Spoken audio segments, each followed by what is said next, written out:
Mesdames, Messieurs, c'est elle qui a conçu et géré toutes les opérations de l'Arena Paris Sud. Elle est du tout...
Hello everybody, and a very warm welcome back to Paris on day 5 of the Paralympic Games 2024.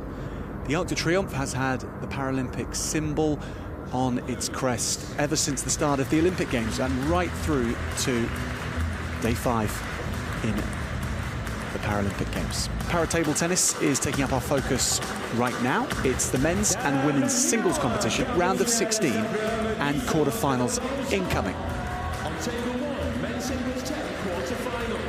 This is how things look in the men's singles Class 10 category. At quarterfinal stages, we have the likes of Patryk Hojnowski from Poland at the top of the draw, and also French representation in Mateo Boheas.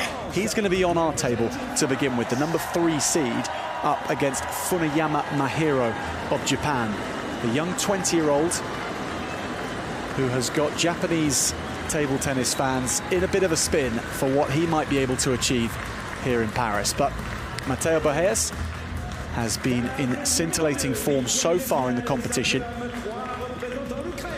He looked at his destructive best in his first round victory over Ivan Karpov. And table tennis in France is starting to gather a really strong foothold in the Olympic form of the competition. You may have heard of the Lebrun brothers, Alexis and Félix. Well, they helped France gain a medal in the team competition here in Paris, and the likes of Simon Gauzy as well, and Mateo Boheas in Paralympic table tennis is one of the hopes for a medal for the French.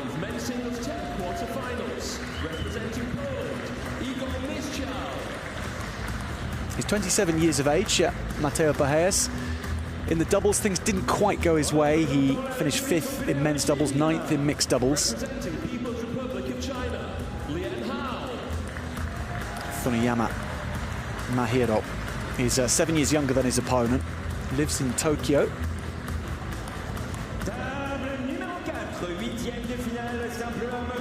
Boheas was saying early in the week that he knows a lot about Funayama these days. That wasn't the case 3 years ago when he burst on the scene, but they've played several times since then.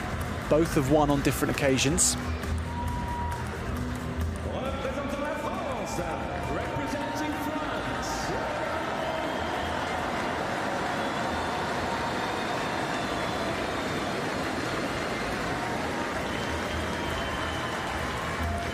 When representing France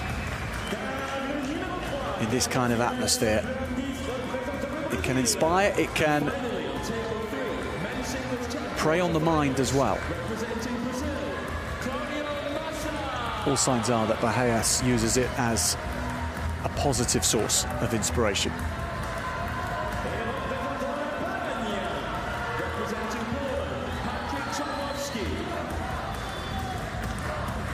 Funayama and Boheas check each other's rackets to see what rubbers are on there, whether they're using the smooth rubbers on both sides or whether there's pimples on one of them. And we'll go into that as we go through this.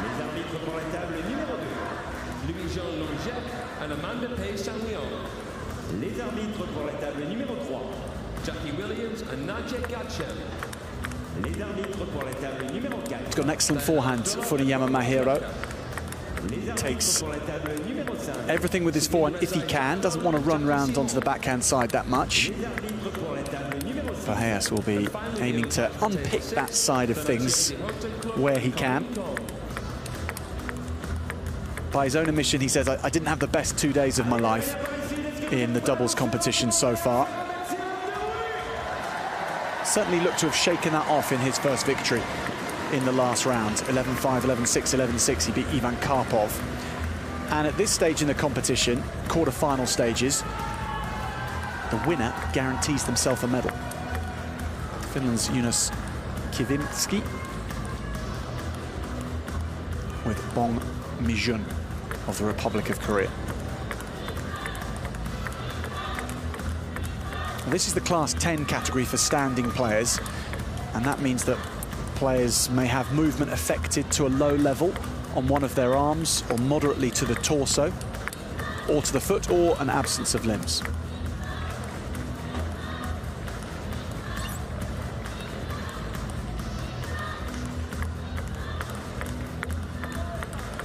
He won a silver medal in Tokyo 3 years ago, Matteo Boheas, after a 5th place in Rio. So he knows what success looks like at a Paralympic level. He knows what just missing out looks like.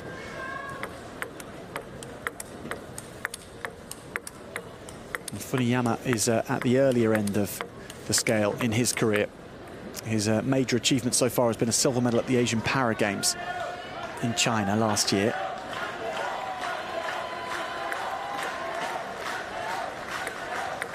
He's not quite the fledgling newcomer, the Japanese, and Boheas is not quite the chiseled veteran.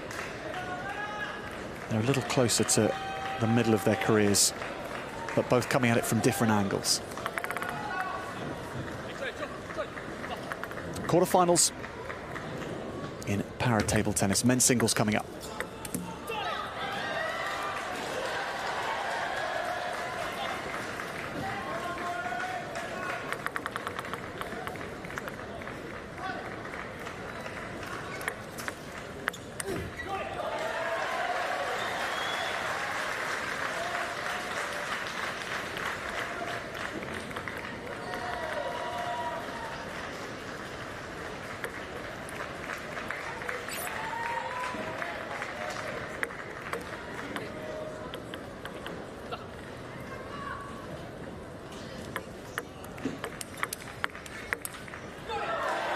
Lovely exchange. Both into arcing parabola on their key attacking strokes.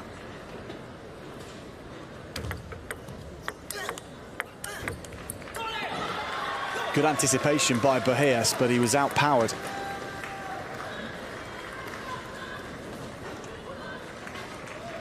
Coach Motohashi, Mini Chiao in the corner for Japan.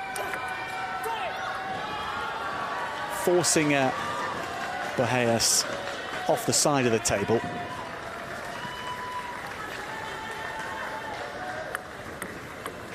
Well, the frieze is a French creation, the game's mascot, taken from French history, but it looks good on Japanese fans as well. Colour scheme seems to work for the Japanese white and red clad fans.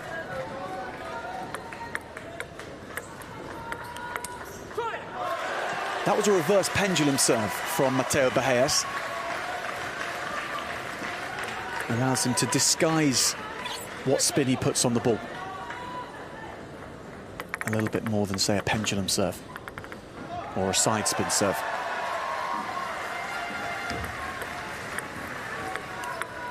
Oh, yeah. It was dollied up and it was dispatched. Return to sender, this one.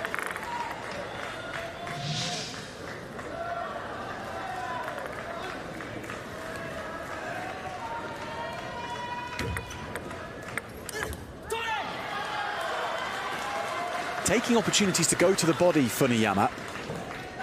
rather than look for a diagonal and open up the table.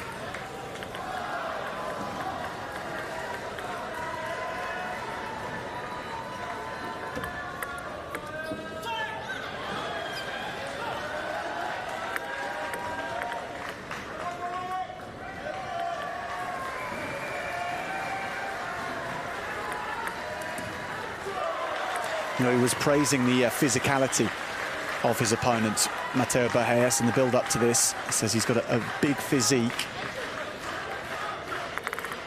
And part of that is also his engine, the fitness of the man from Japan. Not the kind of player that you want to be dicing with in a fifth game. Best of 5 games in table tennis in Paris.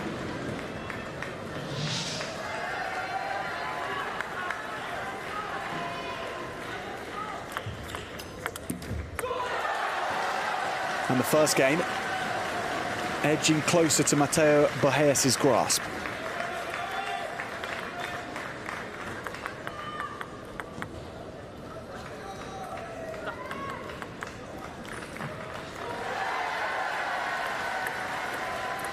That's another really good serve, but Funayama with the good read as well.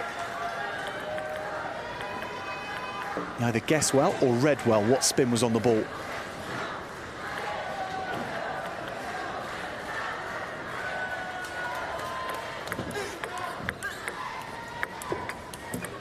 I think what makes Boheas such a prospect is he can rock and roll from side to side and get round the ball, shuttle round the ball, make small adjustments to hit the right shot.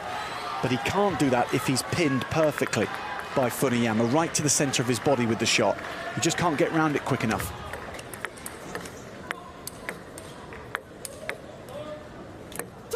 What a time to go to the wings. A serve of real angle away from Boheas, who's got that kind of thing covered. He's very good at shuttling round the table, but still a change in tactic. And then into the body again. It's a lovely few points from Funayama Mahiro.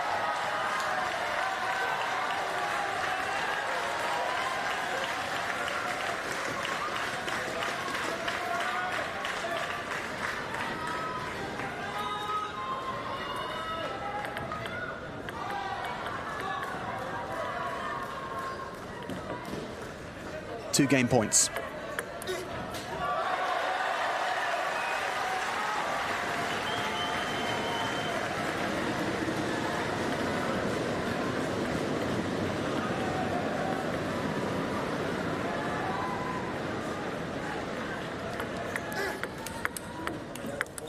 I saved another one. He dials up the attack, goes for Funayama, doesn't want to play it to the open spaces, just right into the body twice.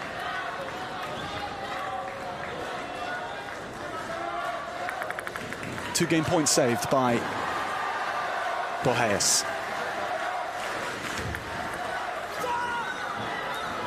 Given all that, to hit one quite far away from the table frustrates the Frenchman. Loads of spin here. So much topspin on this. And on another game point against.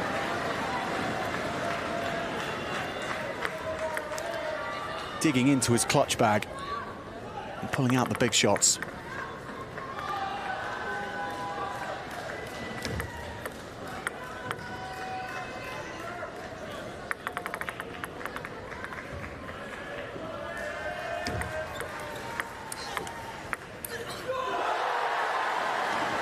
Long it goes, and up the raw.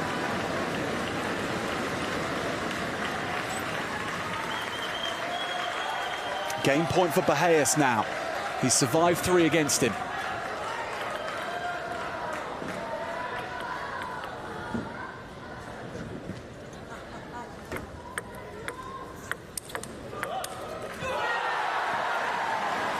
He was boxed in for most of this game on that forehand side. But Boheas boxes his way out. He gets the crowd pumped. 13-11.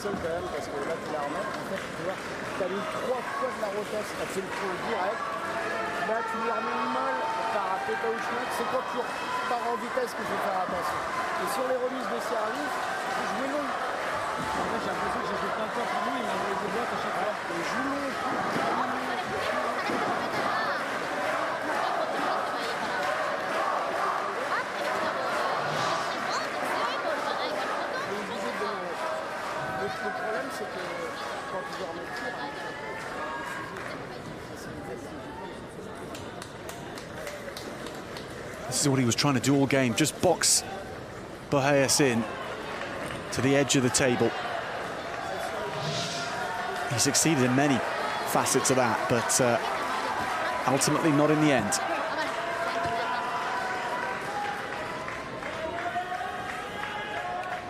Well, Boheas' movement is affected by his left ankle, which is blocked. And his left calf is atrophied as well after surgery when he was just 10 months old.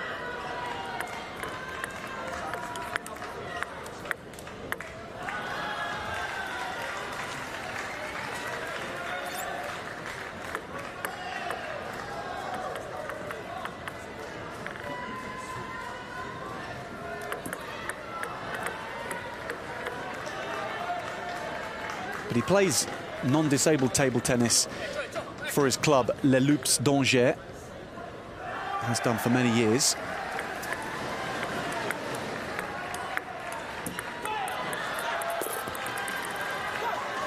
And quite interestingly, in the background of all the Paralympics, he's had a transfer request accepted to move from one club to another in September. So after the Paralympic Games, he'll be signing in for the Raquette du Pays Funayama, leaving his old club of Angers.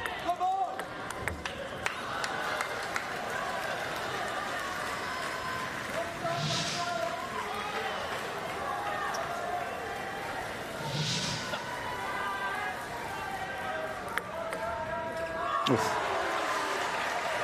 Winding up for exactly the same shot, Funayama.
The tactic very much seems the same from Funayama in game two, to try and go for the body of Boheas.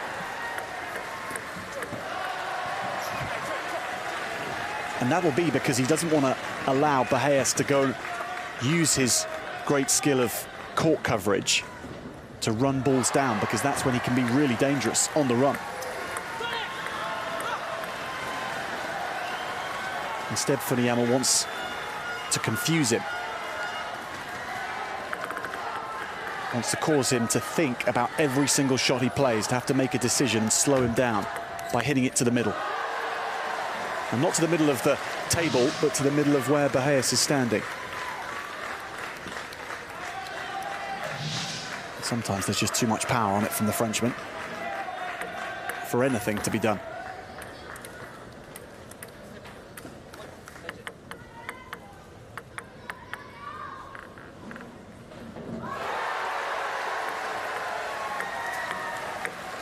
Oh, what a return.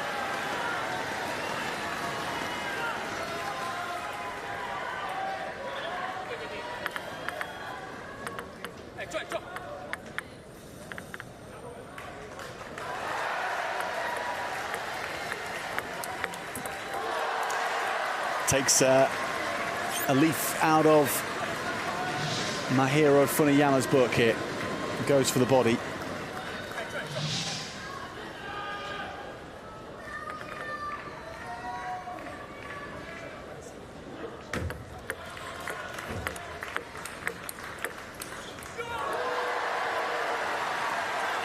Yeah, the coverage was amazing from Funayama. But the ball not falling for him. Still a point ahead.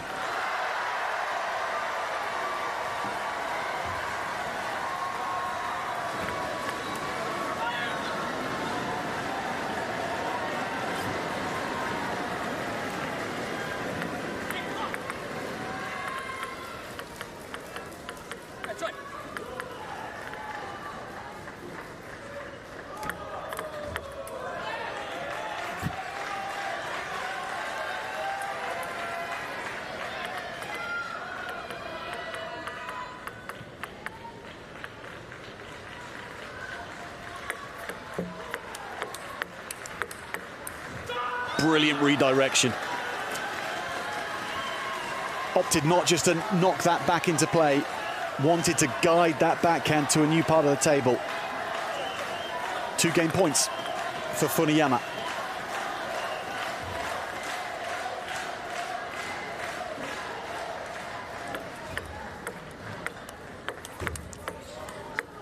Runs round it on the forehand side. It's the key weapon that delivers the final winning shot of game number 2. 11-8.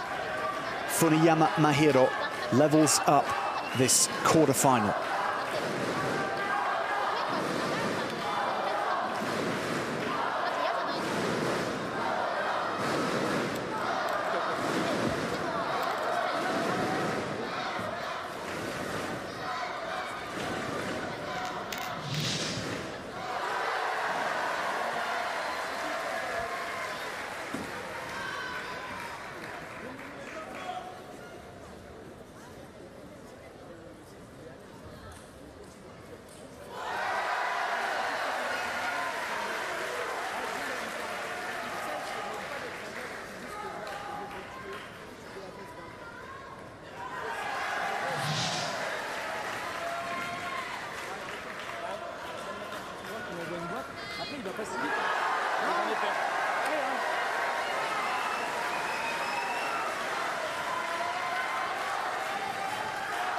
Back to it for Boheas.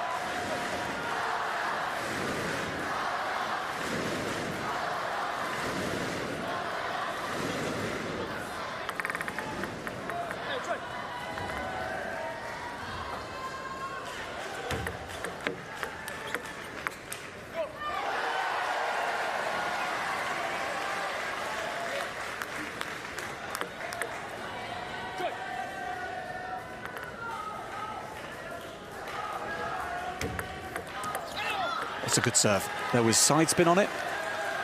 It was short.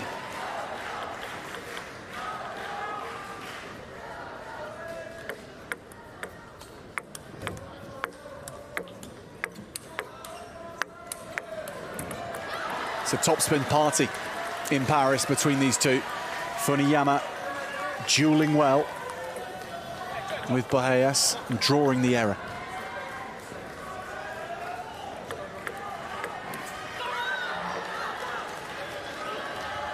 Top edge dip.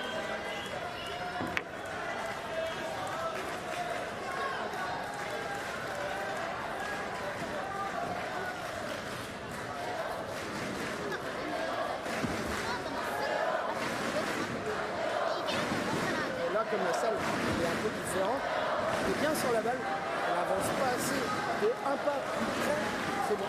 Tu peux jouer à 1 mètre là, il n'y a pas de problème. Moi ça me va. Mais il faut que tu fasses tourner à chaque fois, il faut que tu réavances. Et après, si tu prends l'initiative, pars-toi dans l'idée de foot en continu.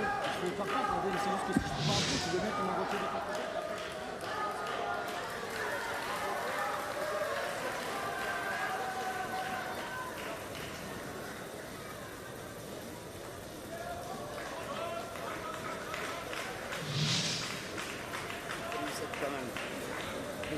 set d'avant, tu as fait des points aussi.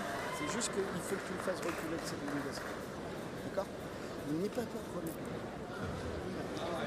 Pourquoi ils font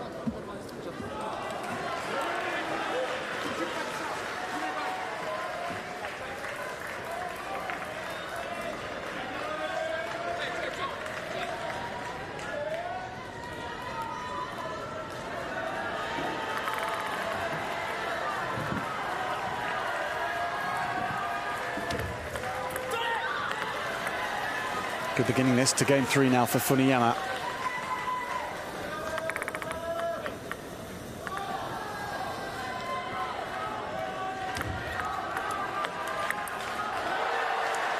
Playing down the straight lines of the table.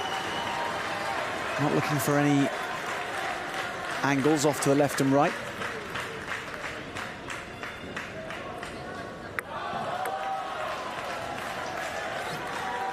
Gives you a greater margin for error playing straight.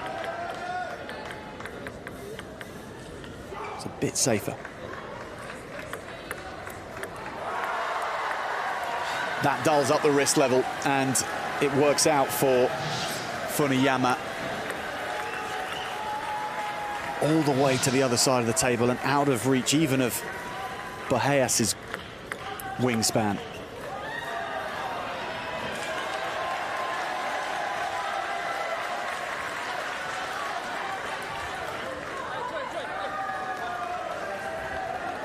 Funayama forging his way through game 3 now at 6-2.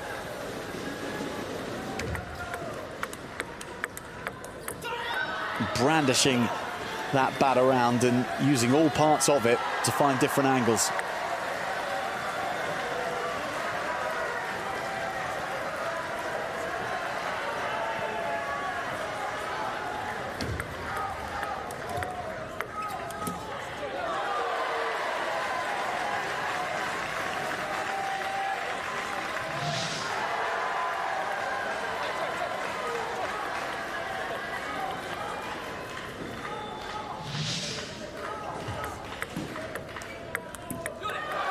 Something on that which was a little bit different from Boheas. I think it was the side spin, but he came across the ball from an unexpected angle to create the side spin. So misdirection was good. Now can he start to direct this game a bit more?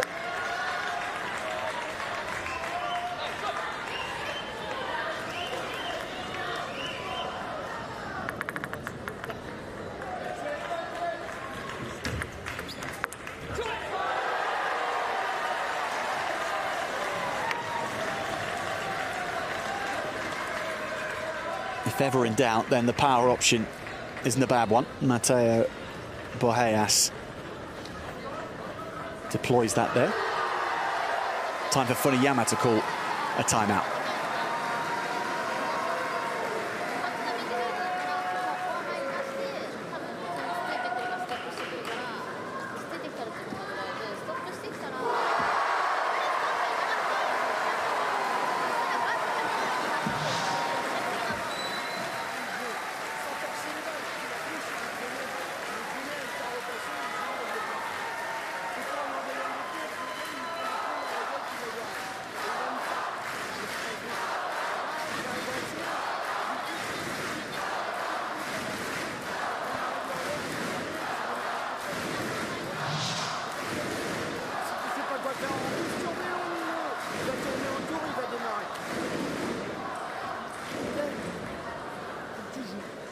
Allez.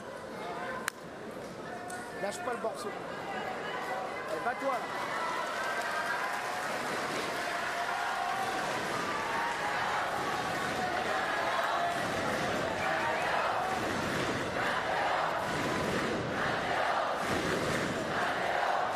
No more timeouts left in the match. Both cards played early. Quite early indeed to play both timeouts in game 3, and it's 1-1.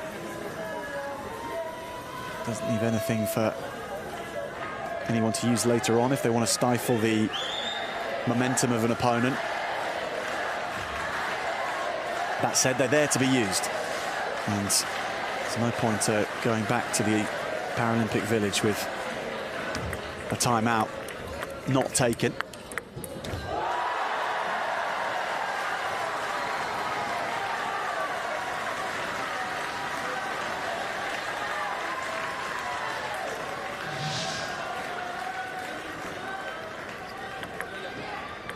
So little to choose between these two.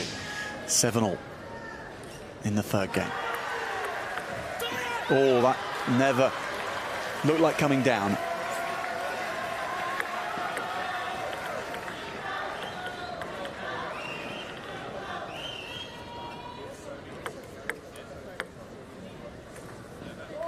Clip of the net, so second serve.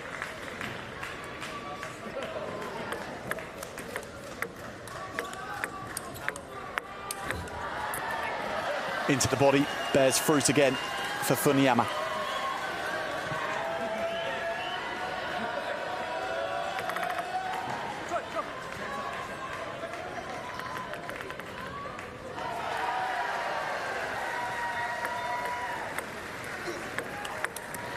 Oh, lovely point.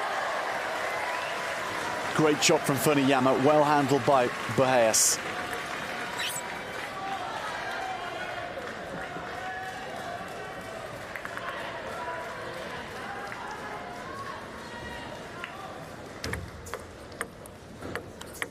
Oh yeah, brilliantly done. Fade on the forehand as well. 9 apiece.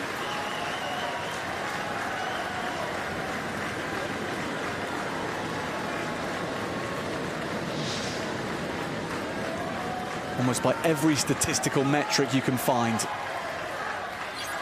nothing can split these two right now. Overall points in the match is just one difference, an extra one won by Funayama.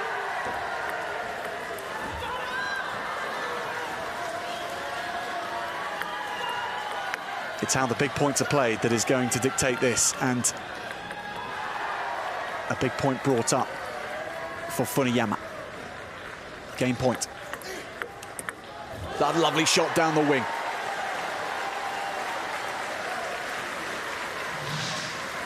Looking for space this time rather than the body. Dicing with danger on the net. 10-all. Have to win by 2, of course.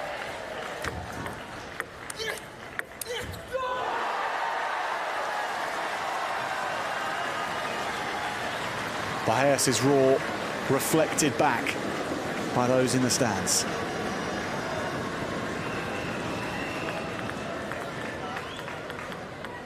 Game point.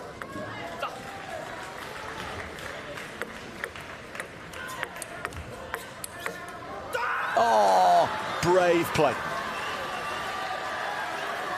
Boheas was setting that up nicely. Funayama refused to be manipulated in the point.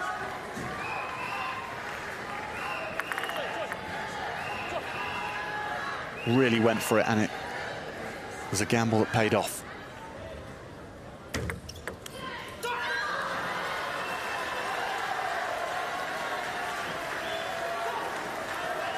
Now he can go for game 2.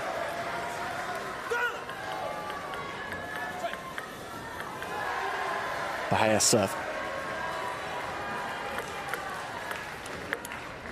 Covers the ground really well again. He had to travel quite far to get that one.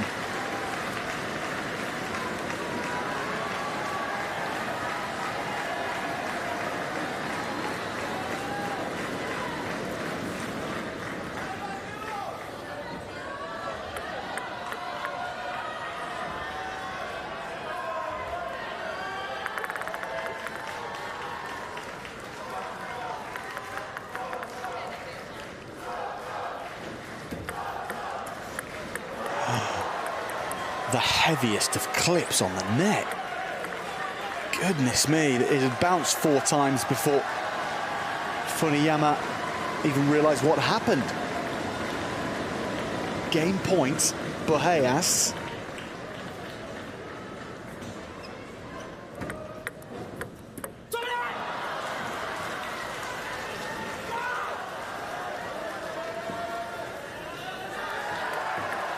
The game's not going to be decided by that moment of fortune.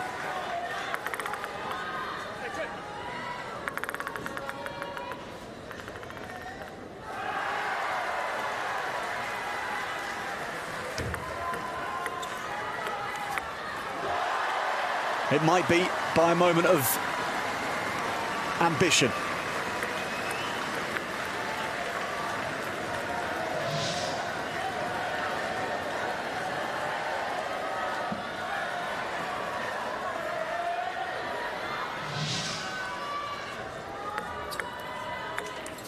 Oh, just as the shot was being wound up.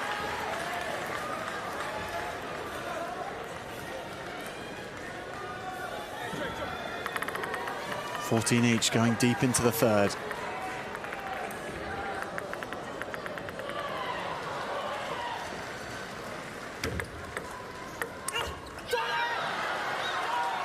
Return to sender.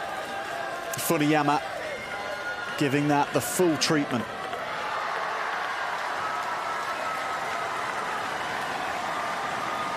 Another game point for Funayama Mahiro. And the noise is deafening, and Funayama is roaring amongst it all.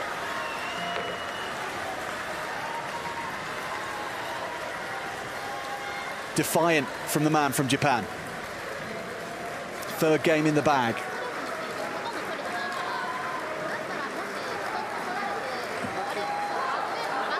(16-14) for game number 3.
Funayama breaks half a smile across the face as we head into game 4.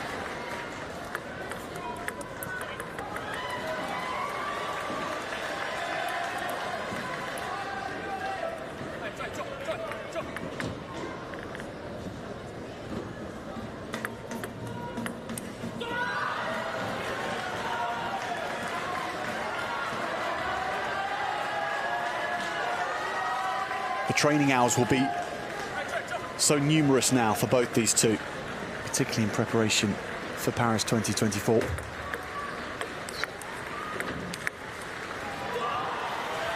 But there was a time where he played just once a week.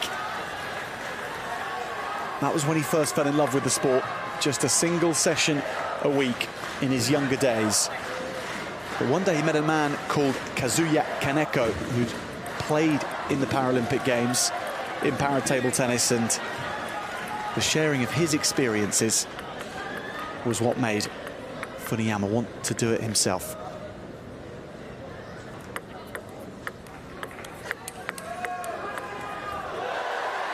Boheas nips that one through.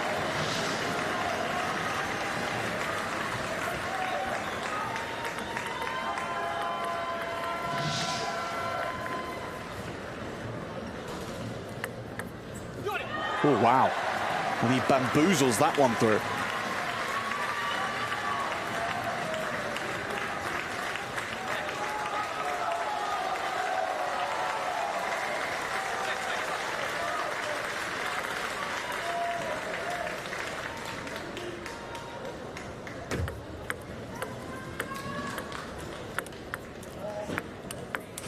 Superb touch play from the Frenchman.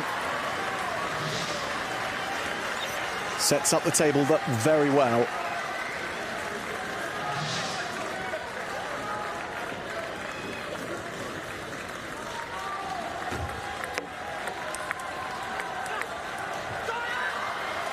into the body, then slightly away.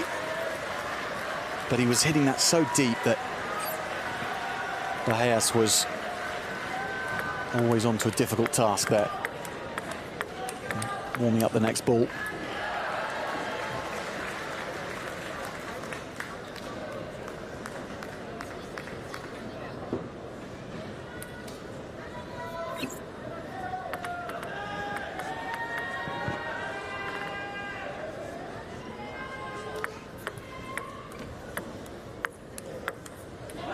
Coverage is again the difference in the point. Funayama sends him searching. Boheas reeling the ball in every time. Backhand serve, change of style. Doesn't work. Gets that all wrong.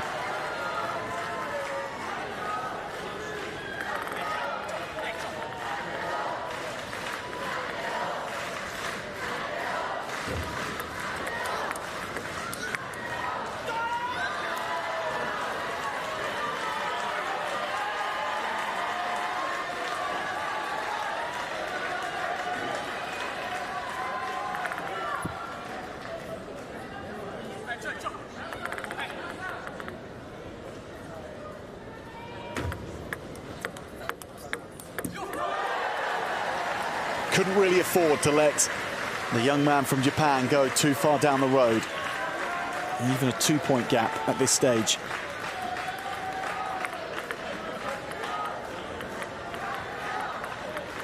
So he closes things up instead.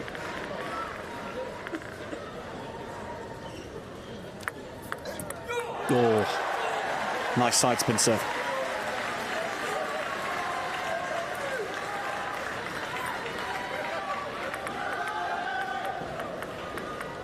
One more serve from Boheas.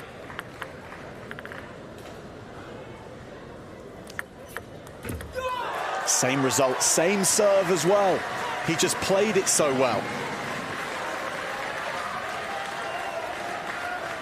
That's bold.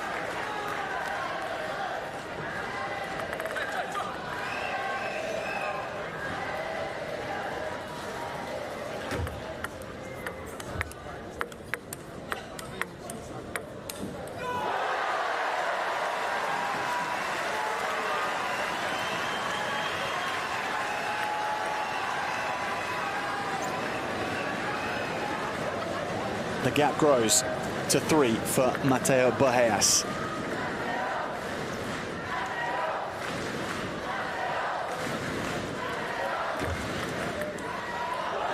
Deep serve, well retrieved, and then the punch goes long.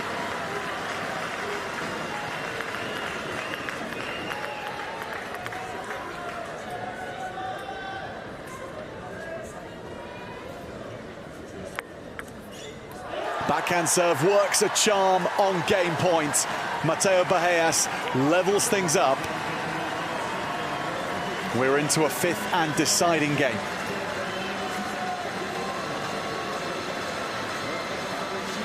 The winner of this contest guarantees themselves a medal, a bronze or better.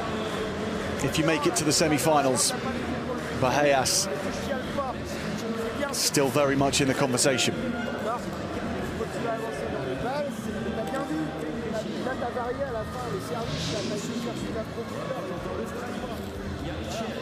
Sur la table numéro 2, 8e de finale, simple homme 4 représentant la France. Émeric Martin, représentant le Japon. Trzinski. Sur la table numéro 5, quart de finale, homme 10 représentant le Chili. Manuel représentant le Monténégro. Sur la table numéro 4, 8e de finale, simple homme 4 représentant la Slovaquie. Et représentant la République de Corée. Et en face à la table numéro 4,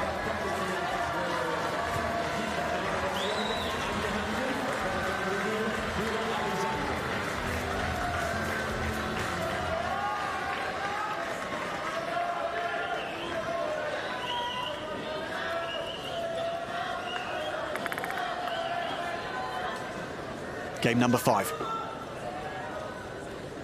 The decider.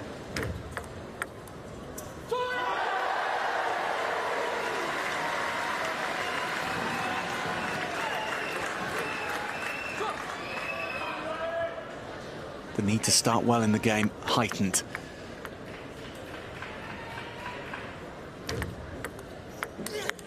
High toss serve sets him up for a lovely third ball attack. Funayama going for the body of Boheas, as he has done for most of the match.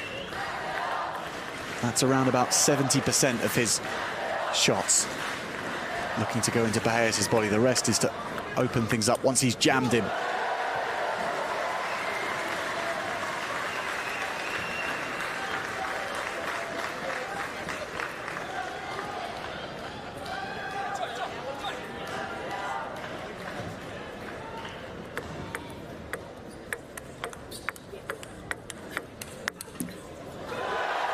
Boheas taking him on as well, saying, well, if you're going to go into my body, I'm going to hit straight back and we're going to duke this out together. And we'll see.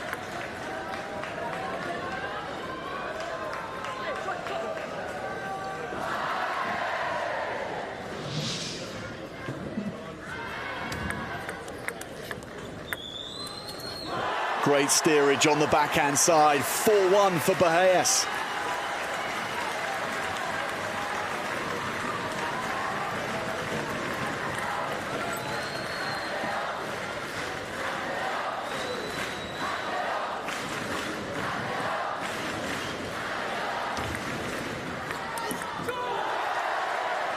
What a beginning this is. The best of the match so far for Mateo Boheas. The silver medalist in Tokyo 3 years ago. Finished 5th in his first Olympics in Rio. His first Paralympics in Rio. Back in 2016.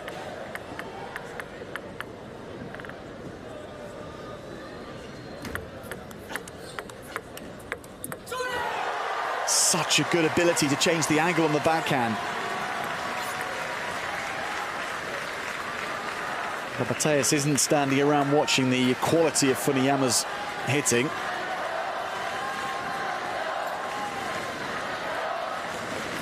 He's making plans, and good plans, successful plans to get around it.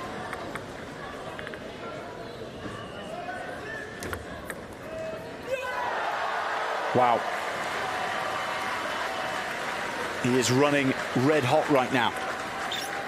7-1. Highest number of consecutive points won in the match from the Frenchman. 6 in all.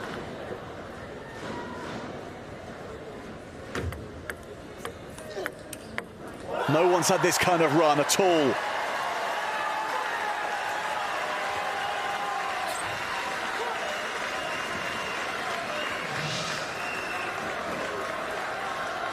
I said earlier in the match that he didn't want to be going toe-to-toe with Funayama in a 5th game due to the man from Japan's conditioning. Well, he's not going toe-to-toe with him. He's outplaying him.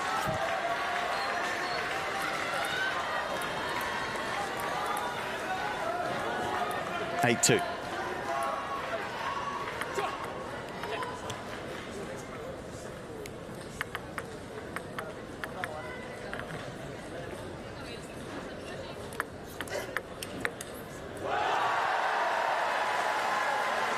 Every point gets the approval of the court of the South Paris Arena.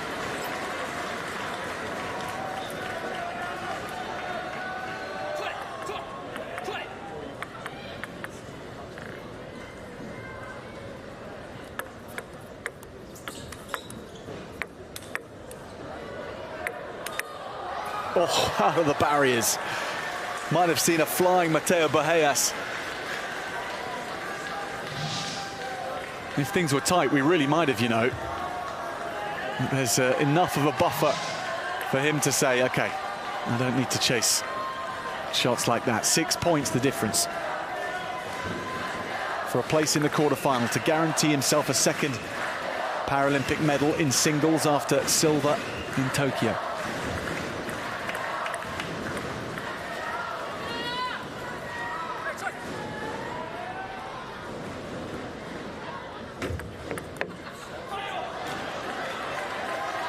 Chops that away, but too close to the net really to bring it down.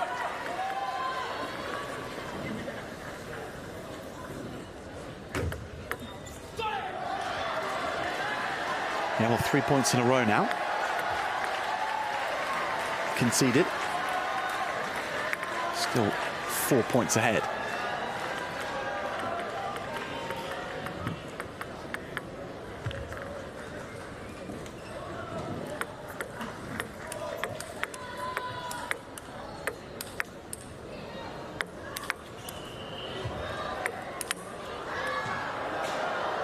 Oh, what are we seeing? It's Matteo Boheas reaching match point.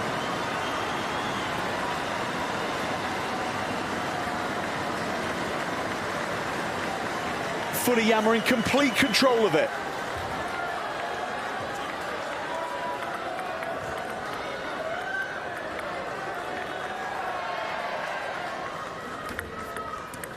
He's done it.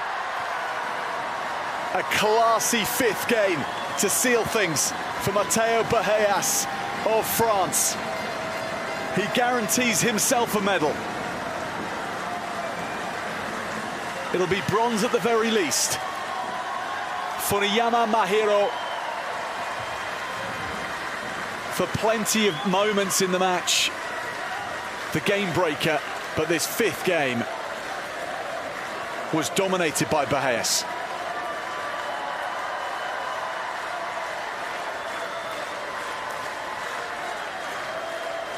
(13-11, 8-11, 14-16 in the third game, 11-6, 11-5.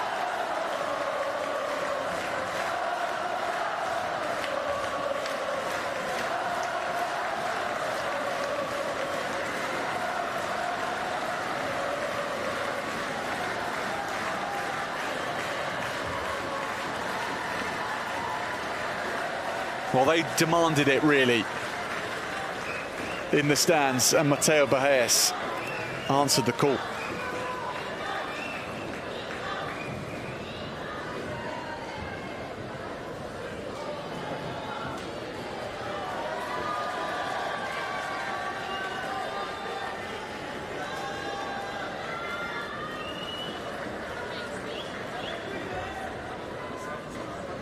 So much to admire about the performance of Funayama Mahiro too.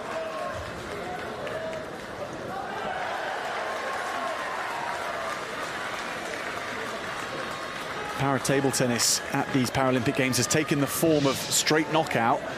Used to have a pool stage, round of robin between competitors. Now it is all about staying alive in every single game. Boheas lived a little dangerously at times, but came through.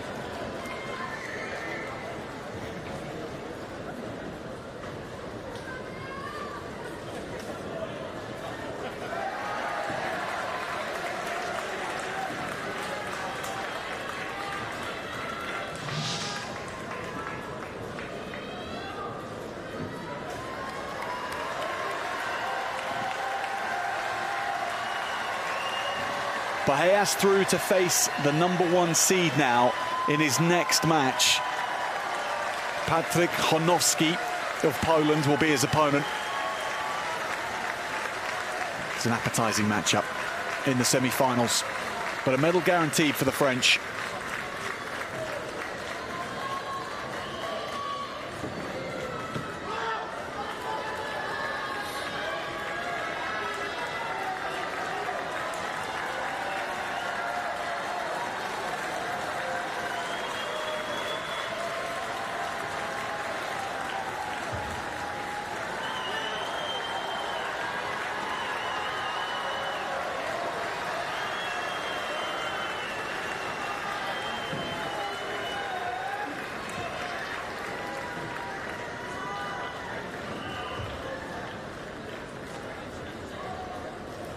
They were so close to each other in terms of points scored throughout the whole contest until game number 5, when Boheas really stretched ahead.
Now we switch our attentions to women's singles in the Class 10 category.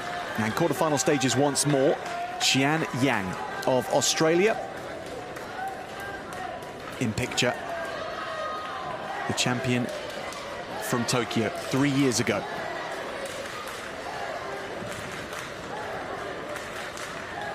With her coach alongside her. She's been to the Paralympic Games on plenty of occasions, twice for the People's Republic of China before she moved to Australia and changed nationality.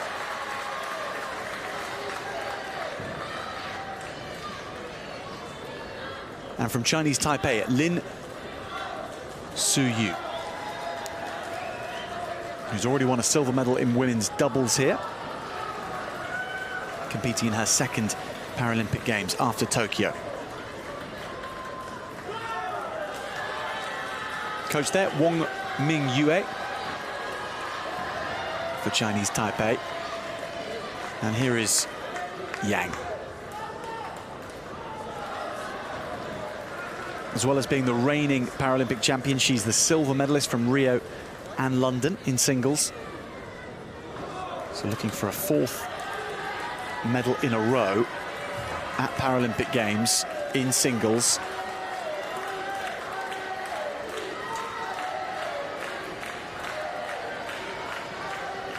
She already has a gold medal to her name from here as well in Paris in the women's doubles. She won with her teammate Lei Lina. And they faced Chinese Taipei in the final with Lin Suyu in the Chinese Taipei team. So they met just a couple of days ago in women's doubles, and they meet again in the singles. Tian began playing tennis when she was 5 in China.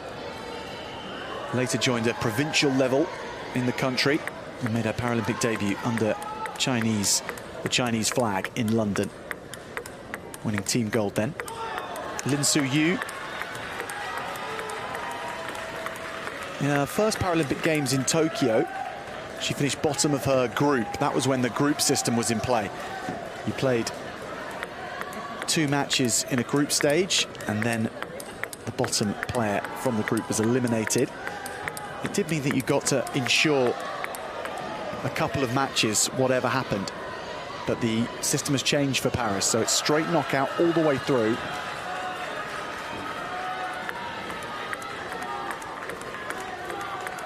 Here is Jens Guldberg Hansen.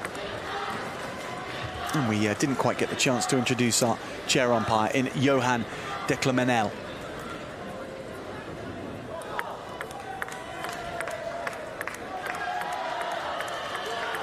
Well, Lin won the Asian Para Games last year in Hangzhou in China.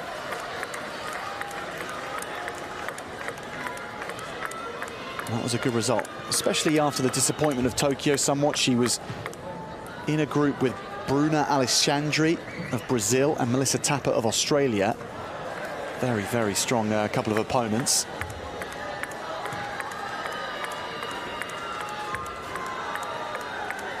So no surprise, really, that was a tough one for her, and she didn't come through the group stages 3 years ago.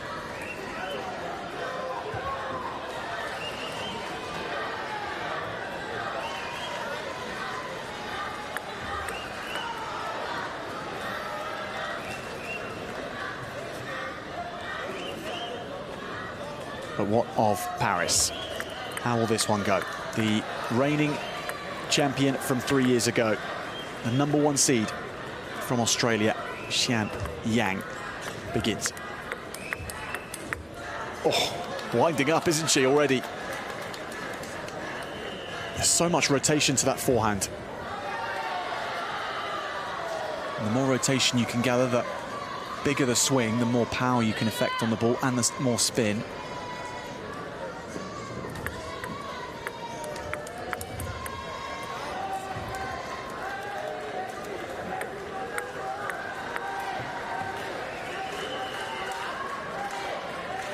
There's Yang's coach.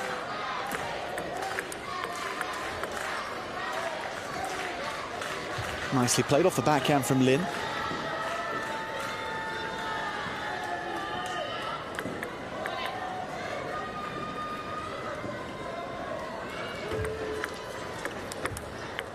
Oh, that's lovely.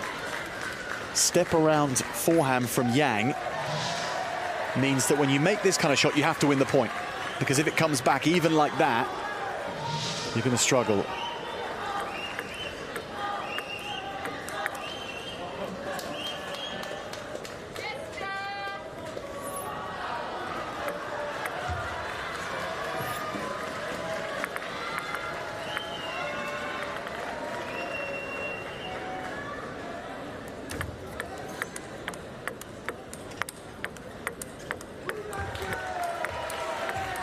It's excellent.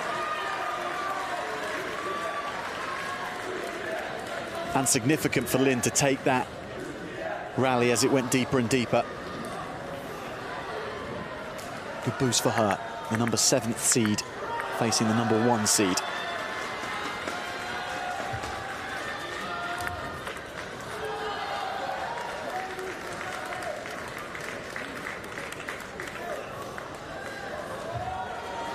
And there is coach Wong Min Yue.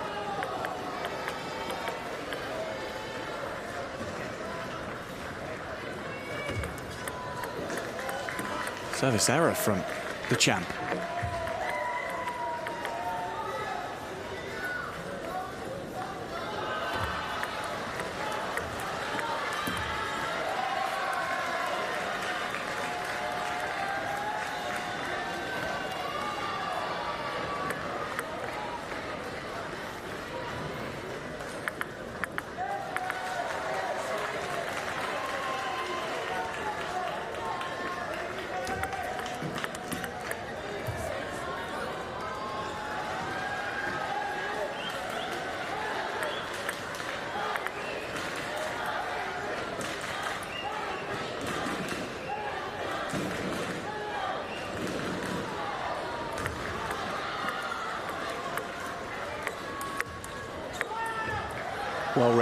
Well read indeed by Lin.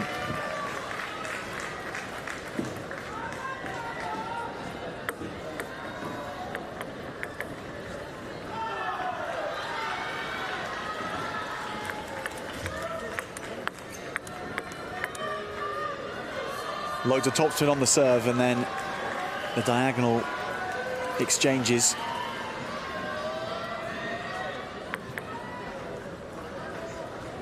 Means Lin didn't settle into the point. And again, she's under fire. It's a really good serve that Yang is able to deploy in that regard. Lots of topspin, kicks up, but disguised spin as well.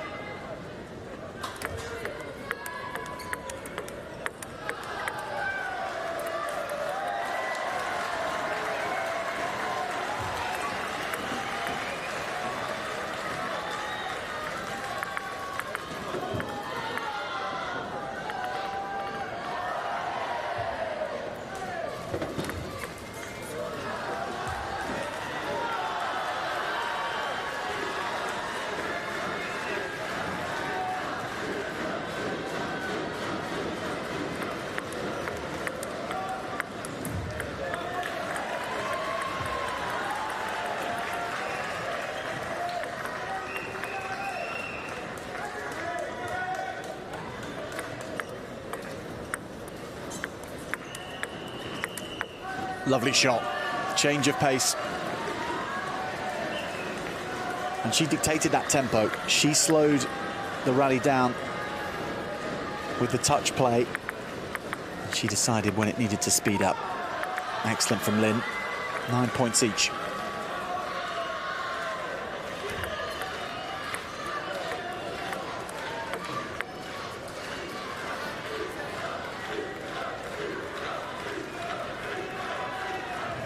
Looking to affect so much topspin that the connection never came. Game point for Xian Yang.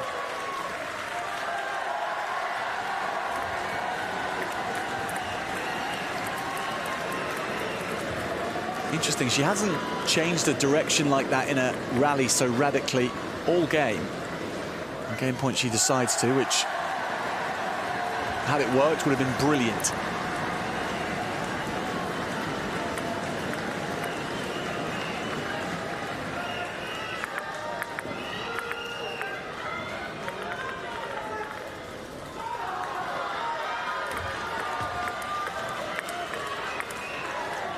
Dangerous backhand, all right, but Yang handles it, and she hands herself the first game.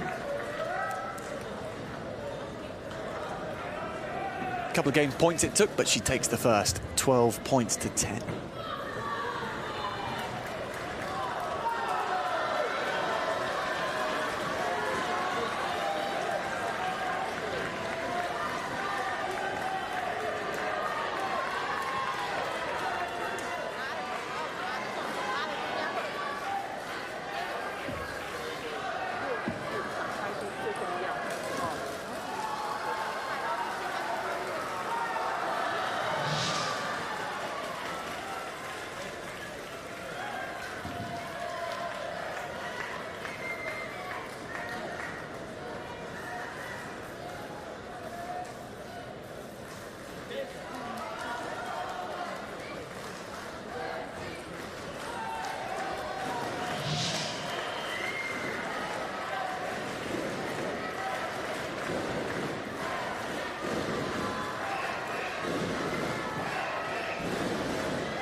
First game goes to Yang and Australia. Lin to serve in game 2.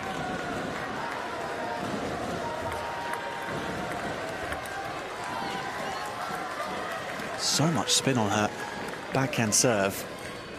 It's often a conservative serve, the backhand one. The amount of spin she's put on it, it's more like a weapon. So much on that. Wins the first 2 points of the game from them. And reads that beautifully. And gets so low.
Oh, well read.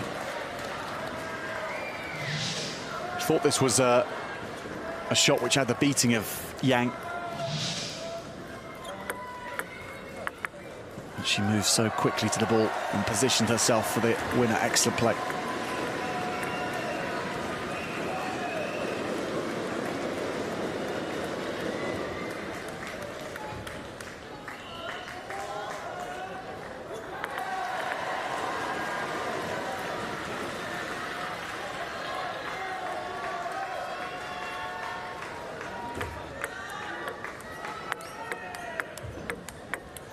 So many different spins and angles in 1 point from Lin. Back spin, then top spin. She's planning her points very carefully. A lot of thought going into these.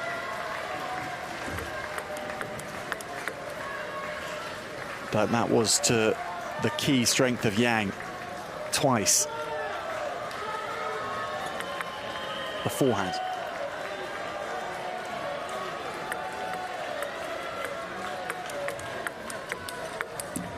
She moved really well there. There was a slight adjustment at the very last second on the backhand. Could have made things tricky. It made it just gettable. 5-6.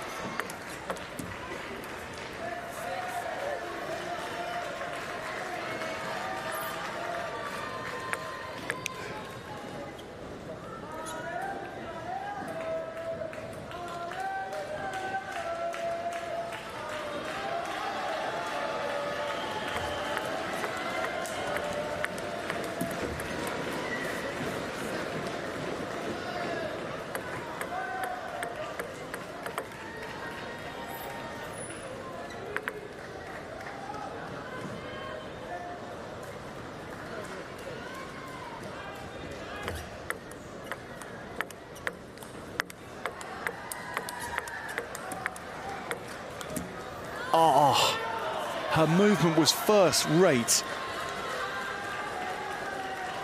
Lin Su-yu just didn't bring home the reward.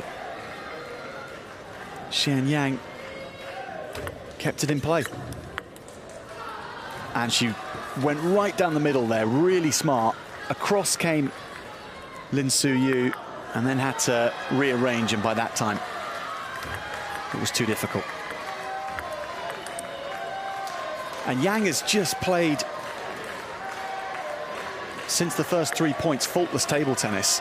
She's been outplayed on a couple of points, but consistency's been right up there. 4 game points for the Australian. Now she only needs the first. She goes 2 from 2. Xian Yang.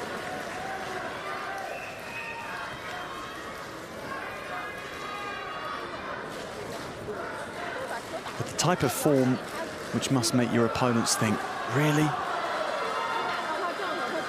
Got to go up against someone that barely makes mistakes.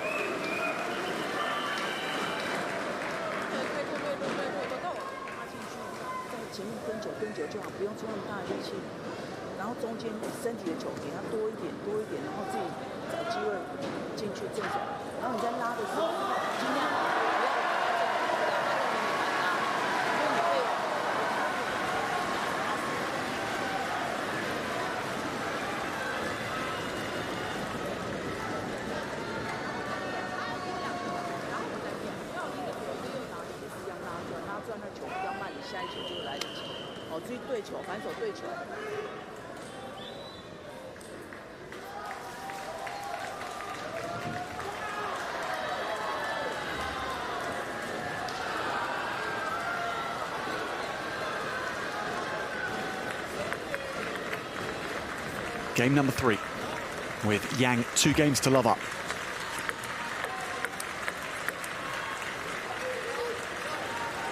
And Lin has played well so far. She's hit plenty of her shots. There hasn't been a high error count. The hope for her here, surely the principal hope, is that the level of Yang drops slightly, but enough for her to come through and profit and maybe get a slew of 4 points, 5 points in a row in the middle of the game that then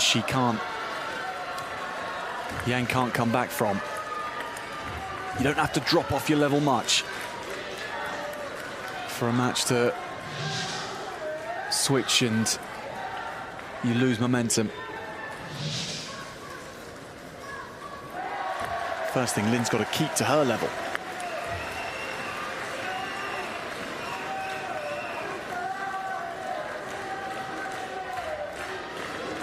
Good beginning this to game 3 though for Xian Yang. She's got such a nice variety of backhands, Lin, and she uses them to good effect. That's why she's a good doubles player. Timeout called.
Back to it. 4-1 up.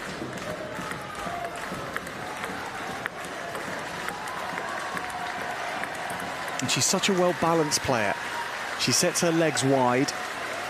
She shuttles around, and by being well-balanced, that means that whatever shot you're forced to play in because of your opponent, you're playing it from a good base.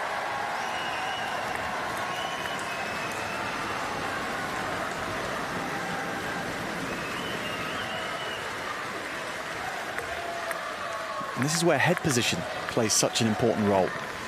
Getting your head in line with the ball. Oh! What a reach. What an absurdly good reach from Yang.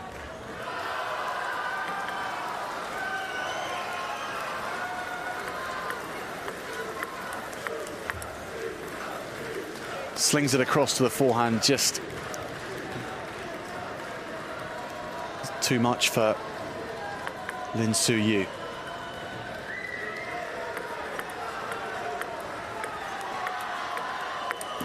All the angles being found, all the answers being given.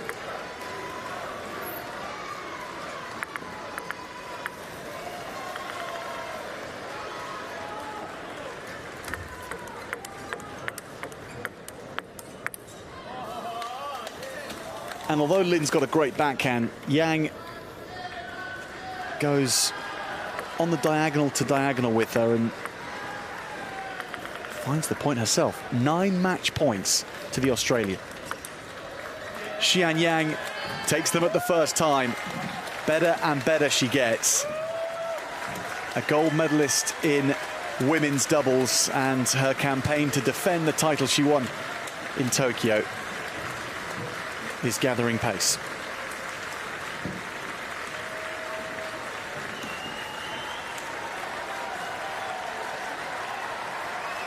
A real exhibition from the woman from table tennis Victoria.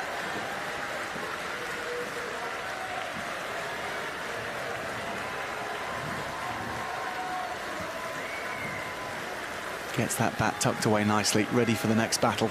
12-10, 11-6, 11-1 in the quarterfinal. She's guaranteed herself a medal, come what may.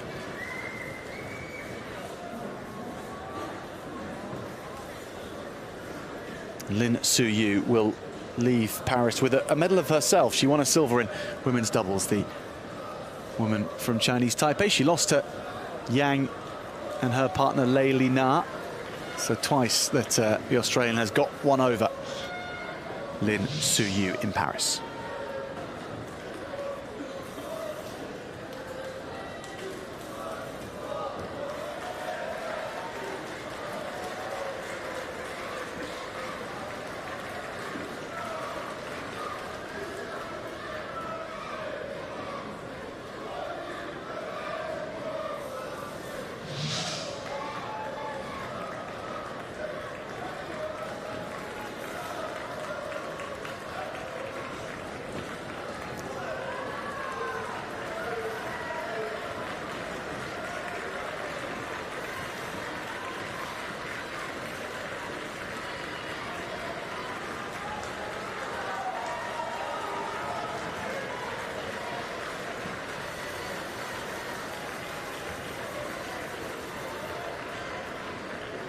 So by the numbers, it's a similar story. 19 minutes in order to do it. A couple of great rallies in there, the longest numbering 13 strokes.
Turc Nessim Turan sur le score de 3, qualification également du côté des féminines 10 de Tian pour l'Australie sur le score de 3-0, qualification du japonais Shishino Kazuki sur le score de 3-0, qualification également de la tête de Céline numéro 2, le monténégrin Philippe Radovic sur le score de 3-0, qualification du coréen Kim Jong-jae sur le score de 3-1 et enfin qualification de la brésilienne Bruna Alexandre 3. Victories for Nessim Turan, Philip Radovic, Kim Jong-il, Bruna Alexandra, Chen Yan, and finally France's very own Émeric Martin. Commiserations to him, Kazuki Shina of Japan through. So then, the next round of matches about to begin very shortly indeed.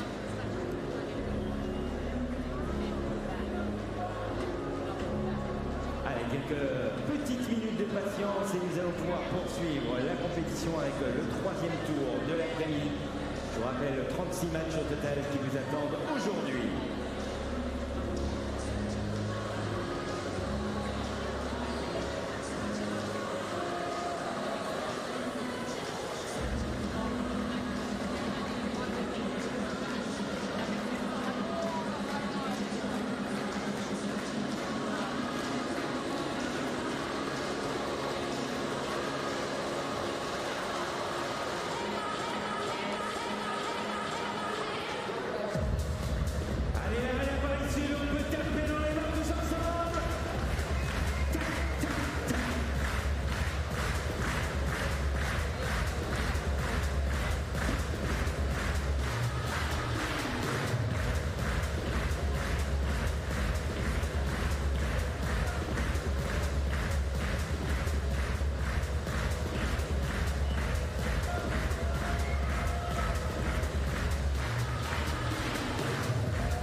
merci d'accueillir les athlètes dans l'aire de jeu.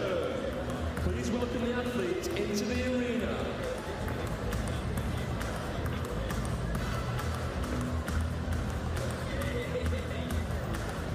Table numéro 6, 8e de finale, simple homme 4 représentant la Slovaquie.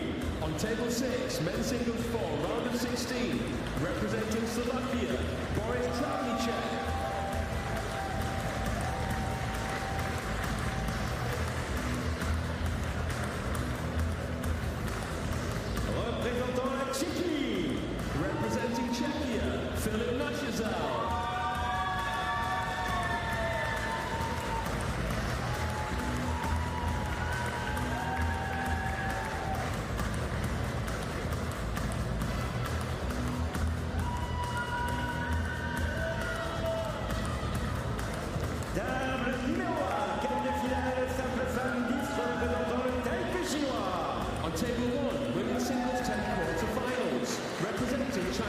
Women's singles quarterfinals incoming.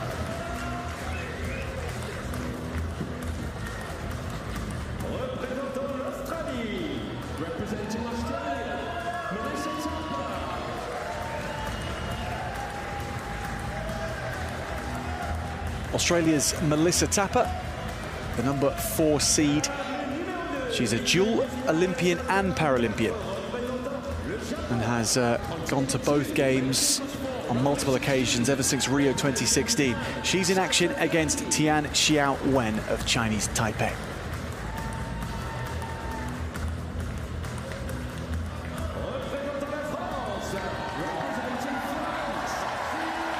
Well, at the Olympic Games, Melissa Tapper competed against Shin Yu-bin, the player from the Republic of Korea, one of the best in the world, and in her first match she took her to 14-12 in the first game before going down in that game and then going down 4-0. But it was another impressive outing from Tapper at the Olympic Games. Now here at the Paralympic Games, to try and do something that she's never done before and win a medal in singles at the Paralympic Games. She's gone close, very close, but never onto the podium. She had a 4th in London, a 5th in Rio, and a 5th in Tokyo. So at the 4th attempt, Melissa Tapper's campaign begins.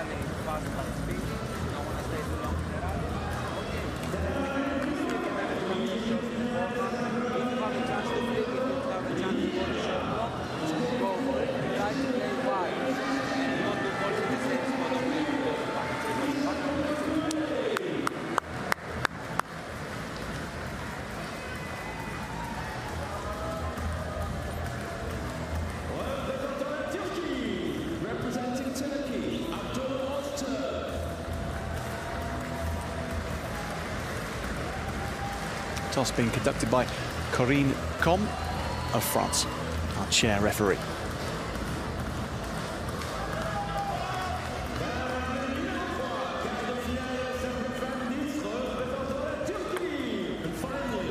So although she's competed in multiple Olympic Games as well as Paralympic Games, she's never won a Paralympic medal before. Melissa Tapper, aged 34, she's the number 4 seed in the draw here in Paris.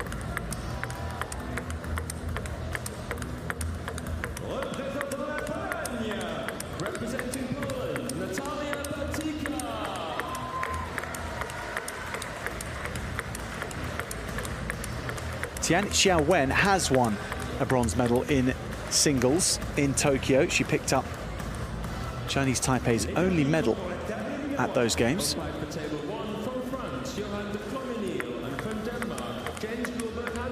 Tapper, I should add, did win a team silver in Tokyo with Australia. So we say hello to Corinne Combe of France. But in the domain of singles, she hasn't yet won a medal. Dartien di Hautecloque, also of France, is the assistant referee.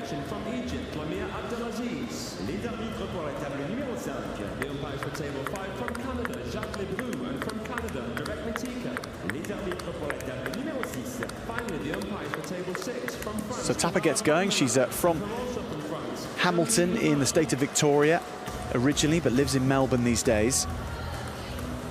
She runs her own table tennis club called Loops in Sunshine West in her home state.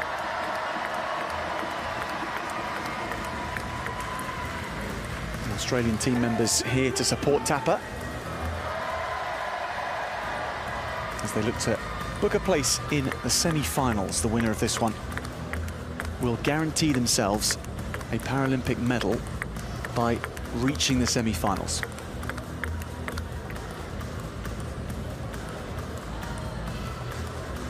to do that for a second time is Tian. And Tapper aiming to go to new heights in her career.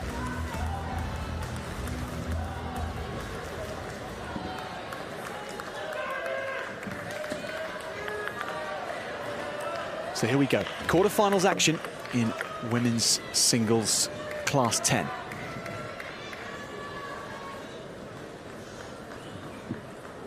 So class 10 is for standing players with movement that is affected to a low level on one arm, or moderately to the torso, or to the feet, or with an absence of limbs.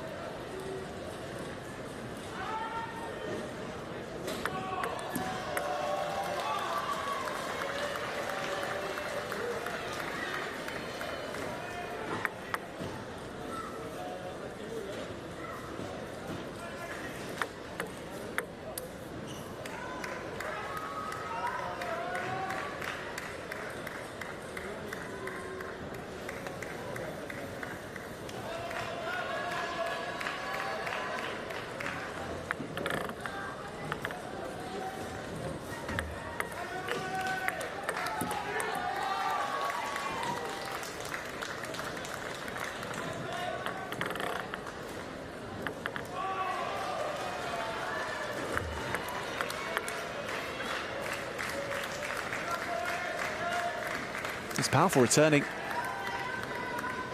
Tactical serving. 4-2 lead for Chinese Taipei.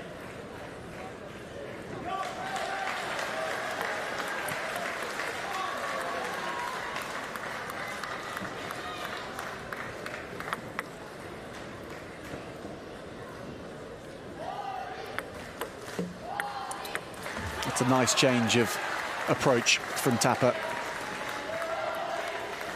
Very delicate serve. Down one wing to then go across the table.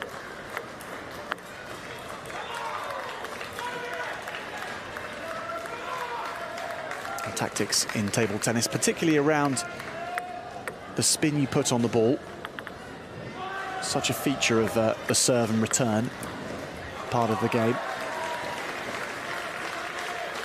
And whilst the aim is always to unsettle your opponent with the spin you can put on a ball, one of the best things you can do is just disguise the spin that is on the ball, not necessarily add oodles of it on, but if your opponent thinks there's something on there that there's not,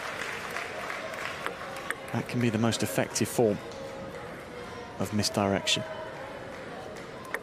And that comes with body language, as well as with the contact point that you try to strike the ball with.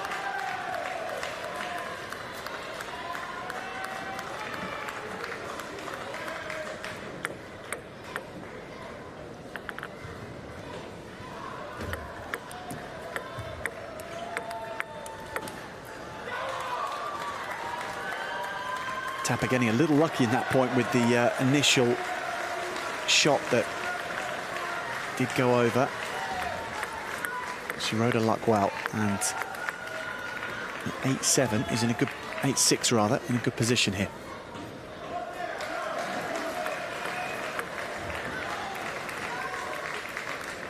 It's a lovely shot from Tian. She won a silver medal in Hangzhou last year at the Asian Paralympic Games to go with her Tokyo bronze.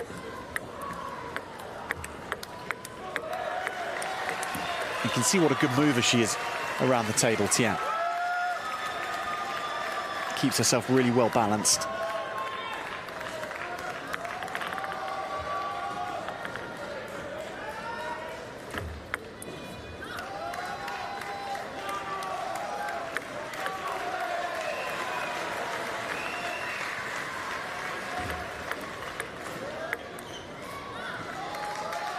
Back to 9-all. That's a nice recovery for Tian Xiaowen.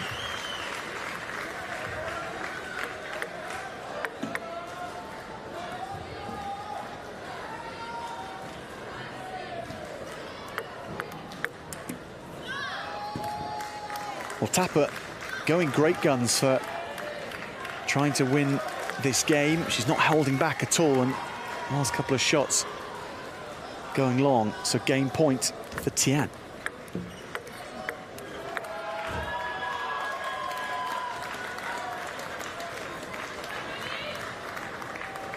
Ten apiece, and you have to win by 2 in table tennis, even though it's first to 11. We now go beyond that.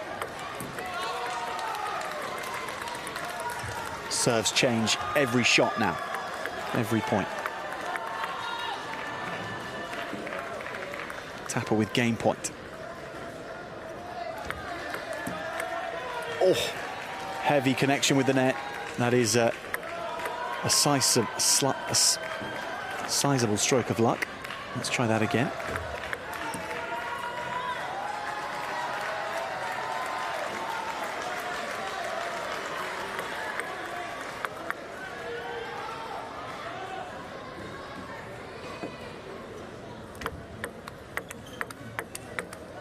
Oh, it's brilliant.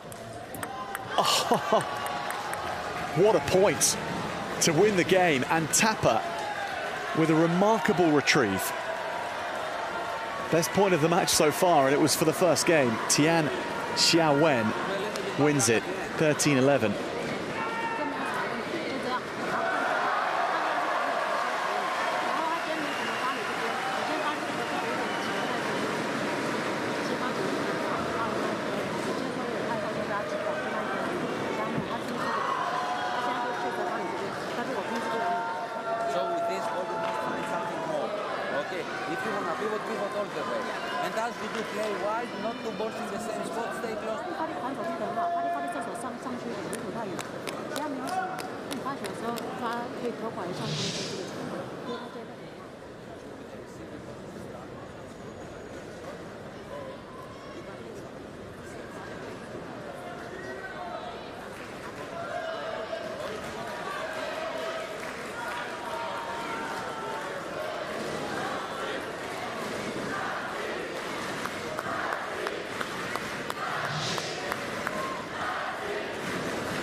Tapper to serve at the start of game 2.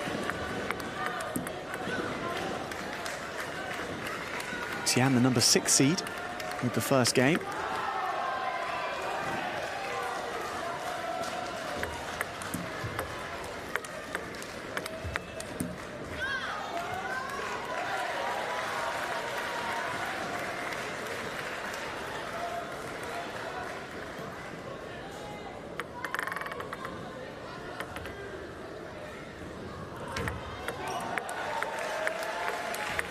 That's great play from Tapper. Initial backhand flick was excellent, and then she made sure with the forehand side.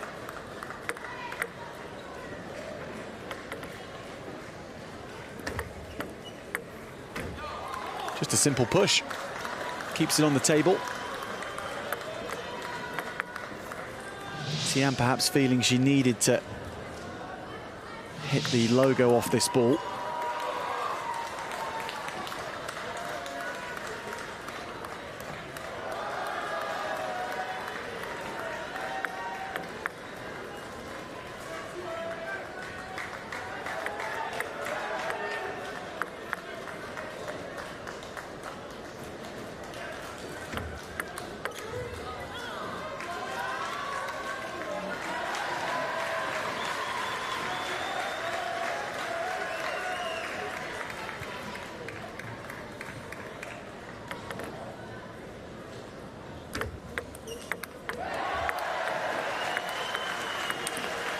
Brilliant rally.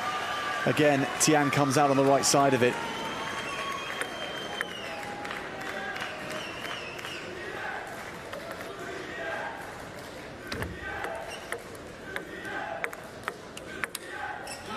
Good change of direction. Backhand straight down the parallel. Well played.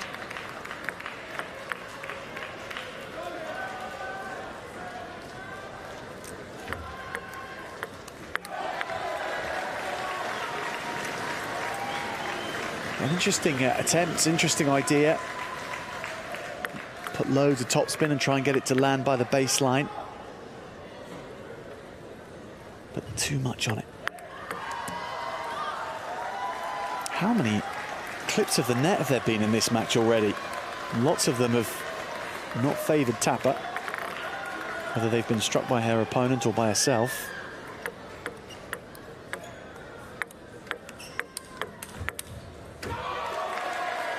Potential to start feeling aggrieved when a number of these don't go your way.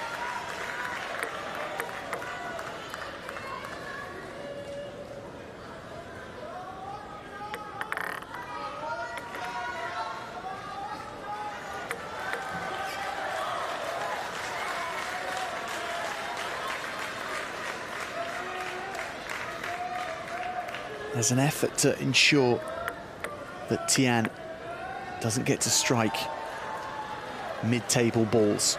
Just trying to go long, and if not long, then awkward.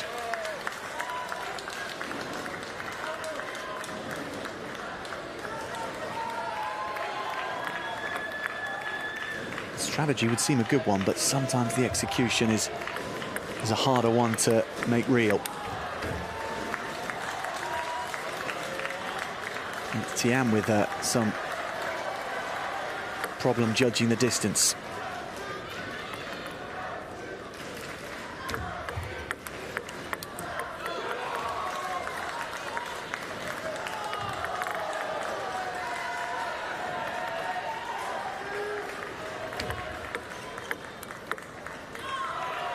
Into the body of Tapper.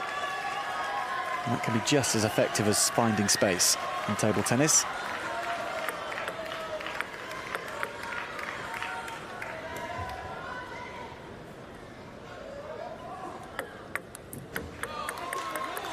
Reverse pendulum serve from Tapper. It's a little harder to read the spin on a reverse pendulum.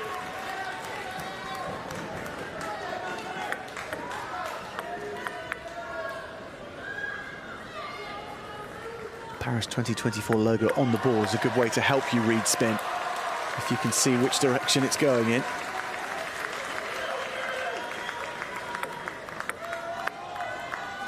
Two game points for Melissa Tapper.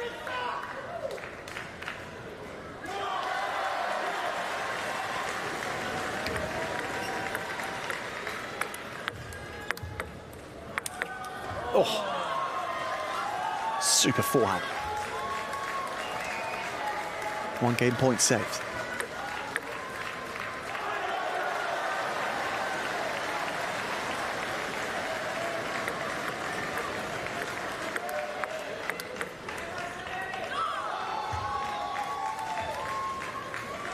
And now the second one spurned.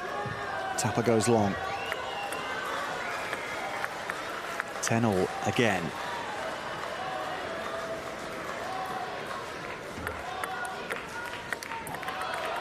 It's a lovely shot, isn't it?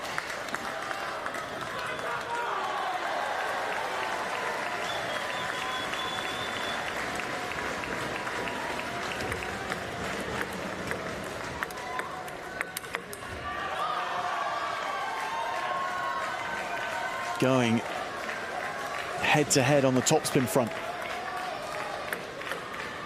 And Tian coming out on top, 11 each.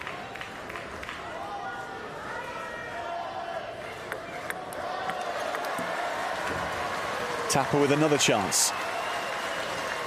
4th game point.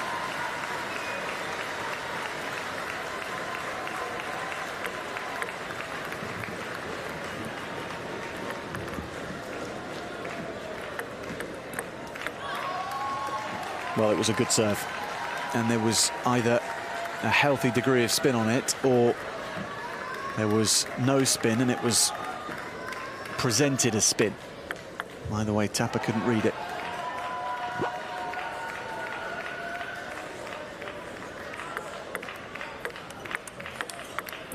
So good in bringing up these game points, Melissa Tapper.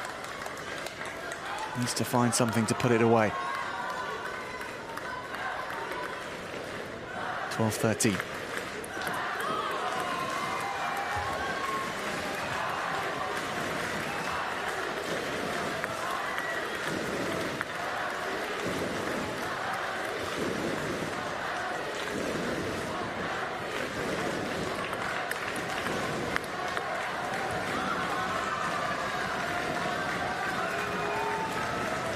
5 game points prevented by Tian Xiaowen. 1 for herself for the second game, and Tapper can't provide the same treatment. It's brutal, efficient from Tian Xiaowen for game number 2.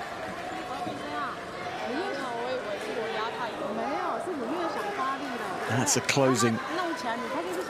It's a way to close out a game. 15-13.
Tian Xiaowen with the delivery when it counts. So far in the match, she begins game 3.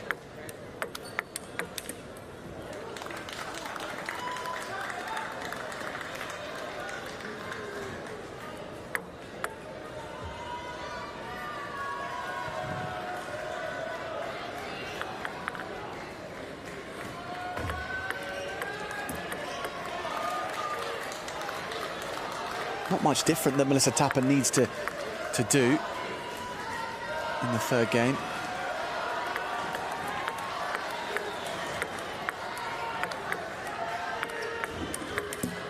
What a rally again. But when that chance comes, she needs to handle the moment, and she must convert this time.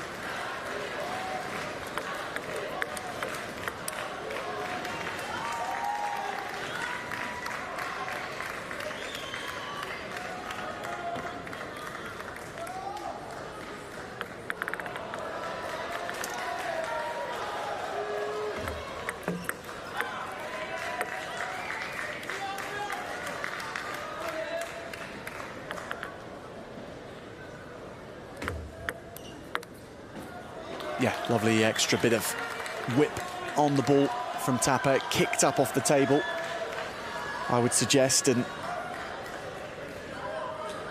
there wasn't enough time for Tian to really know what was on the ball. So at the towel break, Tapper leads 4-2.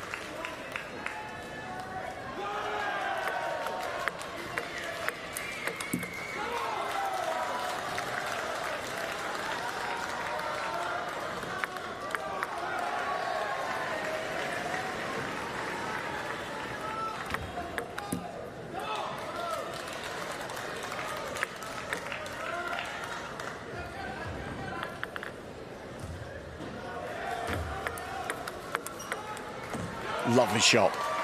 Backhand punch of real intent from Tapper. And this is the kind of scoreline she's been threatening. Can she now convert this game from a 5-point advantage? Of course, it was 5 game points that she didn't convert in the last game, but they weren't in a row. And of course, she's not there yet.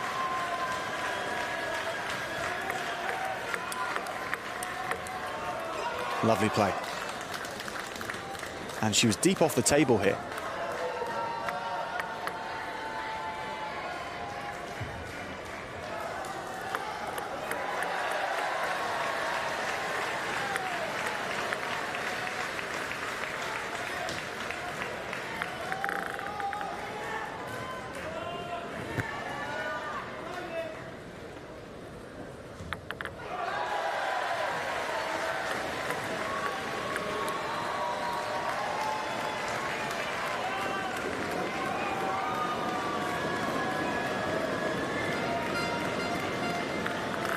So often table tennis is an exercise in moving on from your own failures, and Tapper's got to move on from what happened in the last game.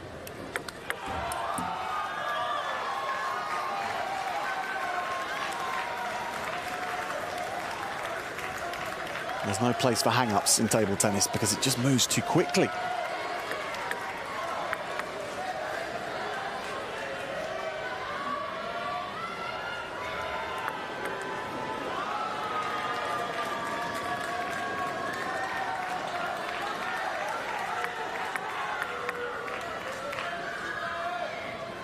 She's getting close now.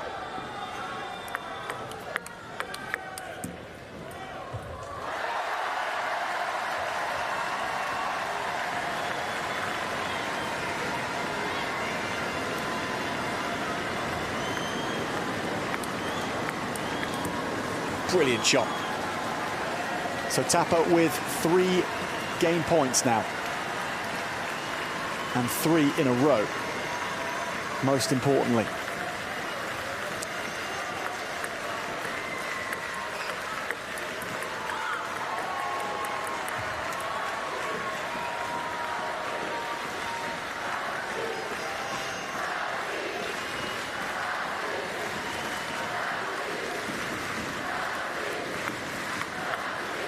On serve now too.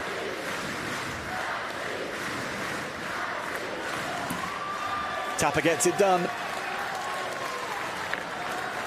She pulls the game back. The Australian gets this over the line. Something she simply had to do, and she did it simply. 11-8.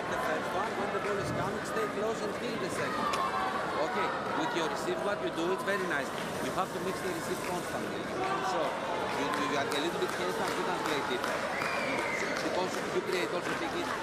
他又打回来这个场，对不对？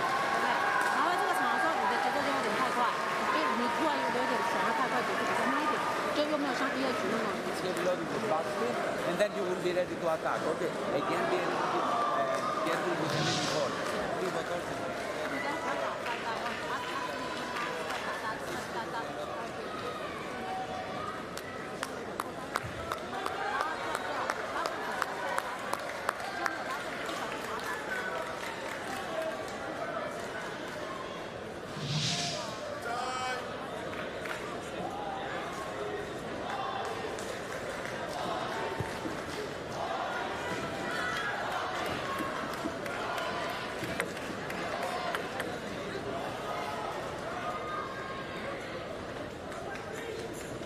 Game number 4, Tapper serves.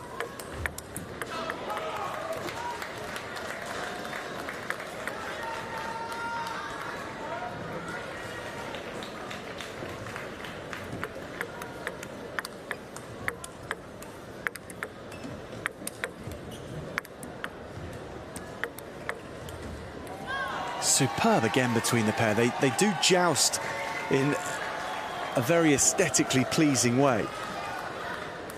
Lovely movement from one side with Tian Xianwen, and just good shot making from Tapper. Brilliant. Left-handed forehand.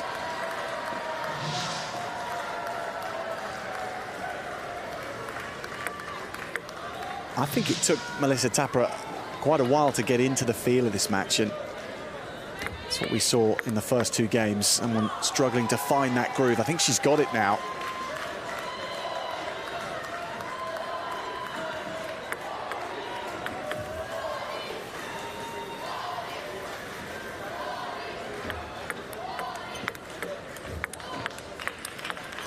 It's a lovely shot too. The 2 lefties playing each other is the least common occurrence that you find in table tennis. Most common a right and a right, of course, but then second most common is a right facing a left, or a left facing a right. But when you get to a left and a left, it is the one they've practiced against the least, unless their specific training partner happens to be like them. So it does throw up some strange moments. Can be an awkward rhythm to a match for players to grasp.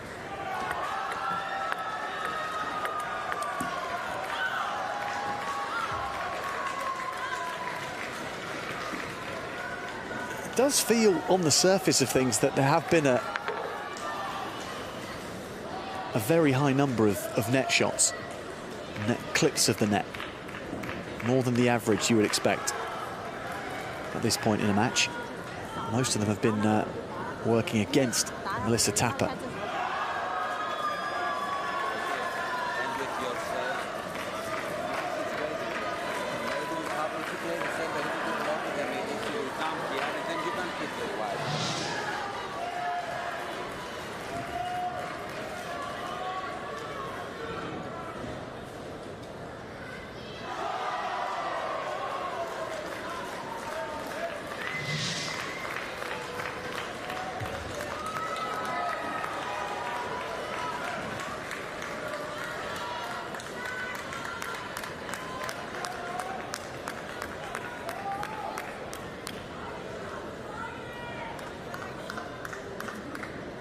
Back to it we go after Tapper's timeout.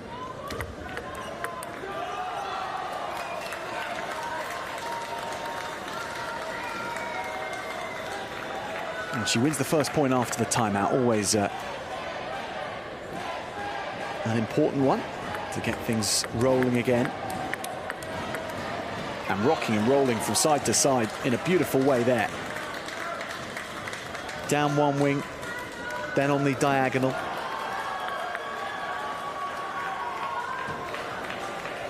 Does two in a row become three? Oh, that's so good.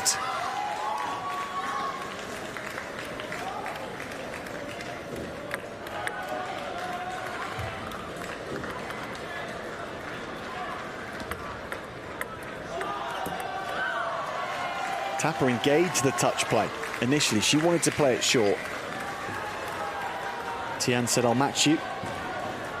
And she put some spin on it too, and Tapper just couldn't handle it. That was the attempted backhand flick with extra spin, which didn't land. So 8-4. Tapper to serve for two. Needs both of these. And gets it. Beautifully constructed point. Reverse pendulum serve. Then the third ball attack. Effectively the second shot of hers is the one that kills the point. Really good.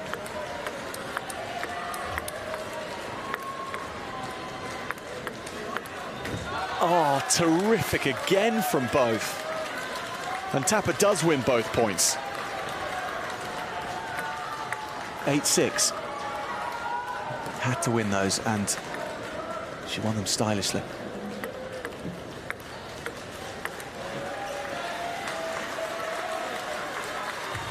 Three leads to two, or rather two leads to three, excuse me, three in a row.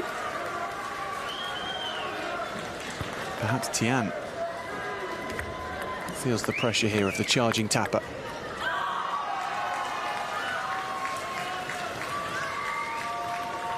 Perhaps not. That was calm.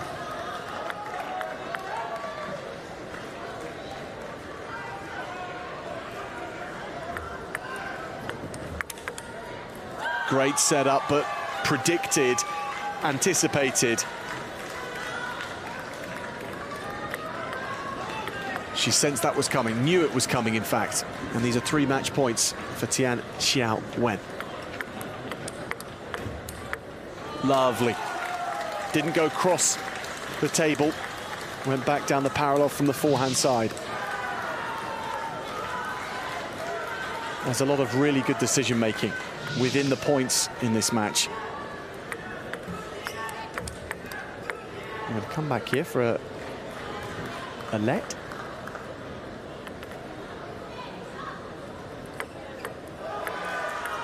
Oh. Brave to go for the touch play. 2 match points saved.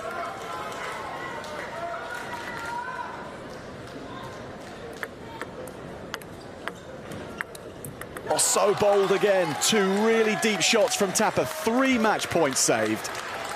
We're at 10 all again.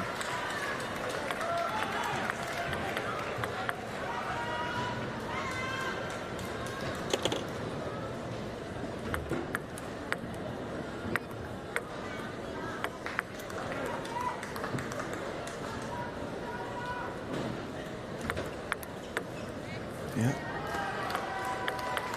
2 lets in a row.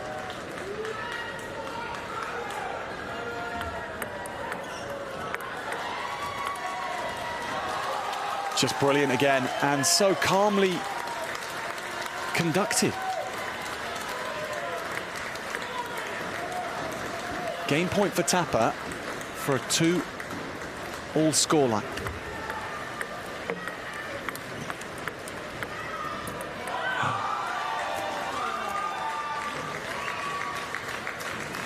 Fourth game of the match. 3 of them have gone beyond 10 on both sides. Tapper goes long. She'll have to face a 4th match point.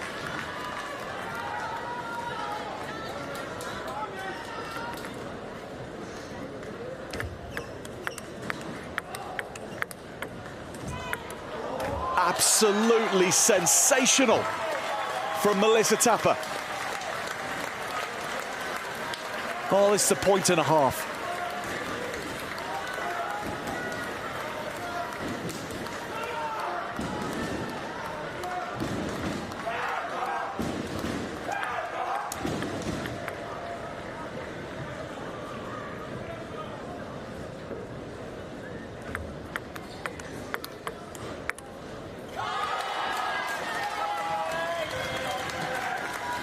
Game point again to the Australian.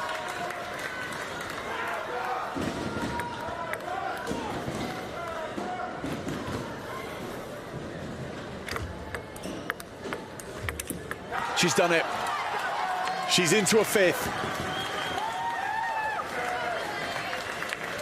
She stared down Tian Xiaowen when she had 3 straight match points. Remember, you can play when she plays wide with your forehand, you can play down the line. Every time you play with your forehand, the ball down the line, you can't play out. Okay, what you do with the receive is perfect. What you do with your serve is perfect. Okay, there's nothing that there's nothing we need to change at this stage. Be careful with your receive, with your serve is perfect. Positivity. Remember, you have to be positive after the first open. So when you open up, then be ready to play the other one with a lot of energy. Quality of this match is still increasing.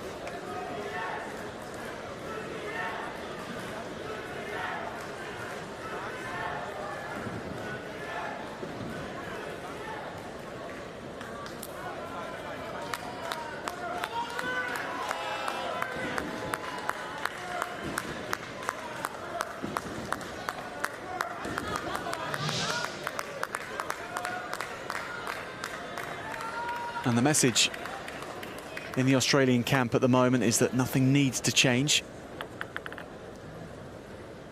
More of the same. Sign us up for that.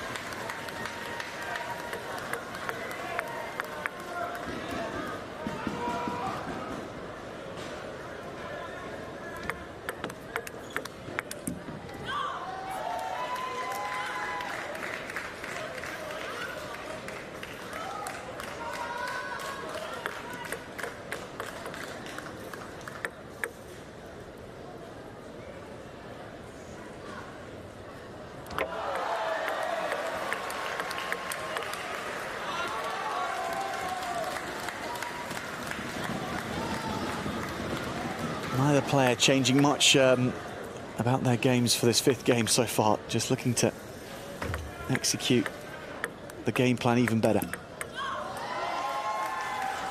Looking to pin and then move. Looking to force their opponent to one side of the table or to stay in the middle, and then to look for the space.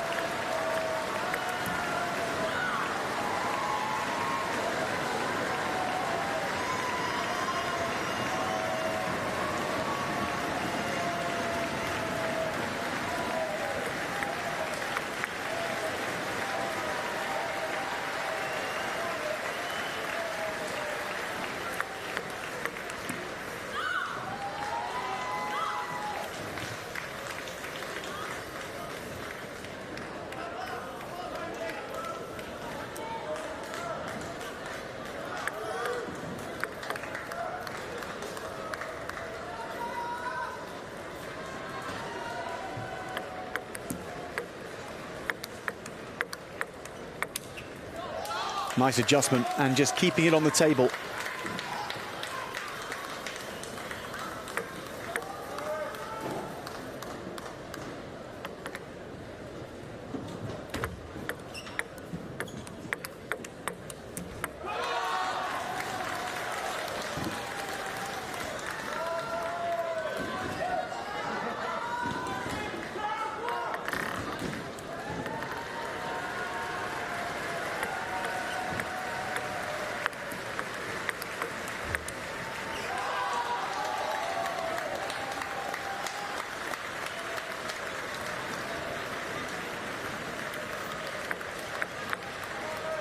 All tied up at 5 apiece in the 5th.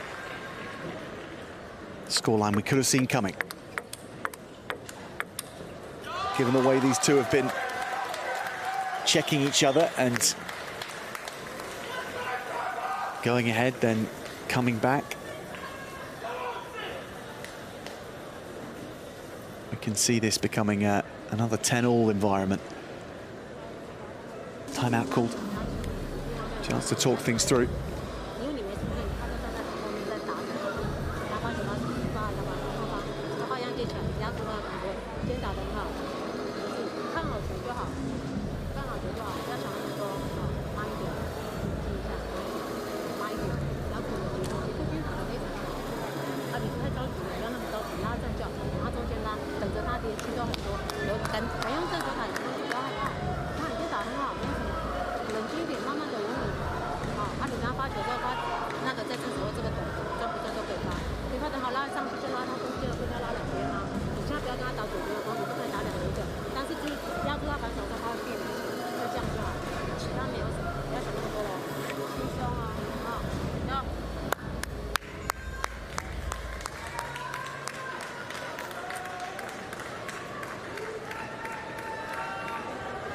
Tokyo bronze medalist Tian Xiaowen.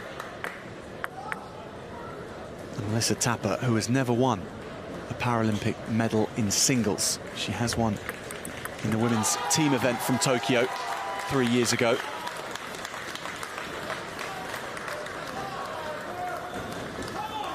But at 34 years of age, looking to do something she hasn't yet in her career. And the winner of this will guarantee themselves a singles medal, a bronze at the very least, for whoever comes through in the next 3.5 minutes.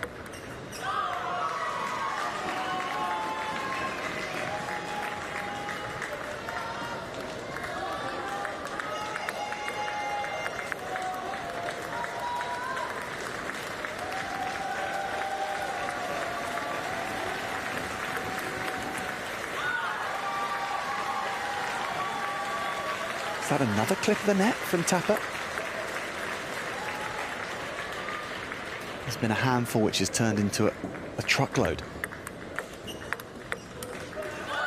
That big left-handed forehand has been a good servant to her in this match today. But it doesn't land. 2-point gap. Tian with 3 more match points. She was in this exact position in the last game. And Tapper saw all 3 of them off.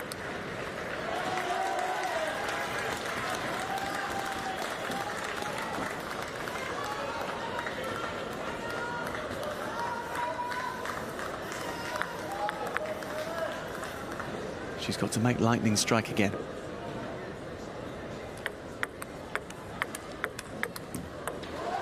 Oh! A clip of the net once more. And this time on match point for Tian Xiaowen, who seals it in the fifth. Back and forth, both with fortunes up and down. And Melissa Tapper accepts her fate. It was another clip of the net which decides the point. There have been so many in this match. Tian Xiaowen, the Tokyo bronze medalist, though, toughs out a very difficult match. She was 2-0 up, and Tapper was on the comeback trail. She's guaranteed herself another Paralympic medal. At the very least, it will be bronze for Tian Xiaowen. And Chinese Taipei looks to her so much. She was their only medalist in Tokyo. She's already won a silver medal in doubles, this time out in Paris. She could be going home with another. Well, she will be going home with another medal. Whether it will be bronze, silver or gold will be decided in the coming days. But very well done to her.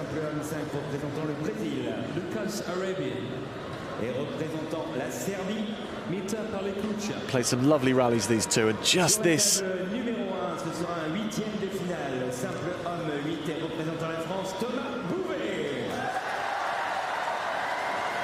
Gave herself a shout in every one of the 5 games. She was never outplayed. And that consistency across the games comes through.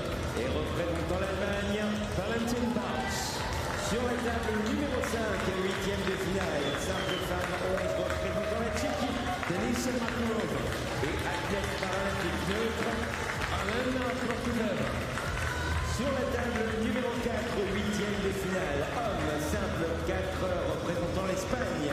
Javier Francisco Lopez. Et représentant la République de Corée, Kim Young-gun. In numbers, this is how it looked. Just 2 points overall, the difference in the total number of points they won, 59 to 57. It was as close as it felt. 41 minutes on the clock. Tian Xiaowen goes through to the semi-finals.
Welcome to the Para Table Tennis Day 5 from the Paris South Arena. We have our players now getting ready to enter the field of play. We have Victor Didukh and Thomas Bouvais from France, and Victor, of course, is from Ukraine. That last match took a long time, and here we are. Here we are ready for the continuation. Both these players have been playing a long time and have had some great results in the tournaments that they've played in. The players have just come from the call area, which they were in for about 45 minutes, preparing for the match. They checked their shirts there to make sure the opposite colors, their names are on appropriately. There are rules. And then selecting the balls for the game.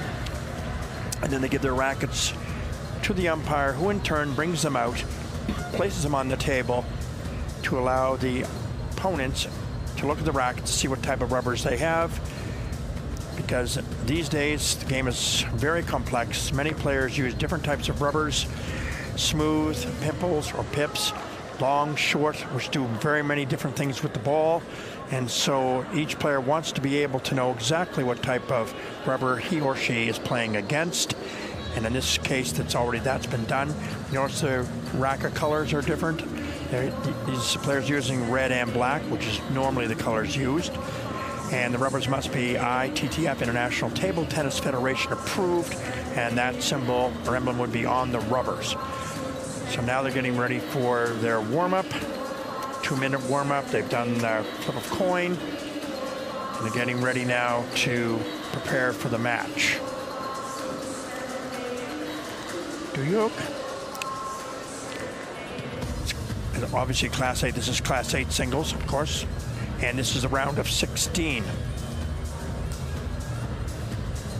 Didukh is age 37, athlete coach. Prior to his amputation, he competed internationally for Ukraine. His most memorable results were the 6-8 team gold in Rio. And in 2017, he was International Table Tennis Federation male player. Results in Tokyo: silver in singles, silver in team. In Rio, 5th in singles and gold in team. Bouvais, age 33, started the sport when he was age 10, 2001. Memorable for him was a bronze team in Tokyo. He was 5th in singles, 5th in singles, and Class 9 in London, and 9th in singles in Rio.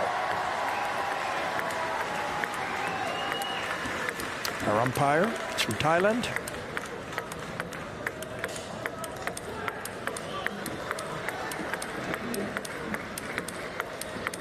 Chesnia Karina is the umpire, or the assistant umpire.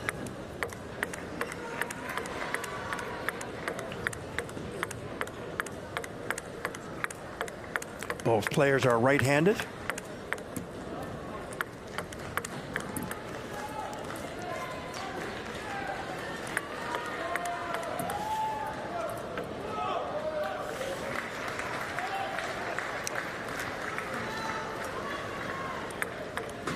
Obviously, the crowd favorite will certainly be Thomas. And he is hoping that they will help him along the way.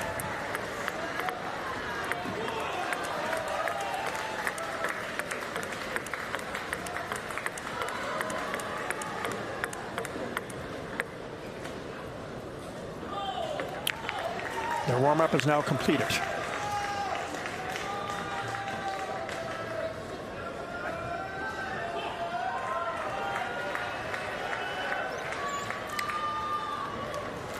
Didukh will start the service.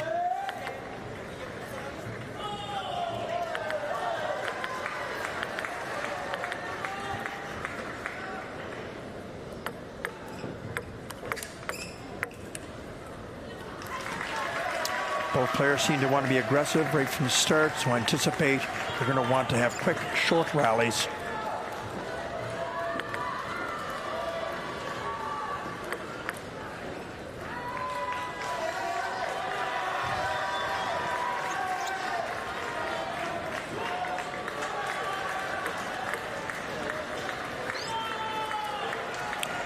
You notice Didukh just waved his hand on the side of the table.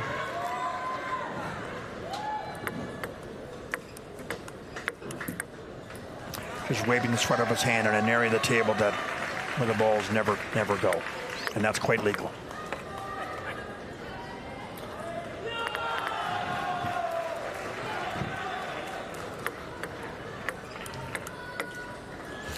Nice block down the line by Didukh. Off to a great start.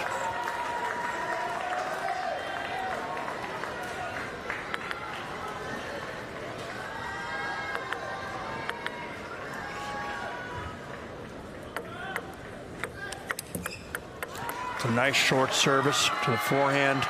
Ball came across the table, and Didukh finished it off with a strong forehand topspin.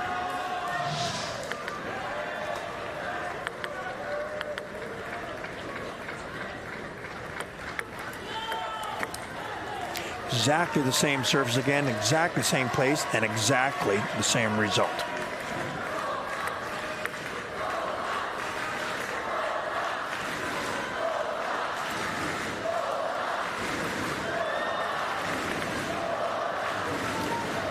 There's a towel down. You can towel down every 6 points if you wish. You don't have to if you don't wish to.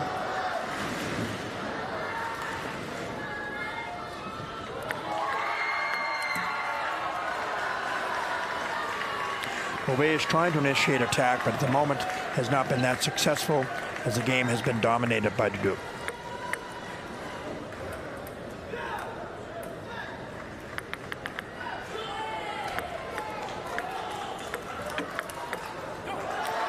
Nice block point there by Bouvais.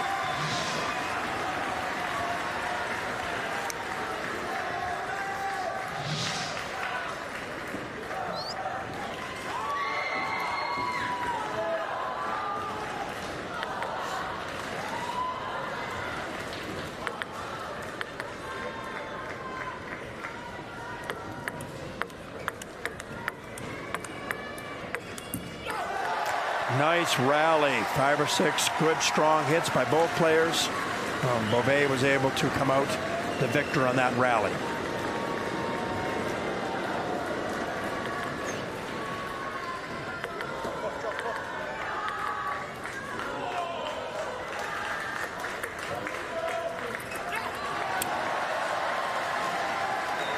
Nice return by Bouvais.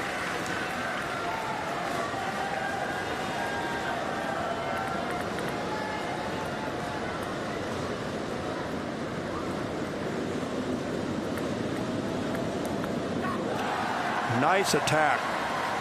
Bouvais making a strong effort to get back into this game. The crowd is starting to pick up as well, which I'm sure he would appreciate.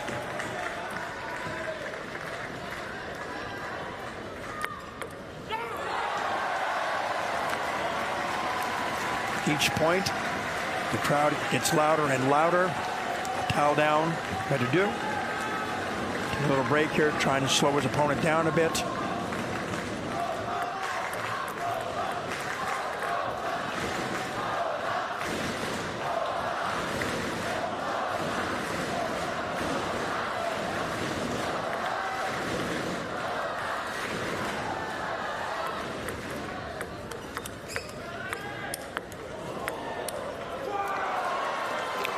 A great rally.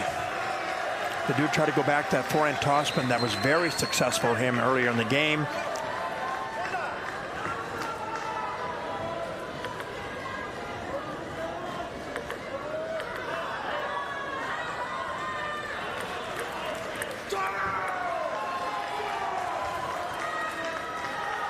We're seeing lots of emotion now. It's good to see from both sides of the table.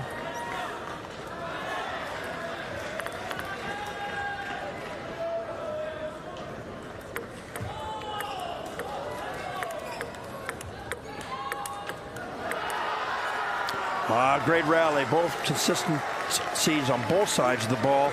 Nice to see. Game point now for Didukh.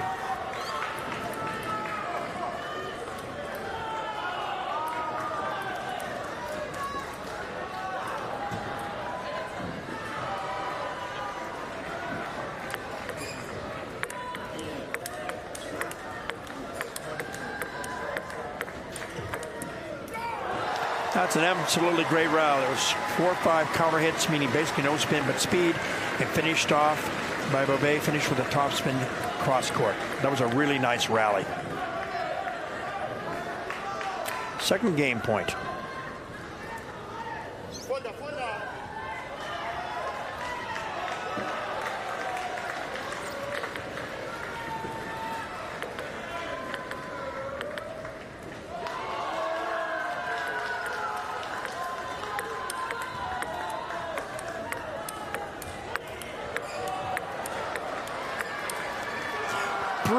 Brilliant rally.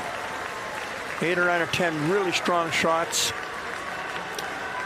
And Didukh comes out the victor.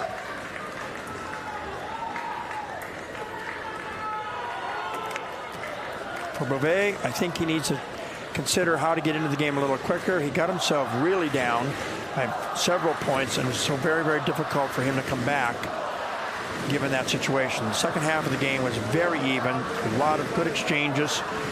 Coach certainly now, the French coach, will tell her player that things are going well. We've made the second half of the game was excellent. It was even, but you must get out quicker at the beginning of the game in order to put yourself in a position to be more successful.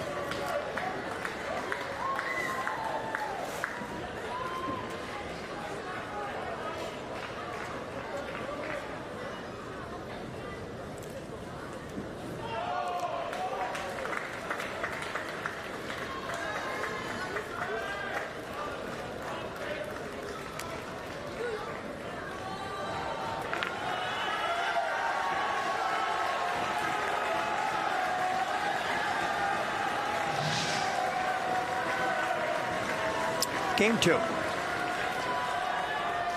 Bouvais to serve.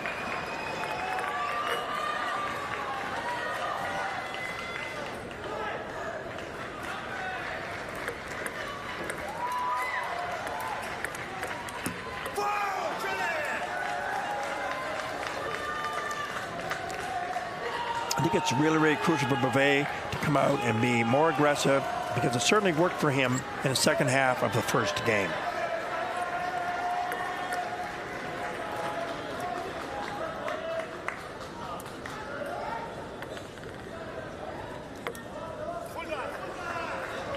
Faulted serve.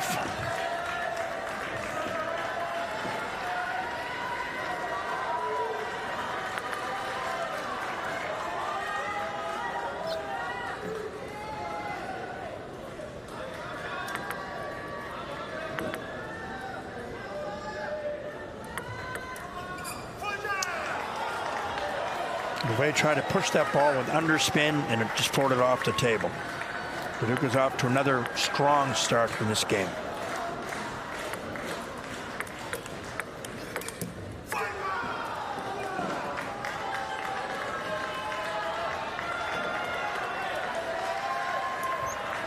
Wipes his hand again, took the sweat off his palm. Again, very legal.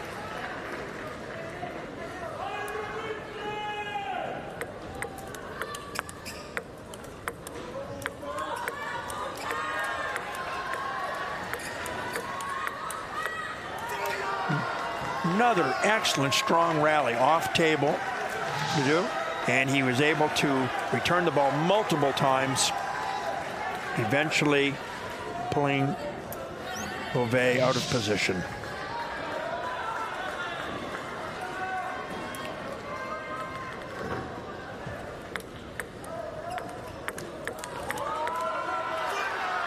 Multiple counter hit rallies. Again, these rallies are essentially with no spin, just fast, quick hitting. It's a towel down.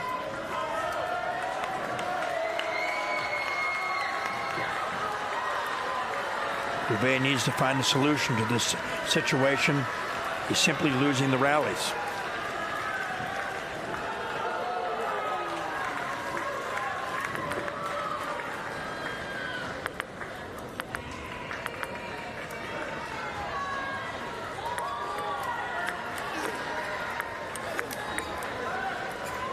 Oh, nice recovery. A couple of great defensive plays and end up winning the point.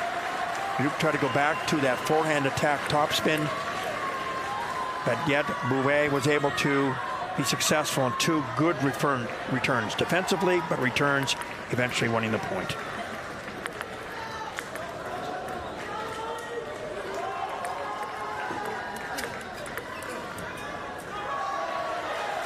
I think that ball clipped the net first with Bouvais.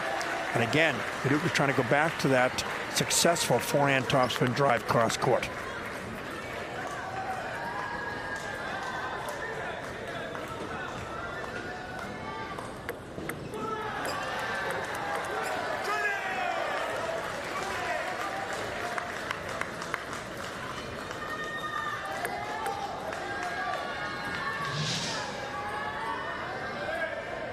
Strong backhand topspin.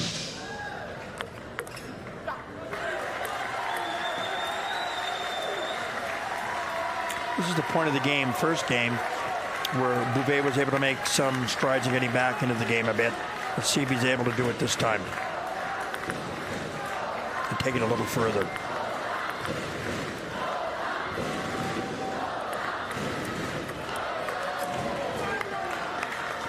That's that patented forehand topspin.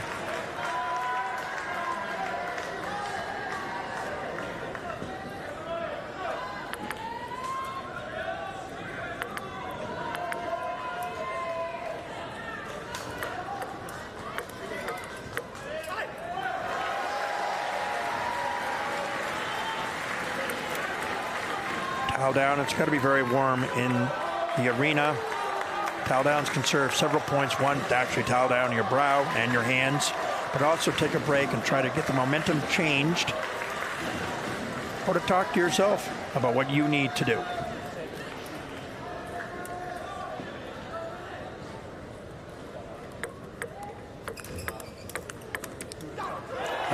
Some nice hitting there as well from Bouvais. First down the forehand and then cross court.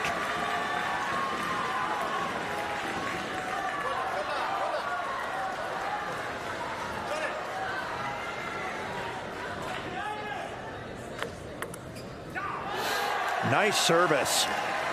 Let's see if Bouvais can now punch this through and get into this game. He had a similar result in the first game, but was unable to sustain his attack or his winning of points. This point is extremely important.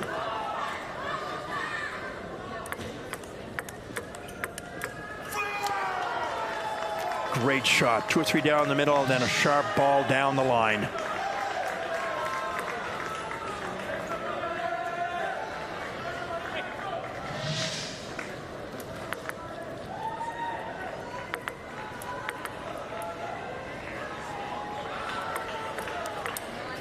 Oh, great decision on Bouvais.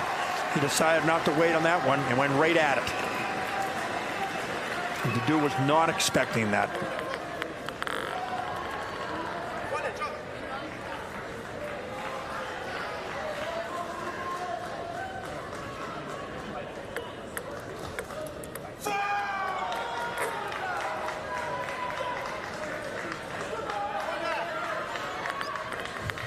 Game point.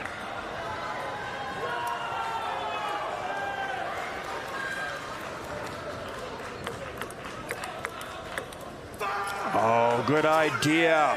Go down that line. Bouvais just could not finish it. So it's 2-0 now for Didukh. He is in control of the match.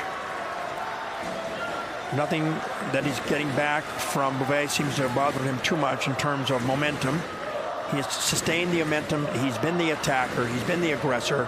And up to this stage, everything is going the way he would like it to go. I think, again, Bouvais' coach will talk to him about how he needs to change his strategy. I think he definitely needs to be more aggressive. But again, often easier said than done.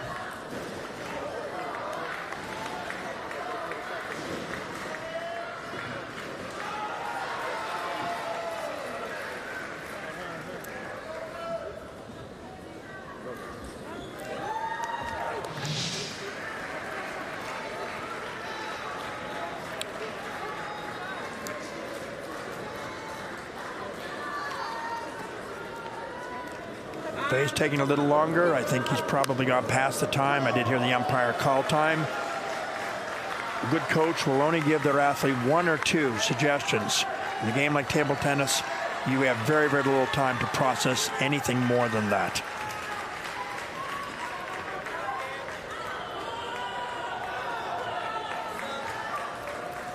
Service to Didukh.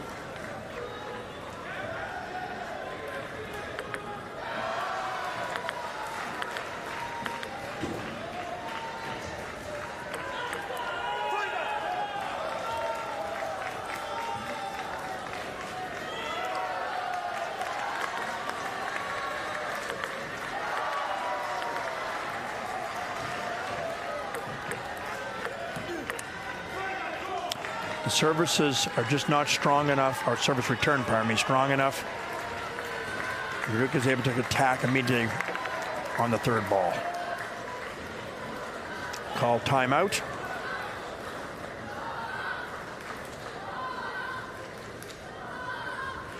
These timeouts are 1 minute long. You get 1 each match. Once a player that has called a timeout goes back to the table, the opposing player must also go back.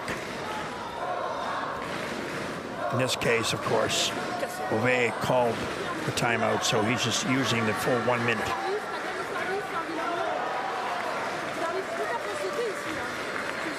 I don't think the Ukrainian coach has too much to say to his player because he's doing exactly what he needs to do.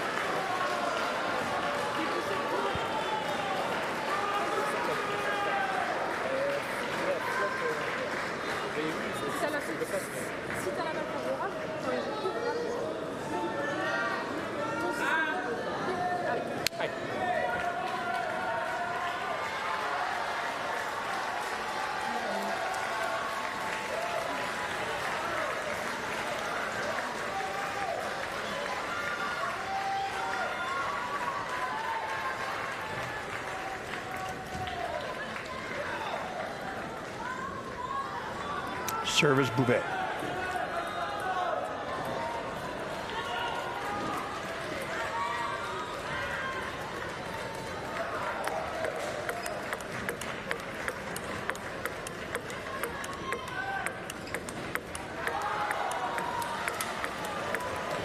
Oh, what a great rally. I'm certain the best rally so far in the match. 8 or 9 hits, backhand to backhand to backhand to backhand, until Didukh decided to switch and go across the court, drawing Bouvais with him.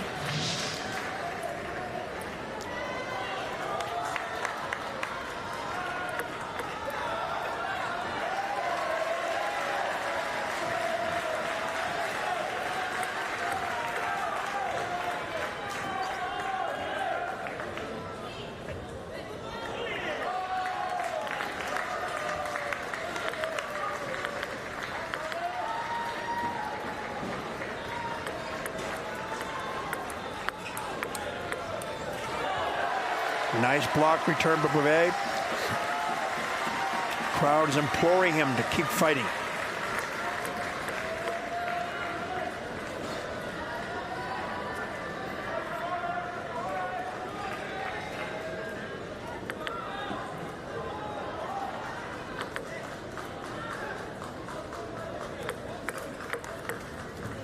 Nice backhand down the line. The first drive was at Bouvais' body. And then Didukh took his backhand and drove it down with forehand, virtually impossible to get to. While Bouvais' weight was pushed against him on that first shot, hard to recover from that.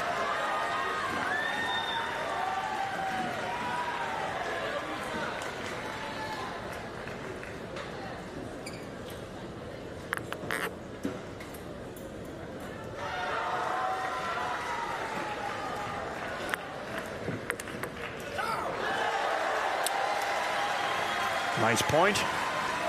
Game is still close. Although there's a sense of urgency for Bouvais, he is certainly not giving up.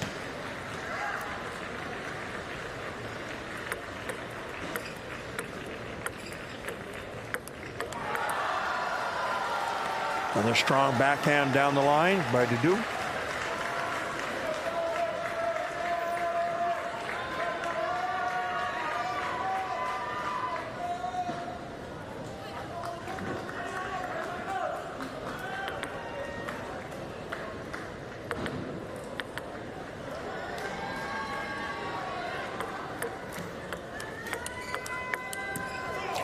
There's that strong cross-court topspin again by Didukh. And I think I haven't seen that in a while, the last little while, but that certainly was an example of what we saw in the first game.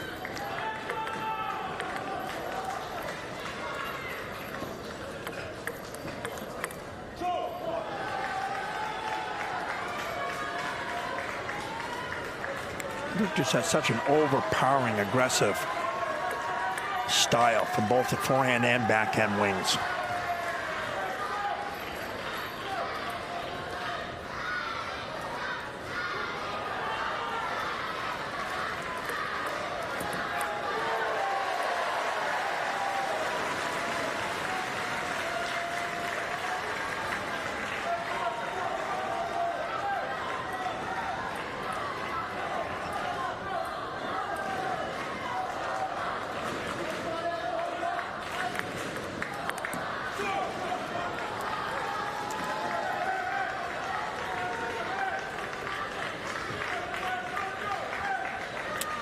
The towel down.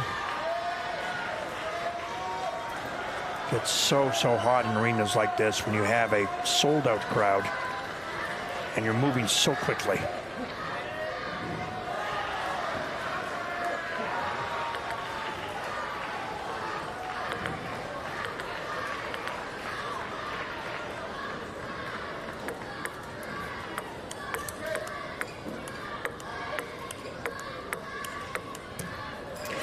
Nice combination of backhands.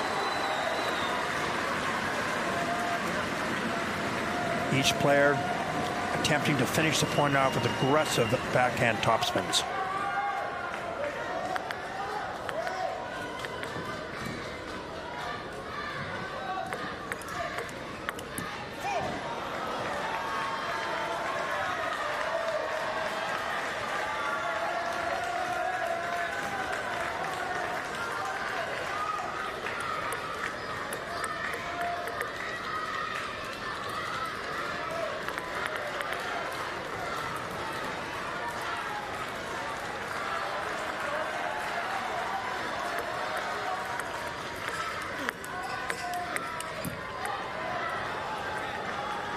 That time Didukh changed his forehand topspin, and instead of going cross court, he went right at Bouvais' body.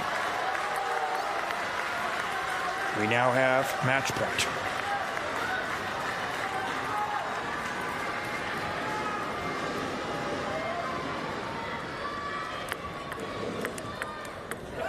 Oh, nice backhand down the line. Fends off the first one.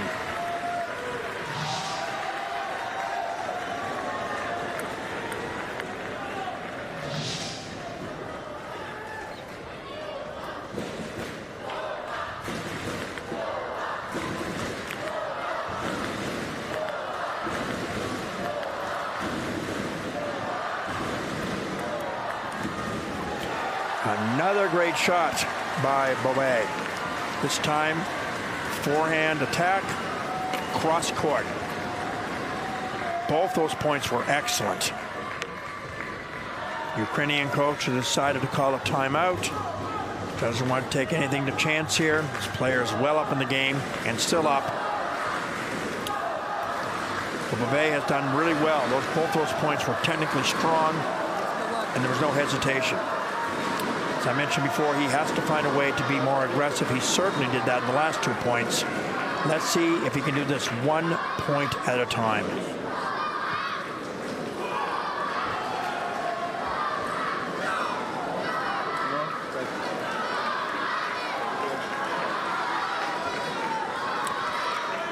He's taking his full 1 minute.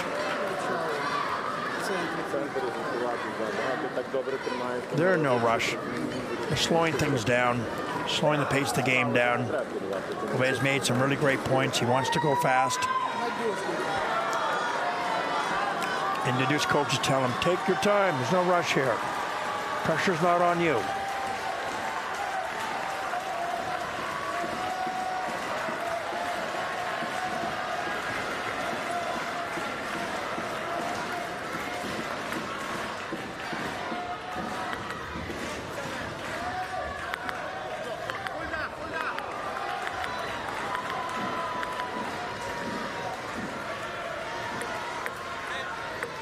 net service, reserve.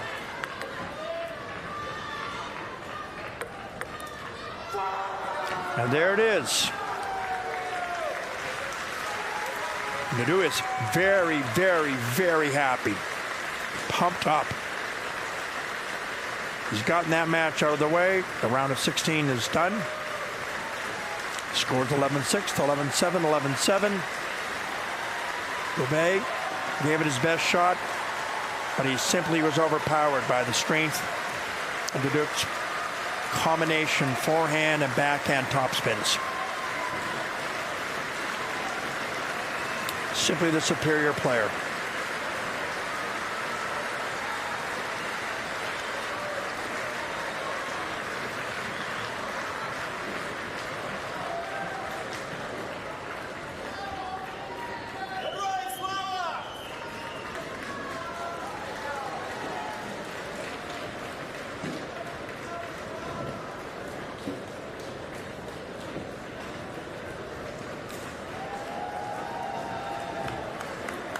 Always good to get that first one under your belt.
The game statistics have not yet come up. Oh, here they are. It's great. So you can see that Victor had a significant edge on points won, biggest leads, points on service. Pretty much goes all the way down. The longest rally was 15 strokes. He and his coach will be very satisfied with this result and will now move on to the next round.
Ali Ostur. Qualification également d'Elena Kroko.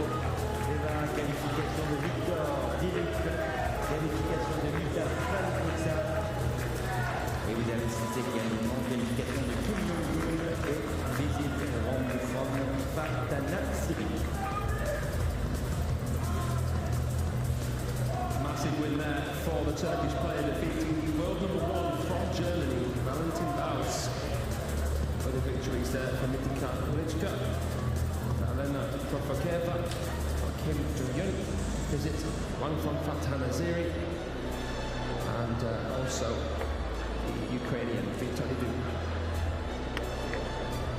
Allez, dans quelques instants, la suite de la compétition. Il vous reste 12 matchs à vous proposer pour cette soirée.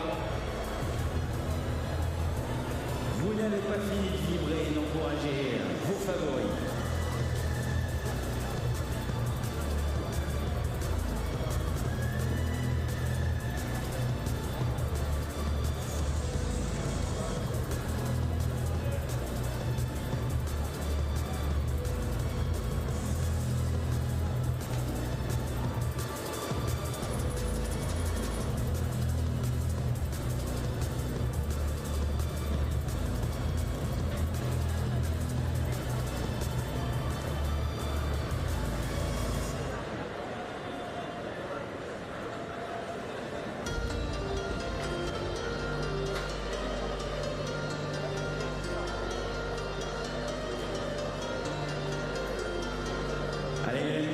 Sur la table numéro 6, vous allez retrouver un quart de finale, simple homme 5, et représentant la République populaire de Chine, Zhao Lingning, représentant le Taipei chinois, Zhong Lingqi. Sur la table numéro 1, ce sera un 8e de finale, simple homme 8, représentant la Croatie, Zohil, représentant la Suède, Andersson. Sur la table numéro 2 sera proposé un quart de finale, simple homme 5 et représentant la France, Nicolas Salomera.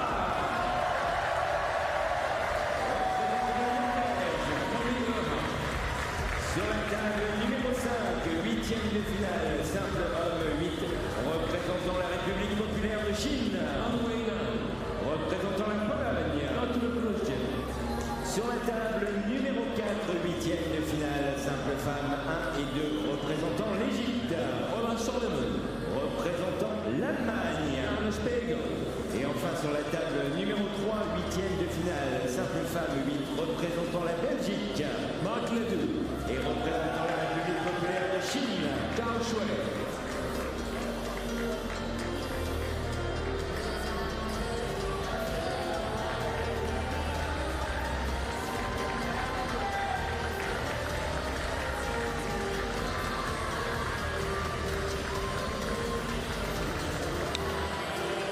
Welcome to Paris.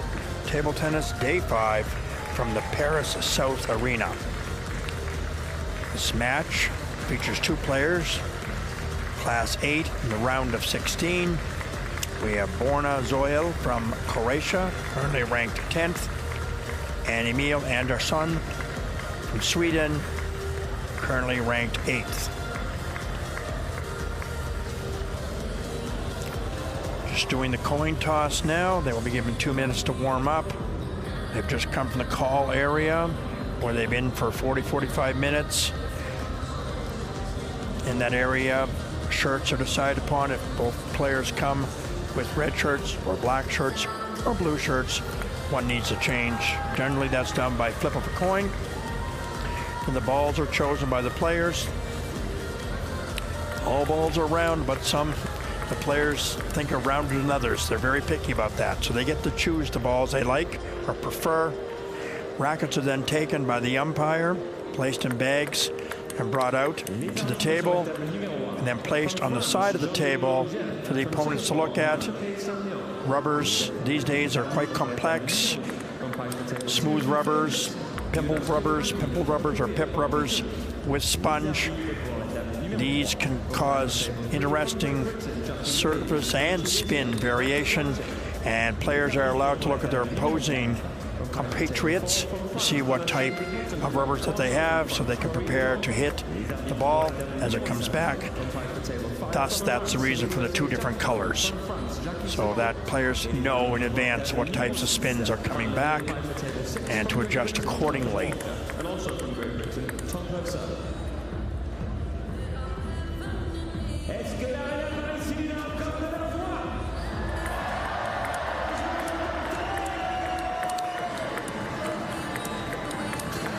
Croatian players left-handed, and Emil Andersson is right-handed. That doesn't necessarily mean a whole lot, but it can come into strategies as the games go on.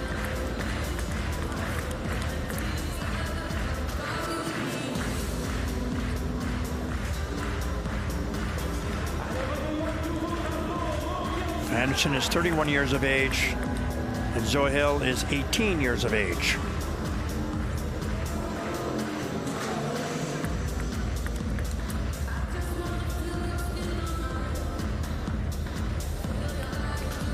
Andersson is asking Zohil if he's ready. He says yes, he is. They're going to have their towels and get a little weight buff. You're allowed to have a towel break every 6 points. It's not necessary. Or maybe a good time to wipe off the sweat in your hand or your brow. Or maybe just take a break. Talk to yourself a little bit. Encourage yourself. 0-0. Andersson on the serve.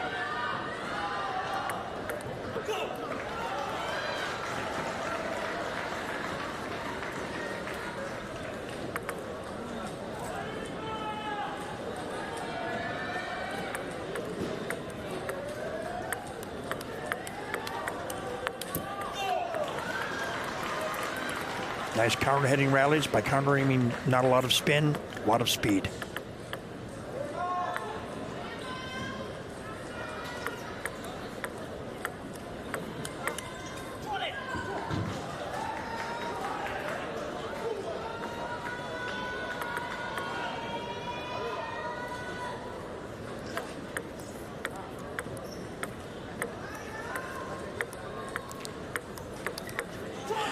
Very cagey rally. Both players putting short push serves back, hits right back and forth, looking for an opening to attack.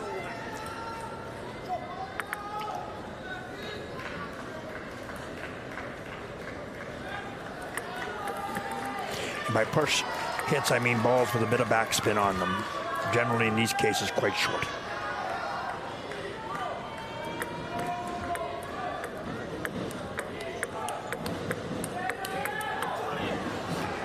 A nice rallies. Again, a little bit of countering, but a little more spin in these balls, a little more top spin for sure.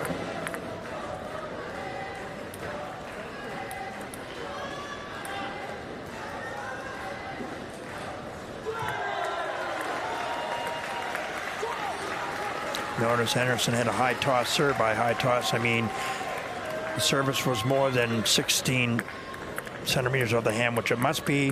Flat palm, if possible. And the ball must be visible to the opponent at all times.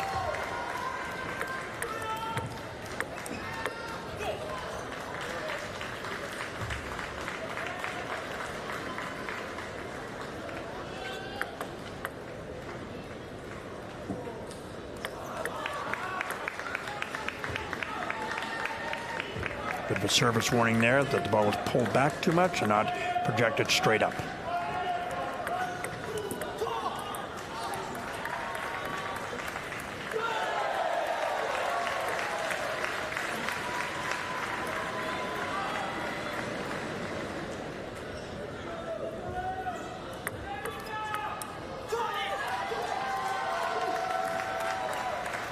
Nice shot right down the line.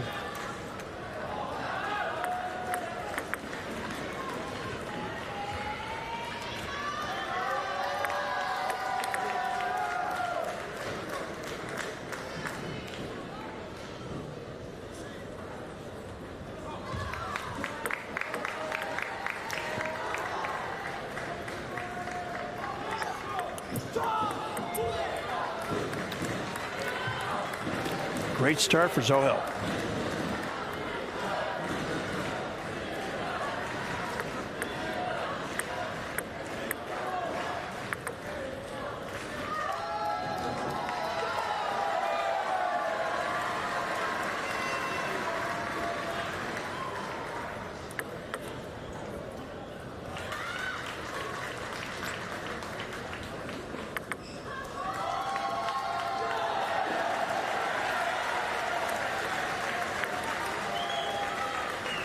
Judging by the hand going up by Zohil, the ball must have touched or nicked the net, which of course throws the whole momentum of the shot off. No one likes to win those, but they'll certainly take them.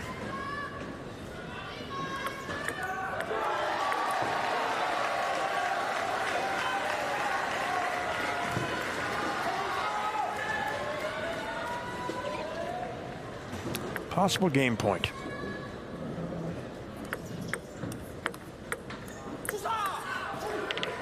It's a very, very nice point, but Zohil took something off of that return. Really nice start for the Croatian player. Coach will be very, very happy.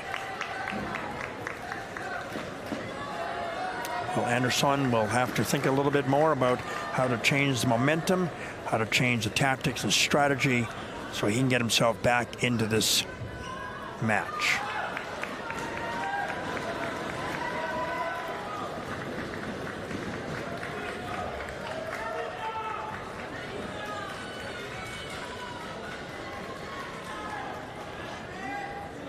A good coach will only give their players one or two suggestions.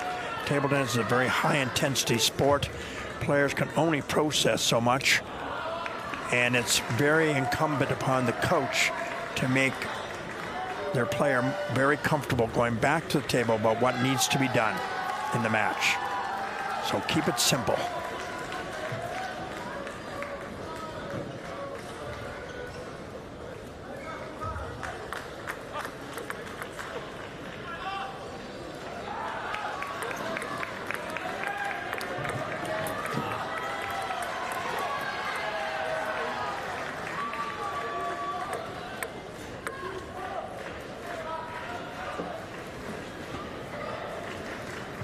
A little bit of water on the table. Zohil just cleared it off with his shirt, which is quite acceptable.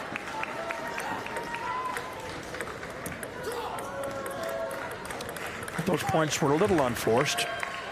Not a lot of aggression, really, and could have been returned, I think, at this level of play.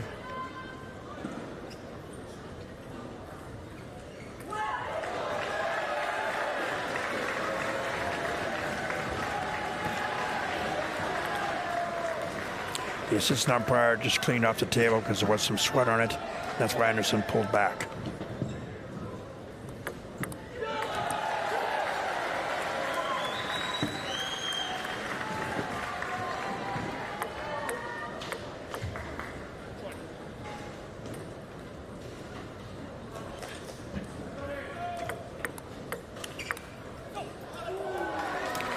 Nice, strong forehand toss spin to Zohil's backhand.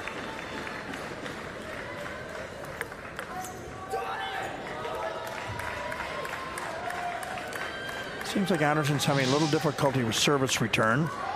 That was a bit of side spin and top spin, and he seemed to be a little confused.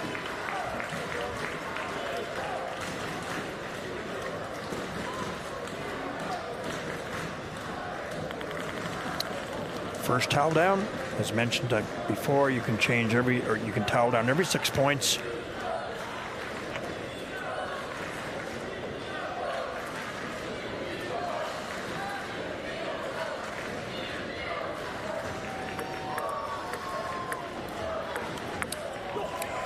Nice rally. Again, 2 or 3 short balls. Each is looking to attack as soon as possible.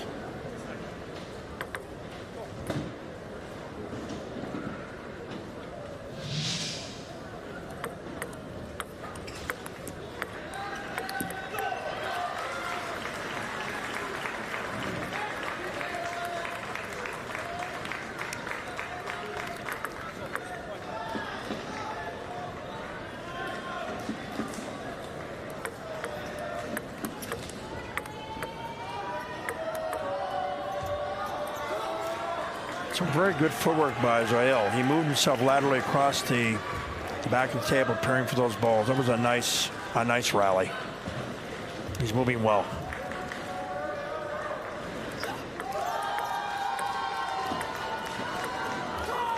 Oh, that was a nice point. I think the ball clipped the net on the first part of that rally. He adjusted and won the point. and he was off table a little bit too, so he had to recover from that.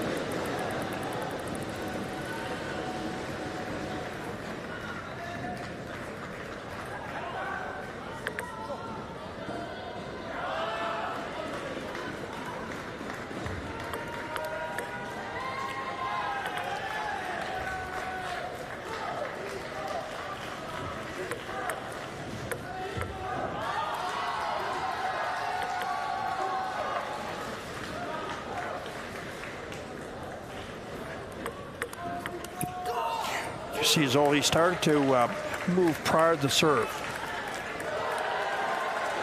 So he's anticipating that service and adjusted his body prior to the ball being released by Andersson.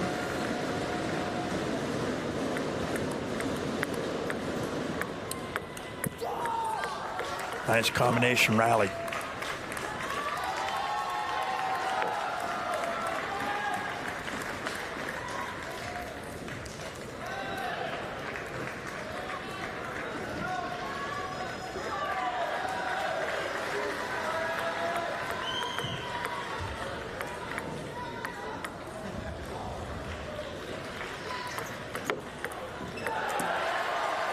Nice high toss serve there.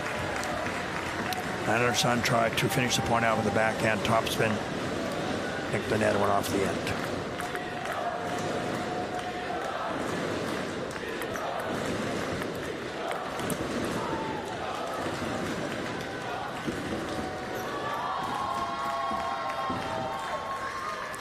Possible game point, game number 2.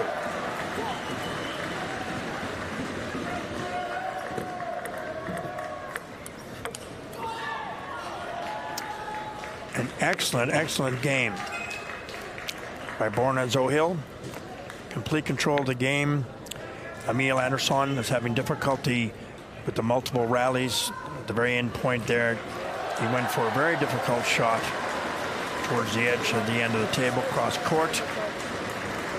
I think what you'll find out from Zohil's coach is remind him that everything is under control. You're playing extremely well. You're the more consistent player, and don't get over exuberant. Everything is in your control right now. There's nothing going on in the match to indicate that Andersson has got anything in his game yet that's a threat to you.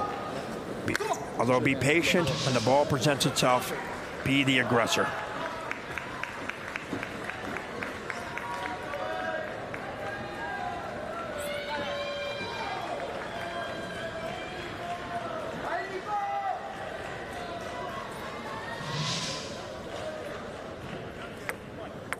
Our third game. Andersson to serve.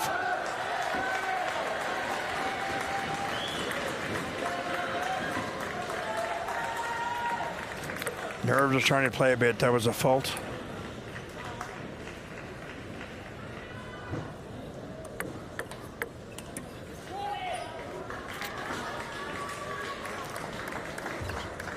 Both those points were received from Andersson's serve.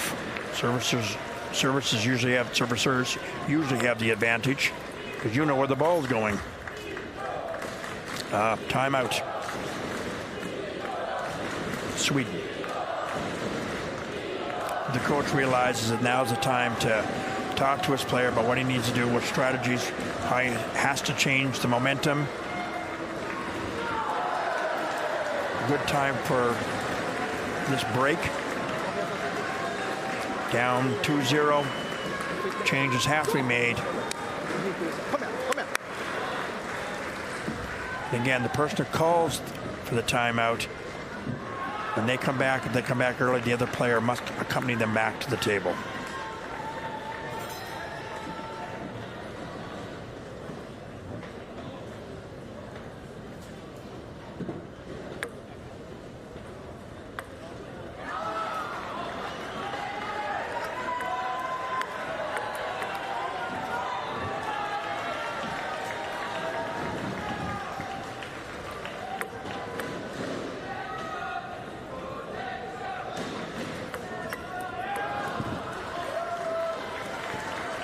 The break seemed to give Andersson a little bit of encouragement. He's won both those points.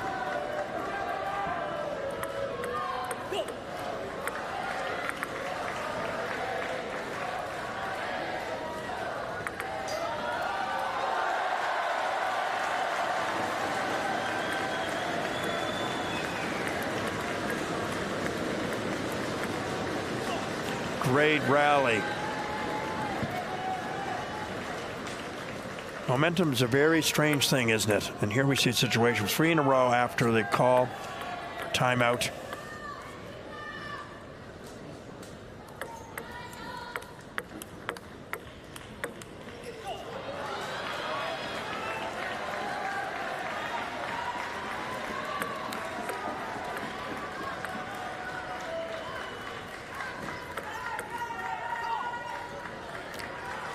Finally, Zohil gets a point, take away a little bit of the momentum.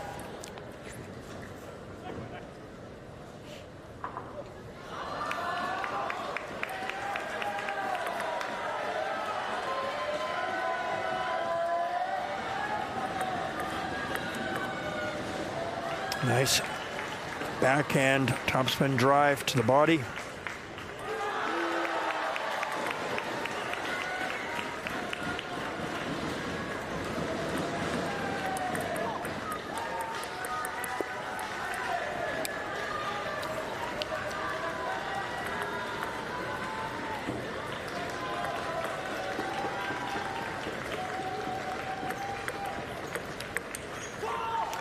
Nice point. Nice backhand topspin down to Andersson's forehand.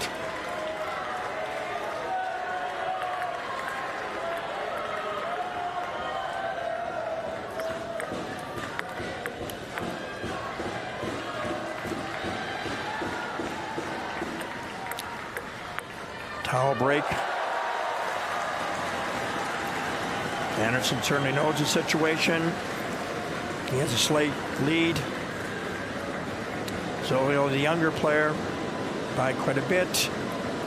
See if he's able to put more pressure on his Swedish opponent.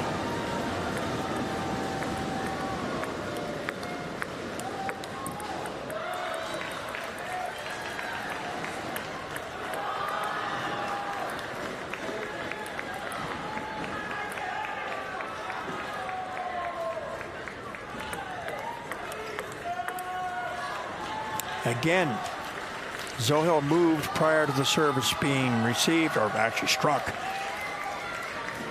Seems to know where the ball is coming in advance in those cases.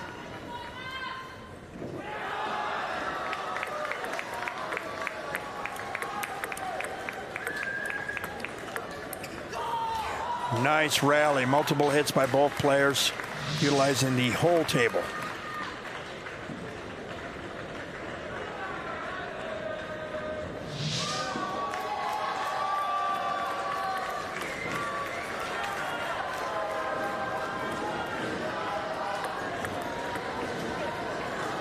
Very, very, very important point for Andersson.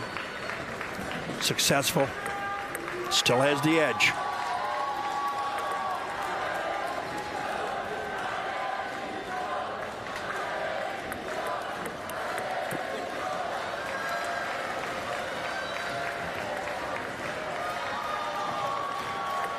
Possible game point, Andersson.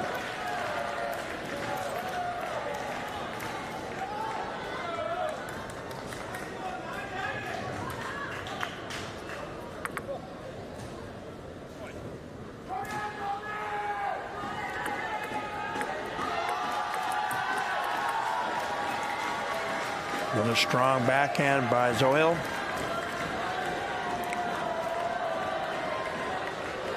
Second game point. He has the serve. Again, the server definitely has a distinct advantage because he or she knows where they're putting the ball. The opponent does not necessarily know that.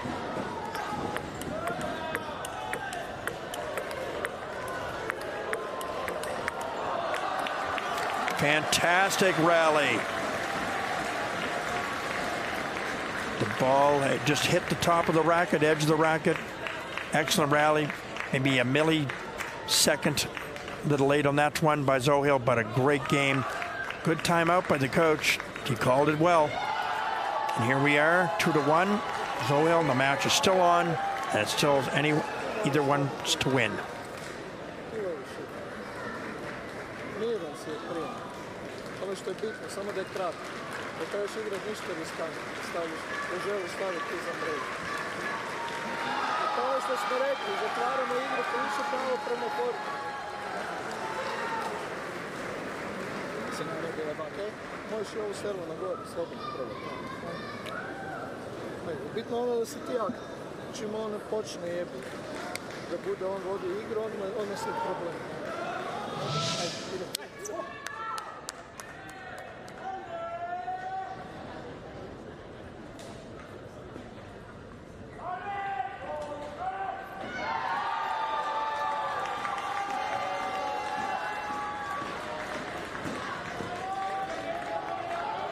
Just a great rally. I know as a yellow card was given, and I wasn't entirely sure why, but now I know. Zohil threw his racket towards the net, and that's why it was given.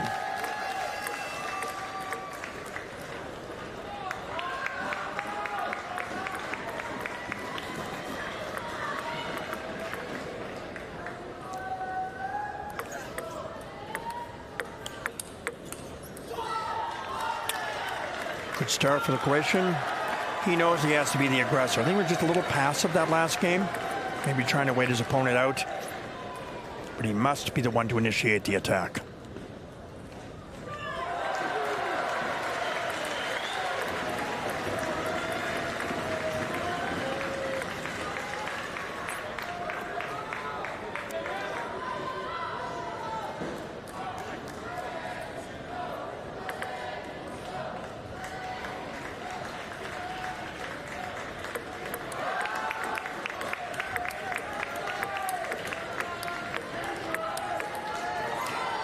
Absolutely brilliant rally, brilliant. Most of it was played in the middle, but with incredible power by both athletes. Very, very high level point.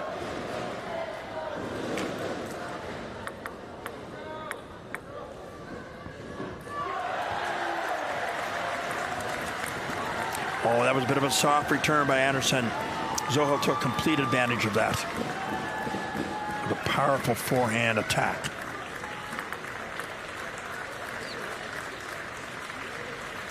Andersson wipes his hand off again by close to net, which is very legal.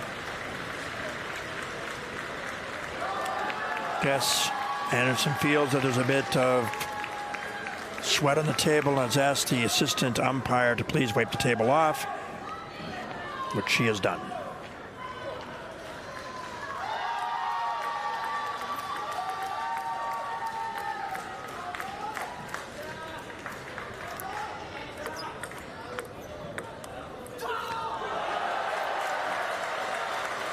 A little impatient there, I think, by Andersson.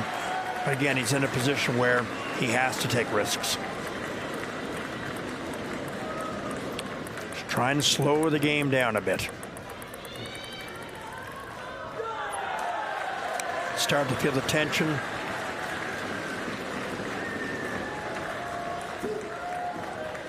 Andersson is serving. He really needs both of these points.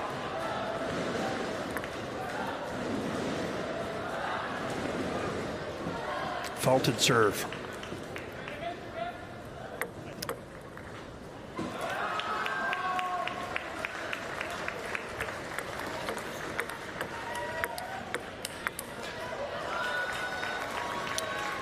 Very aggressive point. Both sides of the ball. Zohil was just a little late with his forehand topspin. But he's still very much in control of the match.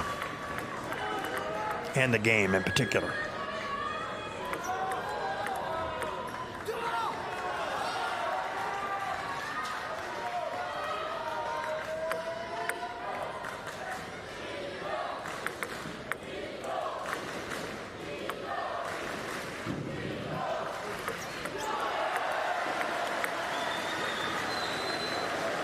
Strong backhand, topspin by Andersson. He needs a few more of those.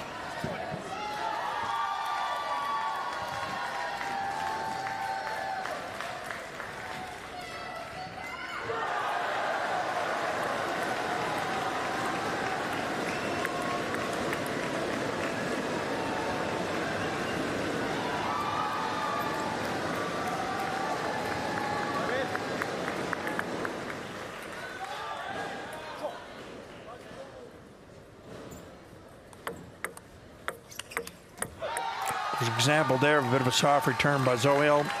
Andersson was immediately aggressively attacking it, which again he has to do. There, the ball's a little high, not a lot of pace on it,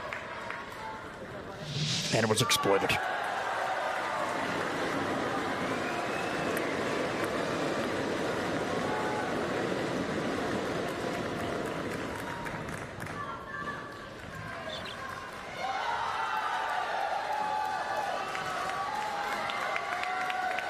Crucial point right now.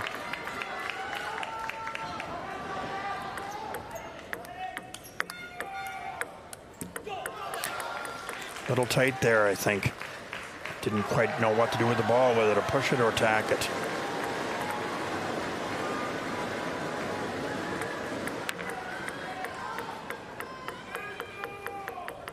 Timeout called by Zohil. I think that's a good decision by the coach. Andersson is now starting to pressure a bit more. So let's had good control of the game, but he's slowly creeping back. And so I think the coach will tell Zohil that you must be the aggressor. Attack, and attack hard. You notice Zohil went back quickly, and Andersson was required to come back with him, as it was Zohil's timeout.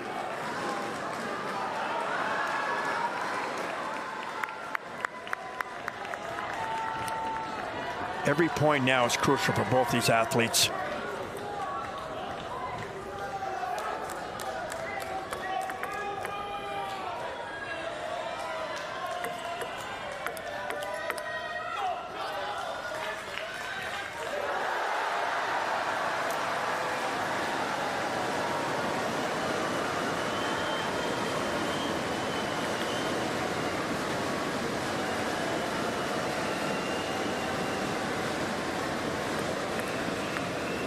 We have a let. Net service.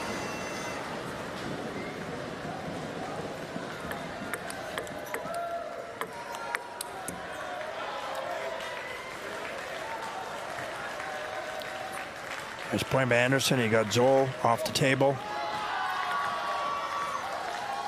Pushed him back.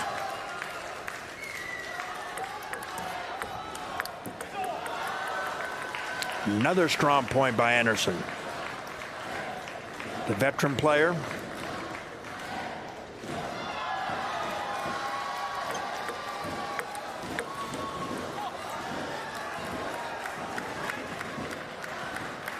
The youngster's not giving up, though. He's got tremendous talent. He's very young. Not afraid to take risks.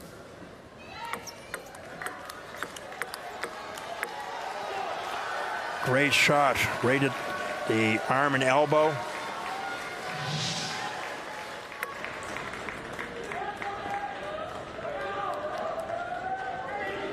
Possible game point, Andersson.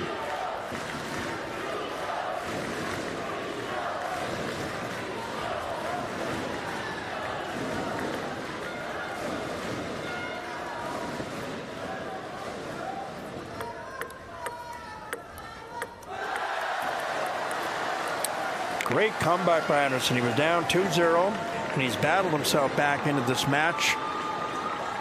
Again, the veteran, 31 years old, didn't panic, didn't try to do things he couldn't do, but he definitely increased the velocity on the ball, and he also became more of the aggressor. It'll be very interesting to see now, as it's been a complete change in momentum.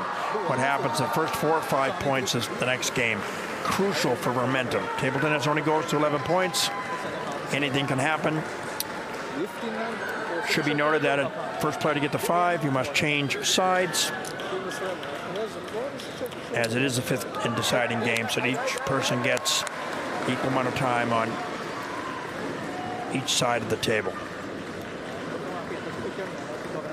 Some cases there can be light issues, there could be issues with dark spots, not at this level of competition at all, but it can happen. Some people prefer one side to the other.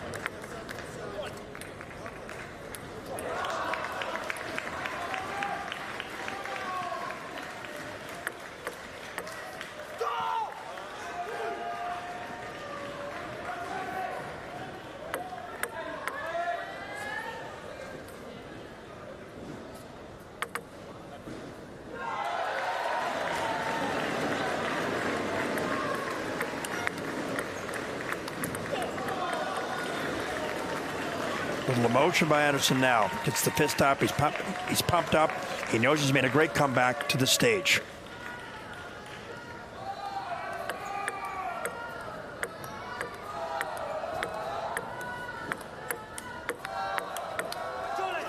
Short balls, back and forth, back and forth. These players are looking for the opportunity to be the aggressor. It's like a chess game.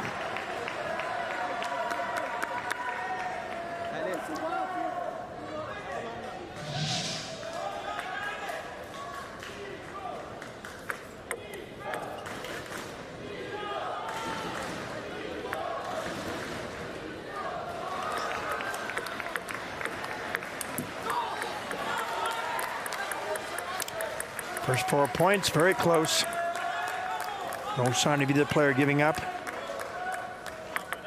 or anyone gaining advantage.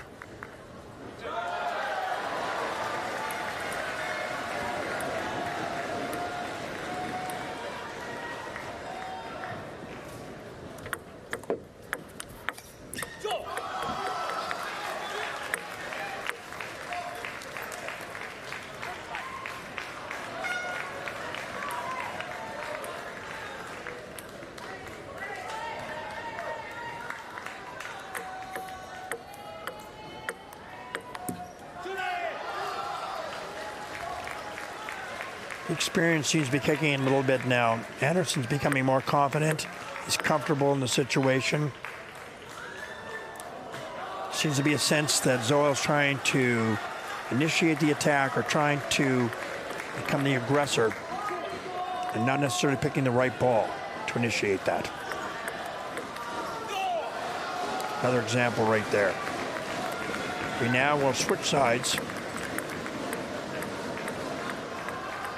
Andersson, Sweden, with a 5-2 lead.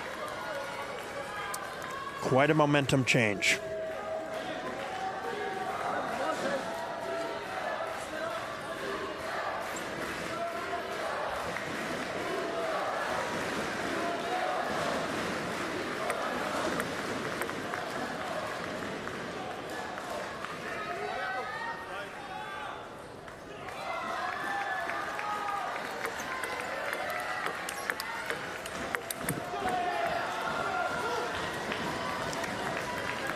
Definitely complete turnaround from the first 2 games. When Zohil looked like he had complete confidence and control on the total environment of the game. Now we have a situation where Andersson is in control of the 5th game.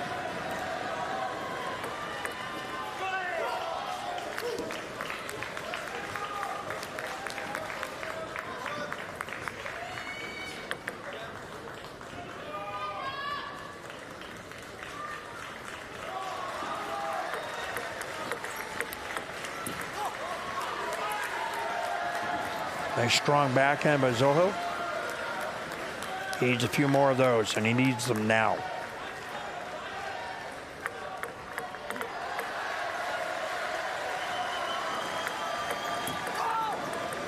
Two good points. Just trying to get back into this match. We're down to the final few points.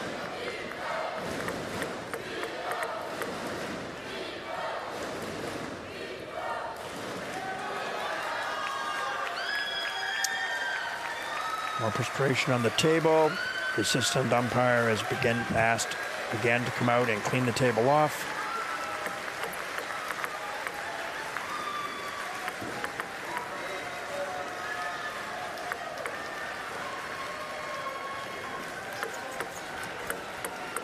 Oh, an unlucky point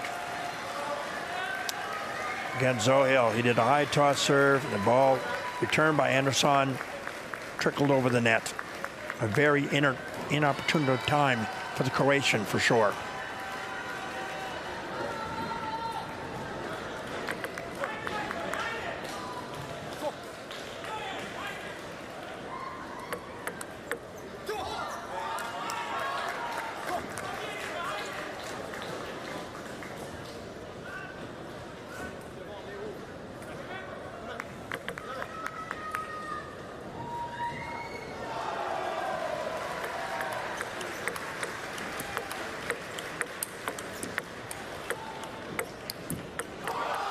Great rally, one of the best. I think the ball clipped the net actually twice in that rally.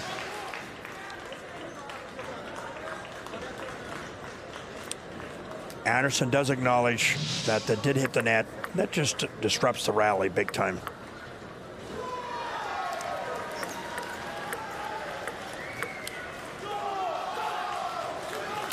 Wily veteran. Not a whole lot of people come back from a 2-0 game down situation, a best 3 to 5, and have this situation happen. We now have first match point.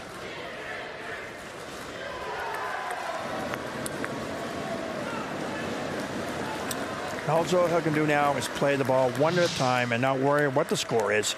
Just play the point that's in front of him.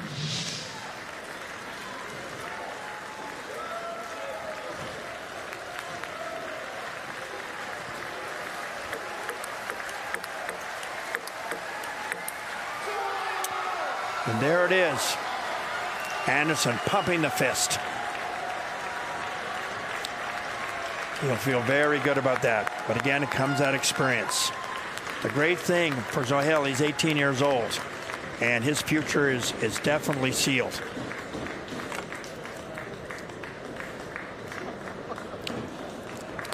But in para table tennis, for sure, you can go on and play for an awful long period of time. You can see the scores in front of you. A very, very nice recovery from Emil. He's going to feel very, very good about that. And what the Croatian coach needs to do is tell his young player that, hey, you played extremely well. The experience of your opponent may have put you in a situation that you're not used to, especially in this type of environment. And you can build on that.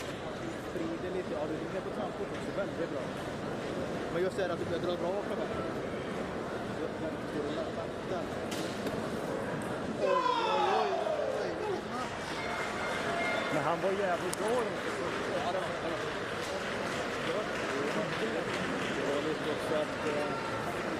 Du trodde att han skulle falla ut på den också. Och sen, då stod det för långt bak.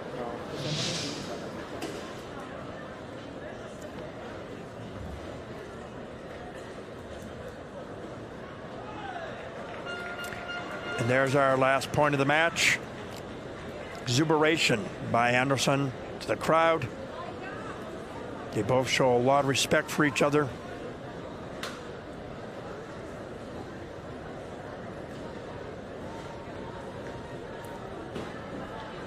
Cheerleading group for sure, with their Swedish shirts on. Coach encouraging the crowd.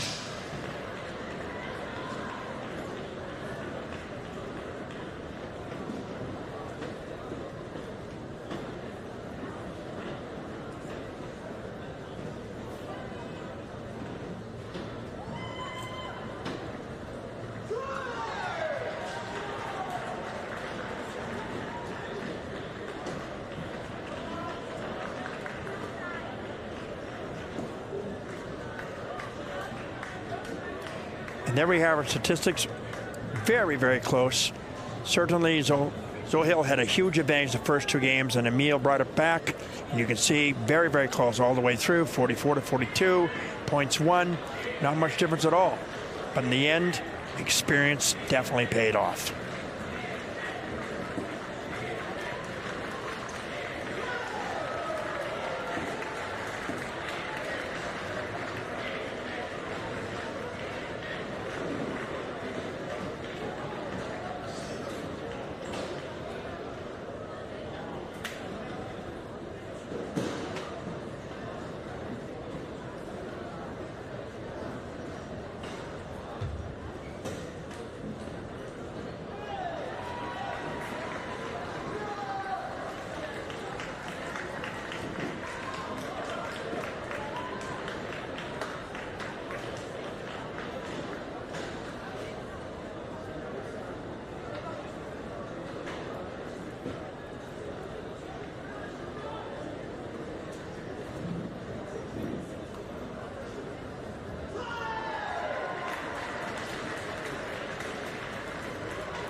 Welcome to para table tennis from the Paris South Arena. Men's singles class 8, round of 16. Two players are from Poland, Maxime Trzinski, and from France, Clément Berthier. Players are getting their last moment instructions from their coaches. They were in the call area for 40-45 minutes prior to this. In the room, they would meet their umpire and assistant umpire. In addition, they would decide on shirts. Colors must be opposite. They would flip a coin if there was a problem or conflict in that area. Then they would select the balls that they would play, and also any other issues that might occur from that. They have to give the rackets up to the umpire. Umpire places them in a sleeve, in a bag, takes them to the table. Then the rackets are placed on the table so that the opposing players can look at the rackets and see what types of rubbers are being used. These days in table tennis, there's a wide variety of surfaces and colors for that matter. We see both players are using red and black rubber, which is still traditionally being used. The reason for the color differences is because some people use different types of rubbers: smooth, pimpled rubber with sponge that does different things to the ball. Players are allowed to look at that. All these players are experienced with all the different types of rubbers that are out there. However, it's also incumbent to know exactly what types of rubbers are being used so you can make your adjustments on the table.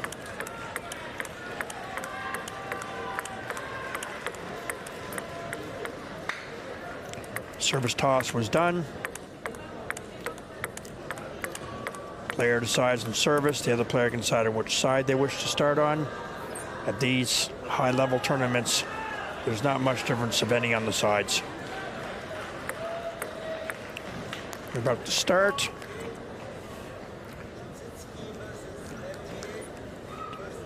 Trzinski to serve.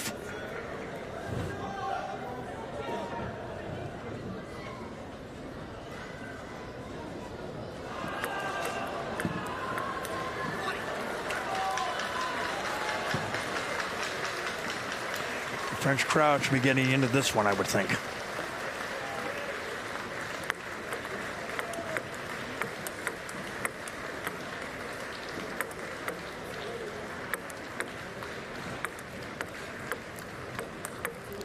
What a brilliant rally. Excellent. Berthier was so incredibly patient off table and waited for his opportunity. It also seems that he is using pimpled rubber on his backhand, which is used primarily for service return and control.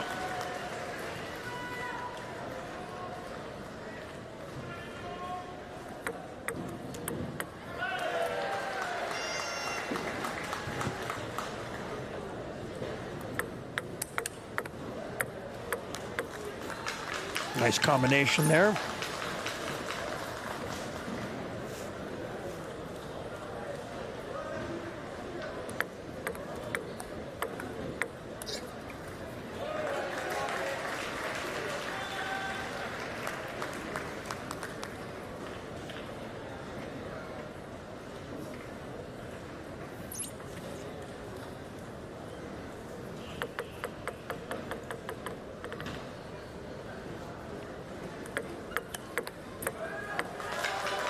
Notice that Berthier tried to punch chop that ball back with his pips.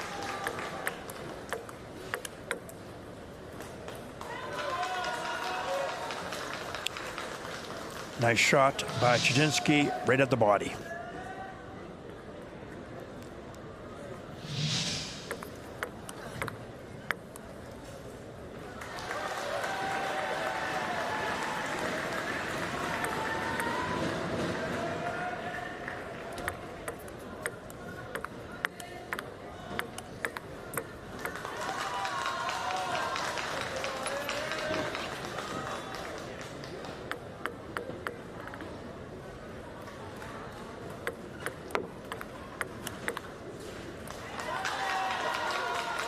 Nice backhand by Trzinski.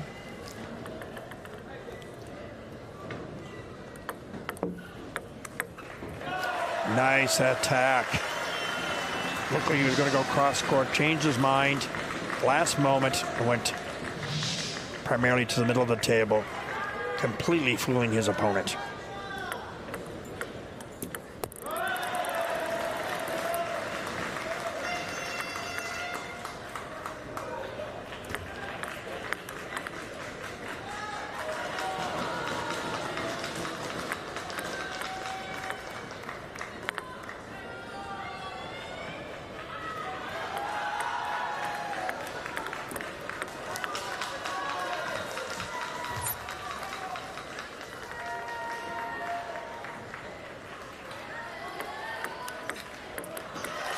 Nice shot at the wrist.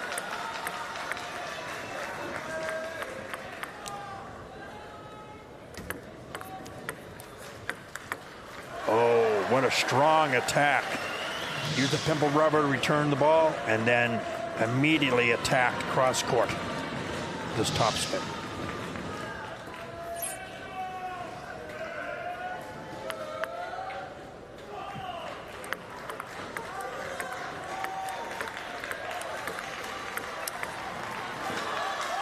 That's a great point.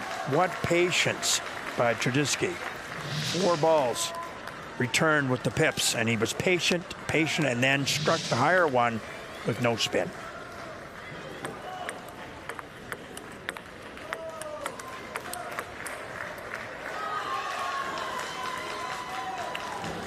First game to the Polish player, 11-8.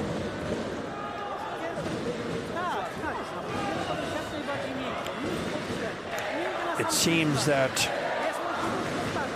Trzinski has no real difficulty at all with the pimpled rubber, which, as you can see, was very defensive. The rubber is used by Berthier to set up his strong forehand. As you can see, he pinned him there twice. At the time, I think Berthier brought his elbow up a little as he went through the ball toss spin. Once you do that, you draw the ball up as well. I think we're going to have to see a change in tactics by Berthier here. He's being a little too defensive perhaps on his backhand, although that is what the rubber is used for. Maybe he will twiddle, which means he changes it and uses his black rubber on his backhand to be more aggressive. He certainly does that on the service. He twiddles, meaning he changes the surface of the racket and then turns it back afterwards.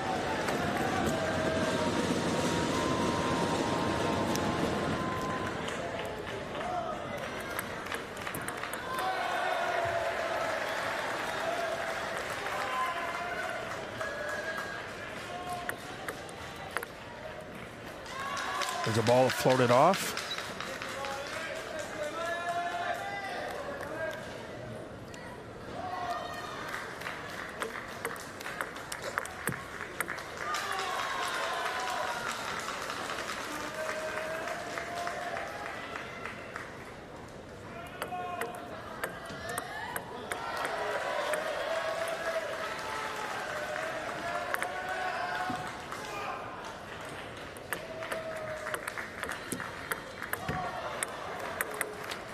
Bit of an unlucky point there, acknowledged by Trzinski.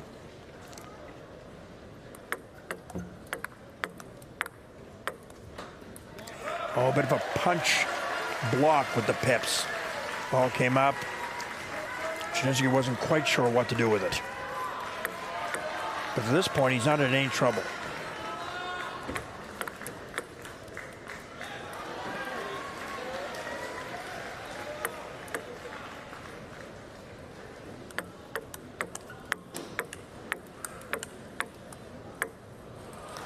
Nice rally. 3 or 4 strong points, and Trzinski was able to jam Berthier at his body.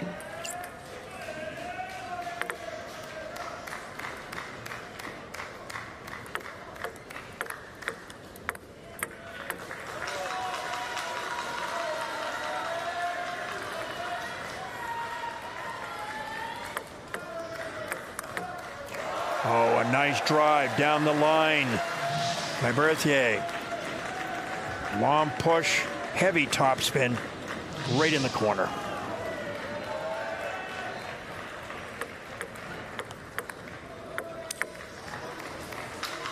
Ball was simply too high. With pips, it doesn't matter if you're that high with the ball and it's just a full smash. The key is not to put any spin on it, be efficient, and finish the point.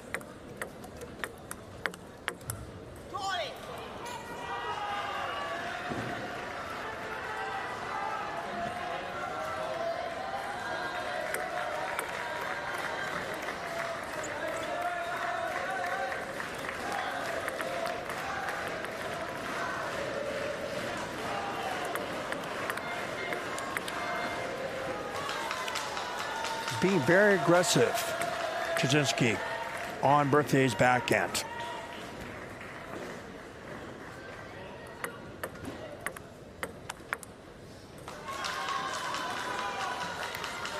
And again, with pips, you can be predictable. Push, push, push. There's no attack, or very rarely.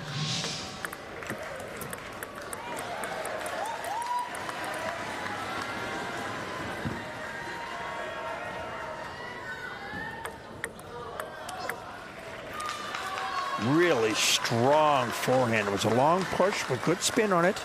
But again, Didukh was able to do what he needed to do and finish the point.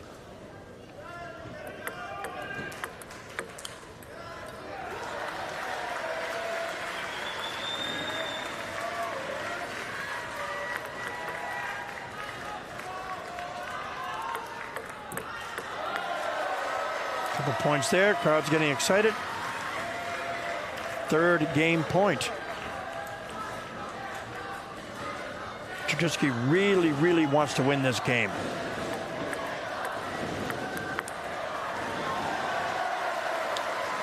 Four game points. Call timeout. This is a very good decision by the coach. He knows the importance of winning this game. He's had a lead the first game. He's been leading all along in this game. And it's crucial to win this game and be up 2-0. The rank in this tournament is Berthier is number 2, and the Polish player, Trzinski, is number 15. So this is why it's crucial. He wants to put pressure on his opponent here and now. Force him to have to fight back for 3 games in a row.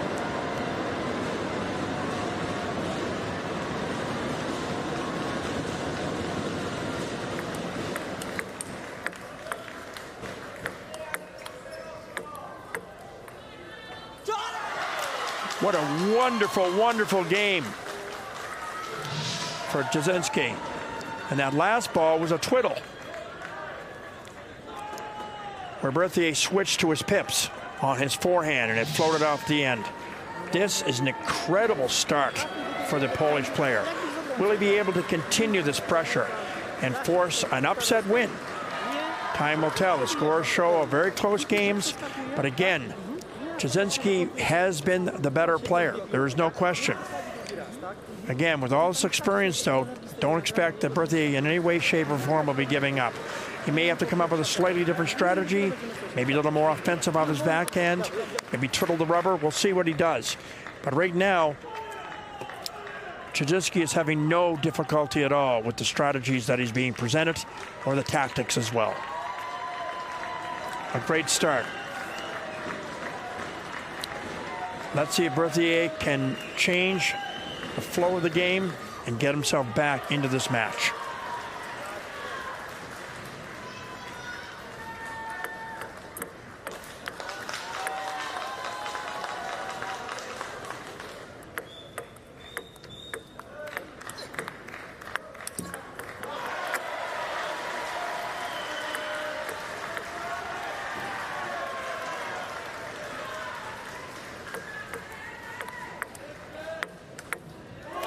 There's an example of using the pep rubber to go wide. Ball comes up. Berthier is able to finish the point.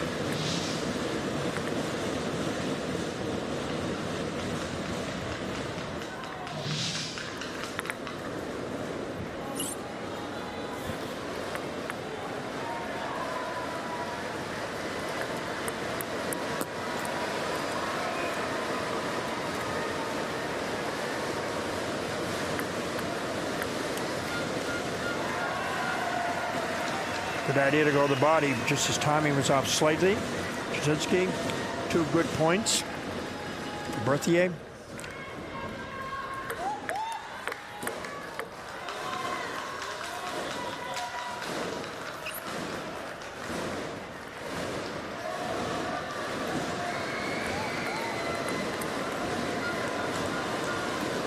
That's his bread and butter shot for Berthier. Use his pips to get into the rally and then forehand drive. Ball was a bit wide. He had to go get that.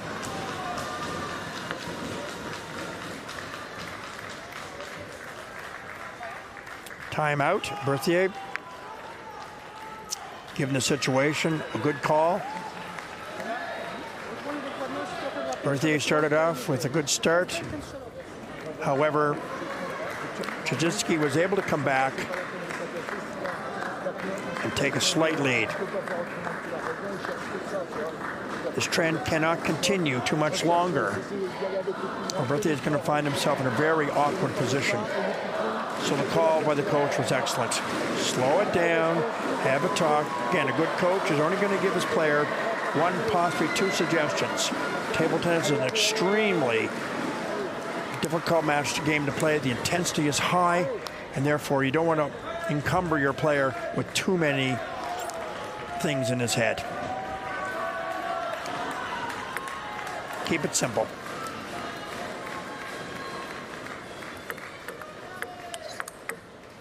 Oh, that was an excellent point. Using his backhand as form of his pips and then attacking after that.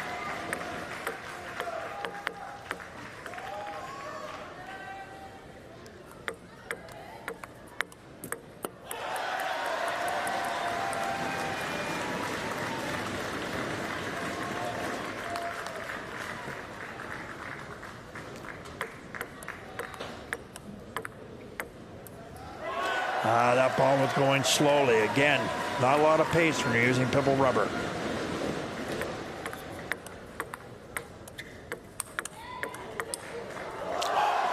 That was open.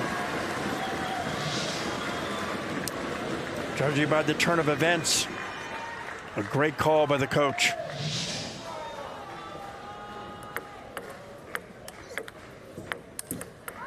There's an example where pips can be effective. That ball had a tremendous amount of spin on it. It looked easy, but it wasn't.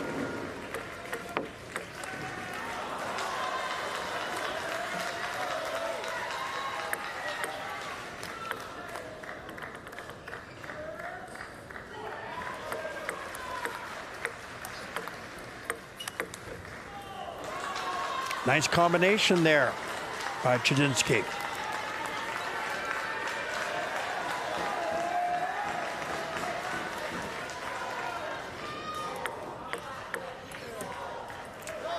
Just off the net, flew right off. It was a big point.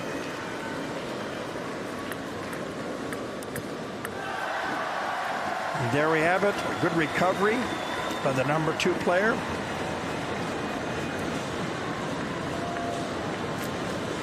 Berthier.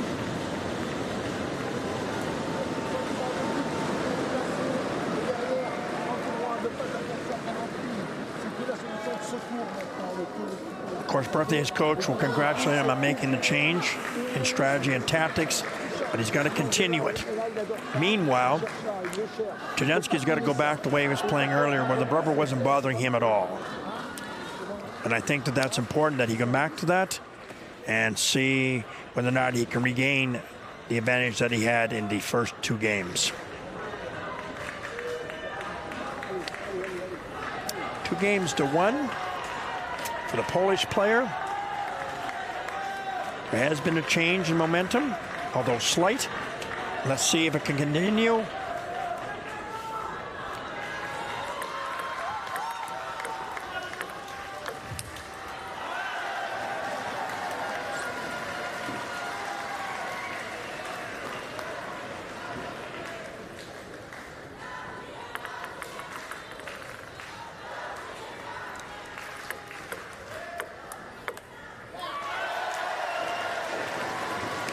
It seems like Berthier is now using his forehand topspin drive much more efficiently than he did in the first 2 games.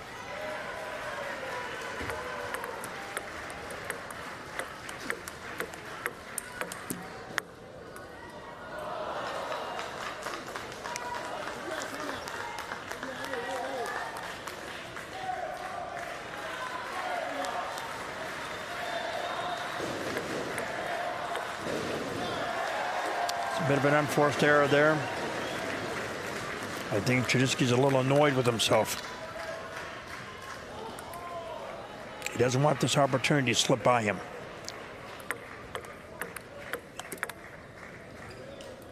Ball must have hit the top of the net. Acknowledged by Trzinski.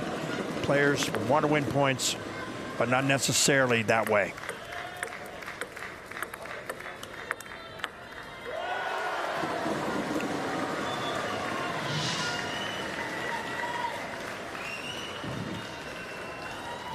An edge ball. That's acknowledgement from Berthier.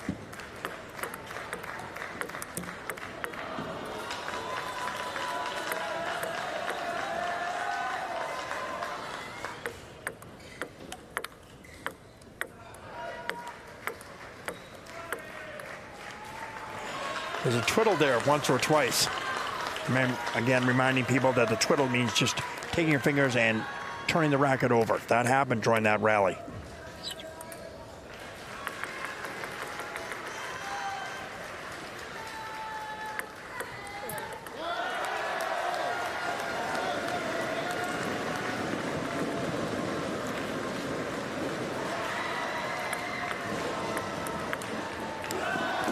Nice, strong shot by Berthier right at the body. He's certainly making a quality comeback.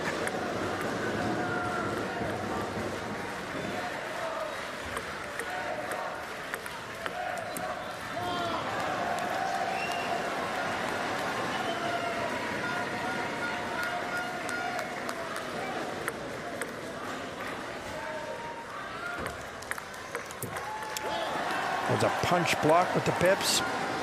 Trzinski tried to go down the line. Difficult shot.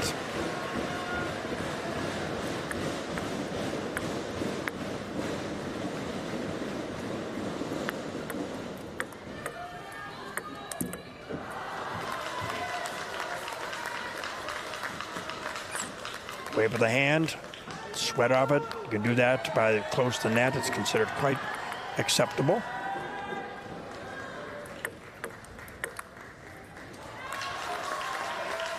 Game's not over yet. Pressure certainly on Berthier more than Trzinski, although he may be thinking more or less about what happened after those first two games.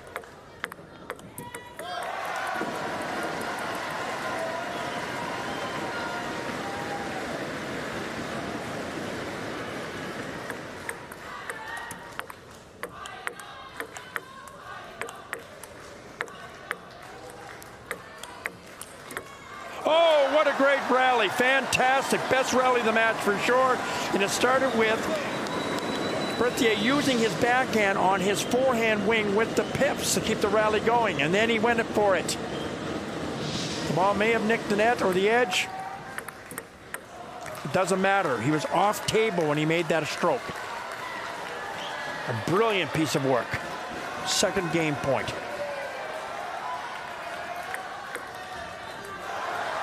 The crowd is definitely into it now. Not a lot of emotion on Berthier's face, but wow. Now 2-0, want to come back and tie it all at 2-all. It's like the man's ice. There's absolutely no emotion in his face, but he's turned this whole thing around. And again, you can see it. It can happen in any sport, and we've just witnessed down 2-0, coming back. Two nice wins for the French player, and now we have a real match.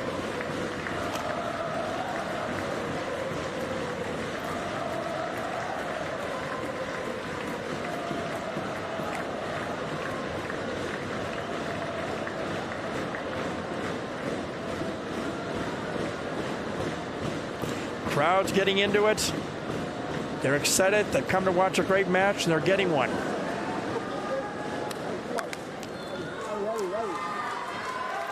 Let's see what happens in the first 3 or 4 or 5 points. Generally, a player, if they can get an advantage on this area and time, can take over.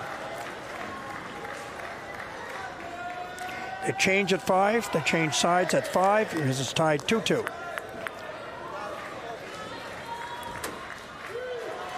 A faulted serve. That's usually very significant.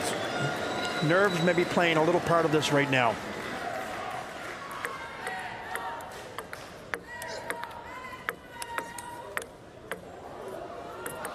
Great rally.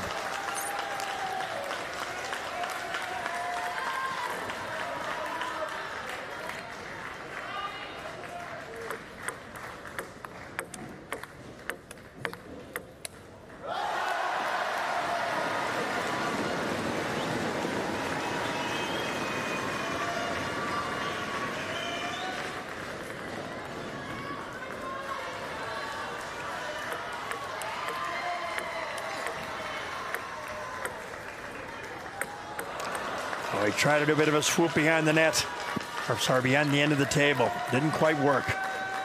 A little out of position.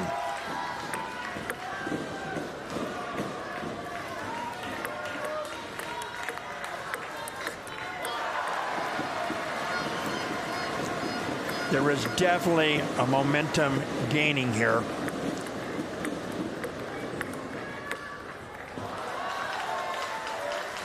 For Berthier, though it's still very close. It's anyone's match. But I sense that Trzinski is getting a little tight, a little anxious. You can see it in his face.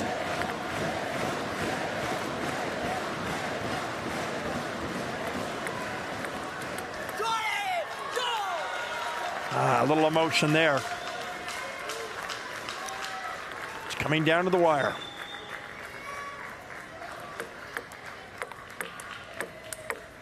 Oh, brilliant, brilliant shot down the line. It was excellent. Turned on that. Trzinski was not expecting it down there at all and did not react. And now we change sides.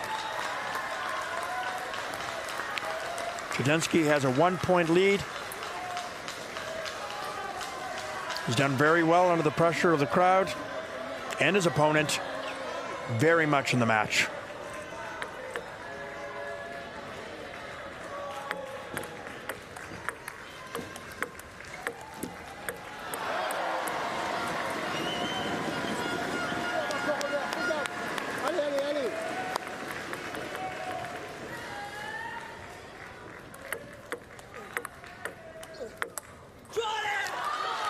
Oh, he was pumped up now. It was a good, strong toss spin. Berthier tried to finish it off by top spinning it back, but didn't angle his blade inward enough to compensate for the spin.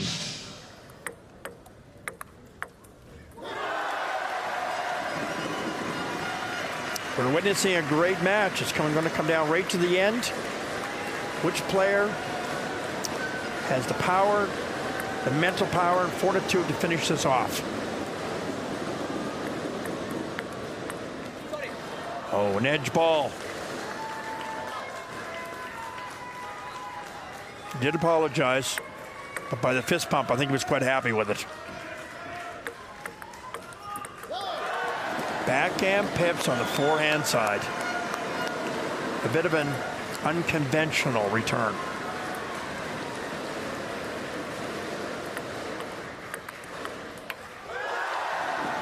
Another net ball.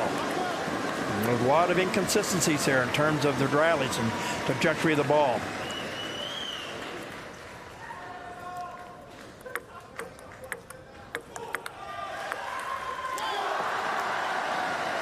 Great ball, great return by Berthier. He's sensing it, he's getting closer. The coach is on his feet.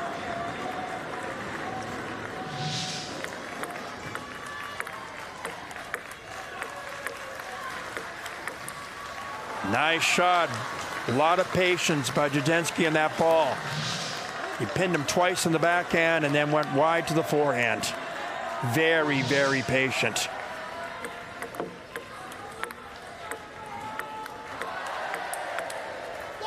Oh, great rally. Finished with that powerful forehand.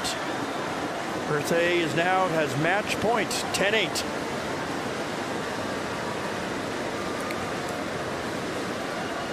Crowd senses victory here.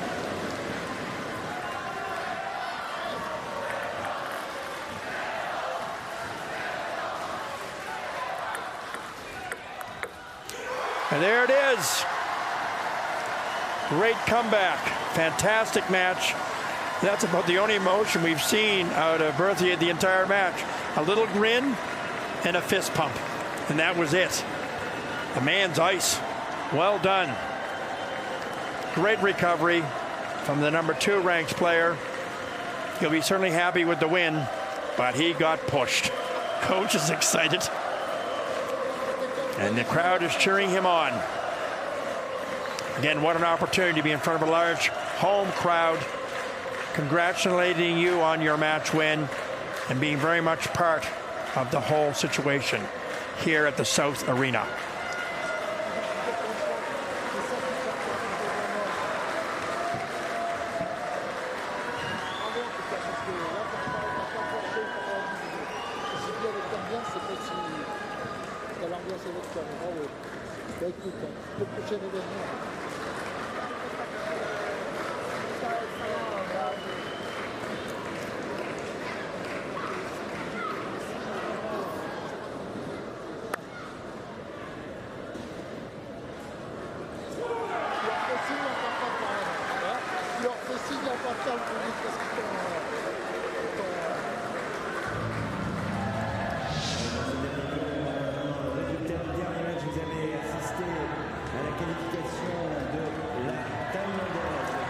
Final point, a brilliant tossman down the line. Coach is up. He is so excited. A great, great recovery by the hometown hero. They're happy. That was a bit of a scare. Again, another smile. He can smile. That's great. It's good to see.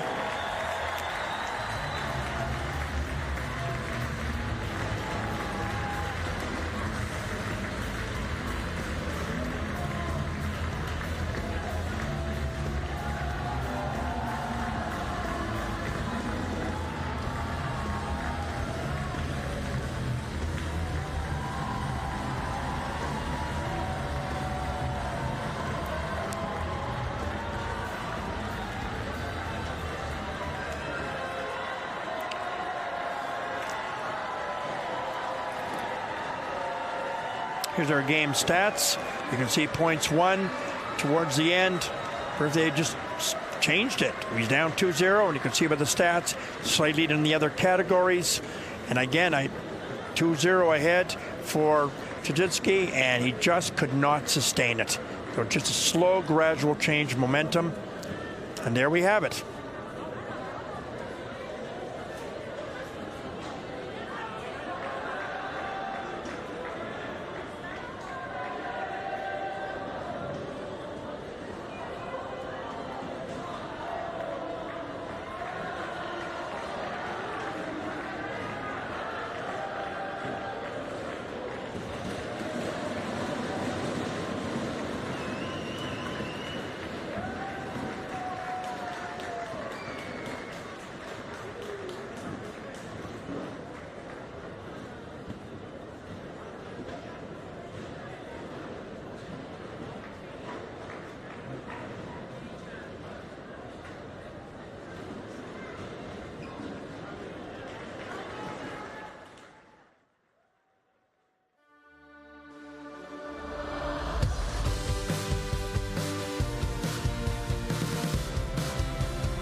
Well, we certainly witnessed a great match here in the South Arena. Went to the full distance, and slowly but surely, Clément Berthier was able to turn the tide on his opponent. It took a long time for it to change, but it did. The first 2 games went to Trzinski. He looked like he had everything in control. He had power on the shots. He was patient against the pips, but very, very slowly. But make no mistake, Berthier has a wealth of experience. His world ranking will tell you exactly where he is and where he should be, and he proved equal to the task. A great win for him, and good for table tennis all the way around.